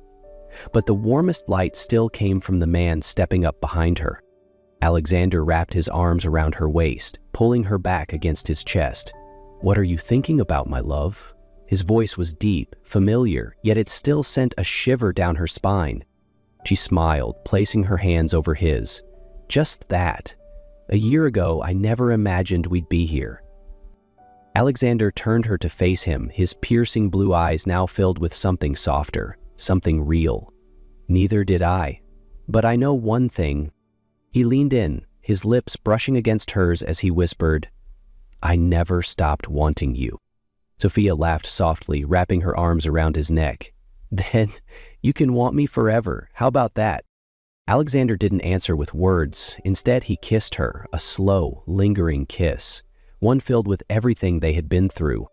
When they pulled apart, he smirked. "Morning, night. I'll always ask for my kiss." Sophia stood on her toes, pressing a feather-light kiss to the corner of his lips. "And this time, I'll always be the one to kiss you first." Under the endless stars, they laughed together, knowing their love was no longer bound by a contract, but by forever. Thank you for watching until the end. If you were captivated by the emotional love story of Sophia and Alexander, leave a comment with the word kiss to show that you felt the passion and intensity in every kiss they shared. And don't forget to like, subscribe to the channel, and turn on the notification bell so you won't miss more romantic stories like this. Love sometimes starts with a contract, but who knows?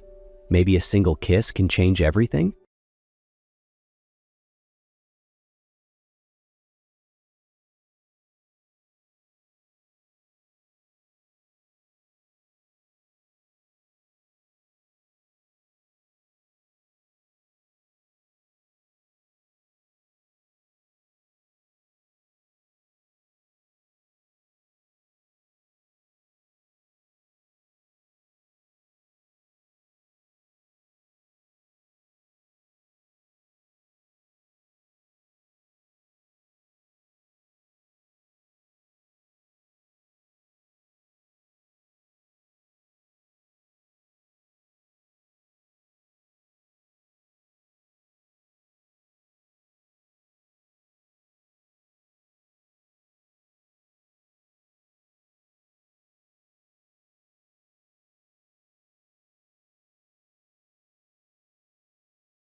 Olivia Carter never imagined that her first day at Sterling Dynamics would turn into a complete disaster. As an ambitious executive assistant, she wanted to make a great impression. Instead, chaos welcomed her. The moment she stepped into the building, a major system failure struck.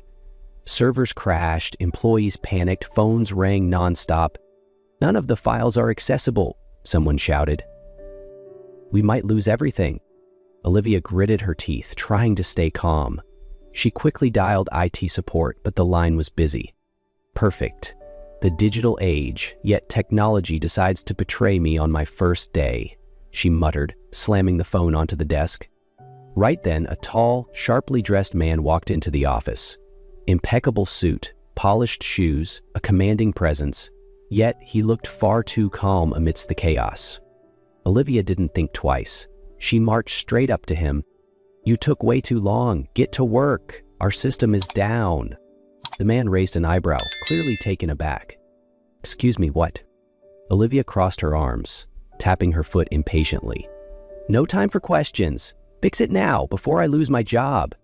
She had no idea that the man standing before her wasn't an IT technician. He was Nathan Sterling, the CEO of the company. Without wasting a second, Olivia pushed the man into the chair and pointed at the screen. "Hurry up, just press a few keys and fix this already." Nathan raised an eyebrow, clearly amused. "And what if I told you I can't fix it?" he asked, his tone calm. Olivia let out an exasperated sigh. "Oh, fantastic. First day on the job and I get stuck with an IT guy who has no idea what he's doing." Nathan remained composed, but there was an undeniable glint of amusement in his eyes. "So, what exactly do you want me to do?" "Pretend to care. Type something. Look like you're actually trying." Olivia crossed her arms, emphasizing every word like a boss giving orders. Nathan shrugged, then slowly placed his hands on the keyboard, tapping a few keys as if he was putting in the world's greatest effort. Olivia leaned in, watching closely. "Wow. So slow. Are you typing with just one finger?" Nathan glanced up, smirking. "Are you seriously telling me to work faster?" "Yes. What do you think this is? Brain surgery? Just click something, fix it, and let's move on." Nathan sighed dramatically, then pressed a single key on the keyboard. The entire office lit up as the system came back online. A collective sigh of relief filled the room. "Hallelujah!" someone cheered. Olivia clapped her hands, victorious. "Finally! That wasn't so hard, was it?" But then she noticed Nathan adjusting his cufflinks, his smirk growing. "And who said I work here?" Olivia froze. Her brain took a full 3 seconds to process his words. Right at that moment, a man in a gray suit rushed in, slightly out of breath. "Mr. Sterling, the board is waiting for you in the meeting room." Silence. Every single person in the office stared at Olivia. Nathan folded his arms, tilting his head slightly, clearly entertained. "Miss Carter," Nathan leaned in slightly, his smirk widening. "Any more orders for me?" Olivia felt her entire world collapse in slow motion. The air in the office grew unbearably thick as every pair of eyes fixated on her. "Oh no! Oh no, no, no, no! This isn't happening!" Heat flooded her face. Her palms went ice cold. She wanted the floor to swallow her whole. Olivia felt the ground disappear beneath her feet. She had just bossed around, scolded, and even rushed the CEO of the company like he was a clueless intern. And now he was staring directly at her, clearly entertained by this disaster. "I'm so fired." No one moved. No one even dared to breathe. Then Nathan let out a quiet chuckle, shaking his head. "That was interesting." He turned to his assistant. "The board has been waiting long enough. Let's go." Olivia exhaled, thinking she had escaped. Maybe she could apologize later and salvage what was left of her dignity. But then, "Miss Carter, come with me." She froze. What?" Nathan raised an eyebrow. "You wanted to explain the system issue to the board, didn't you?" The entire office held its breath.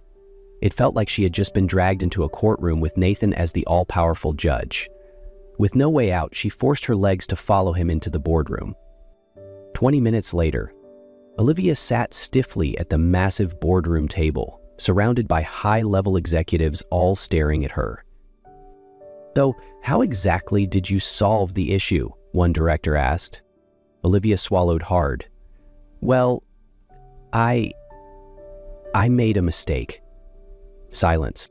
She squeezed her eyes shut, then decided to just say it.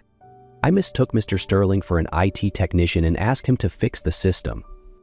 The room went dead silent. One of the directors dropped his pen out of pure shock. Nathan leaned back in his chair, amusement flickering in his eyes. And she was quite efficient. Rude, but efficient. No one dared to laugh, but a few executives coughed awkwardly, struggling to hold it in. Olivia just wanted to disappear into thin air. When the meeting ended, Nathan walked up to her slowly. "You're the first person to ever give me orders." Olivia nodded cautiously. "I apologize?" Nathan folded his arms, considering something, then finally spoke words she never expected. "I want you as my personal assistant." Olivia blinked rapidly. "Excuse me?" "Starting today, you work directly with me." Her mind went blank. One moment she was yelling at the CEO. Now she was his assistant? She wasn't sure if this was a career opportunity or a life sentence. But one thing was clear. Her life was never going to be the same. Olivia still couldn't believe what had just happened. Just hours ago, she thought she'd be fired. Now, she was the personal assistant to the CEO. Everything was happening too fast. As soon as Olivia sat down at her new desk, the phone began ringing nonstop. Before she could even answer, Nathan appeared, holding a thick folder. "You have 3 days to organize a charity gala for the company," he said casually. Olivia blinked. 3 days? That's right, the guest list includes top CEOs, politicians, and the media. I expect perfection. Olivia gaped at him. A high-profile event in 3 days? Waited, doesn't the company have an event planning team? Yes, but now you're in charge. Nathan shrugged. Olivia wanted to scream, but instead she gripped the folder tightly and tried to stay calm. The next 3 days were pure chaos. The florist canceled last minute. The venue requested last-minute design changes. The band backed out. The menu hadn't been approved. Olivia ran around the office, made dozens of phone calls, and tried to fix everything before it was too late. Meanwhile, Nathan remained completely unbothered. On the final day, Olivia stormed into his office, her eyes dark from exhaustion. "We have a serious problem," she announced. Nathan looked up, as if he had been expecting this. "Tell me." Olivia slammed the folder onto his desk. "The decorator quit, the band canceled, the chef refuses to adjust the menu, and I haven't slept in 3 days?" Nathan rested his chin on his hand, watching her. "So, in other words, everything is a disaster?" Olivia groaned. A very accurate summary. He didn't seem concerned. Instead, he picked up his phone and made a call. "George, I want the guest list and invitations finalized by tonight." After hanging up, he turned to Olivia. "The rest is up to you." Olivia stared at him. "That's it? No backup plan? No motivational speech?" Nathan smirked. "You don't need luck. You need coffee." Olivia glared at him, but still turned around and got back to work. Despite all the setbacks, the gala turned out perfect. Nathan stood beside Olivia, holding a glass of wine, his expression unreadable. "You did better than I expected." Olivia was exhausted but proud. One thing was certain: she had passed Nathan Sterling's first test. Olivia stood still amidst the dazzling scene of the gala. After 3 days of racing against time, everything was finally perfect. The grand chandeliers glowed, the elegant tables gleamed, and the city's most powerful people chatted over fine wine. She had done it, but instead of celebrating, Olivia felt a pair of eyes watching her. Nathan Sterling, as calm and unreadable as ever, stood across the room, a glass of wine in his hand, his gaze fixed on her. He was watching her. Olivia tried to ignore it, but her heartbeat betrayed her. Needing a moment to breathe, she stepped out onto the balcony, letting the cool air clear her mind. But before she could relax, a voice sounded behind her. "Running away?" Olivia turned around, facing David Lancaster, a sharp businessman and one of Nathan's biggest rivals. "Just enjoying a moment of peace." She folded her arms. David smirked, swirling his drink. "You and Nathan seemed close." Olivia frowned. "We work together." "Do you really believe that's all it is?" David tilted his head, his voice layered with meaning. Before Olivia could answer, a deep voice interrupted. "I don't recall inviting you into this conversation." Nathan stood at the entrance, his eyes cold and unwavering. David chuckled, raising his hands in mock surrender. "Relax, Sterling, just a harmless chat." Nathan didn't blink. "Olivia doesn't need your insinuations." David held his gaze for a moment, then shrugged and walked away, but not before casting Olivia one last knowing glance. Once they were alone, Nathan turned to Olivia. "Did he bother you?" Olivia forced a small smile. "I can handle myself." Nathan stepped closer, narrowing the space between them. "I know." His voice was softer now. "But that doesn't mean I'll stand by and watch." Olivia swallowed. Something had shifted between them. Nathan held her gaze. Then he leaned in slightly, but stopped. Waiting. Olivia didn't step back. She didn't kiss him, but she also didn't walk away. Nathan smirked, as if he knew exactly what was happening. "We have time," he murmured, stepping back, leaving her with a racing heart and more confusion than ever. Olivia thought that after that fateful night, everything would go back to normal. She was wrong. From that day, Nathan began a quiet but persistent pursuit. He was everywhere: meetings, coincidental lunches, even delivering coffee to her desk every morning. "Do you seriously have nothing better to do?" Olivia folded her arms. Nathan just shrugged, smirking. "I do, but no deal, no project, no billion-dollar contract is as important as this." At first, Olivia thought it was a joke, but Nathan never gave up. One late night, as she worked alone, Nathan appeared at her office door, holding a box of pastries. "You haven't eaten, have you?" Olivia sighed. "Why do you keep doing this?" Nathan stepped closer, his gaze unwavering. "Because I care about you, and I'll keep doing this until you realize you care about me too." She thought she could keep resisting, but then, on a rainy night, Nathan called, "Come downstairs." Looking out the window, she saw him standing in the rain, umbrella in hand, waiting. When she reached him, Nathan gently touched her cheek, his voice soft but firm. "Give me a chance." Olivia had fought this long enough. She placed her hand on his chest, feeling the steady rhythm of his heartbeat, strong, unwavering, just like him. She let out a breath she didn't even realize she had been holding.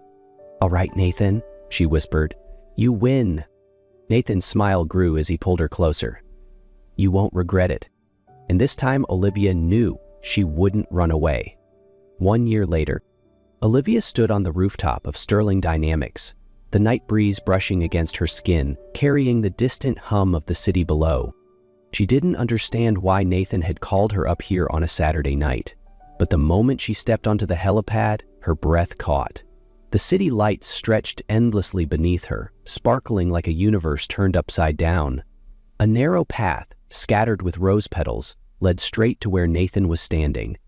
Dressed in a sleek black suit, his hair slightly tousled from the wind, his gaze unchanged, still looking at her the same way. Olivia let out a small laugh, crossing her arms. "Nathan, what are you up to now?" He stepped closer, took her hands in his, and pulled her gently toward him. "Something I've been thinking about for a long time." Her heartbeat pounded. "Olivia," his voice was deep, steady. "Since the day you walked into my life, I haven't had a single, boring moment." She laughed softly, but her eyes shimmered with unshed tears. "I used to believe I had control over everything, but then you showed up and I realized I don't want control anymore." Nathan slowly lowered himself to one knee, pulling out a small velvet box. A ring gleamed under the city lights. "Olivia Carter," Nathan's voice was steady, but his hands trembled ever so slightly. "I've built empires, closed impossible deals, and led thousands of people, but nothing has ever terrified me more than this moment." He took a deep breath, eyes locked onto hers. "Would you do me the honor of making sure I never win another argument for the rest of my life?"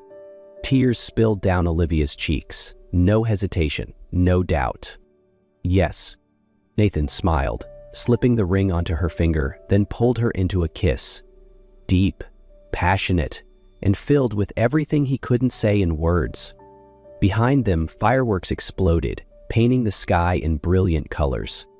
But Olivia saw only one thing: the man in front of her, the man she never thought she'd love, the man she couldn't imagine living without.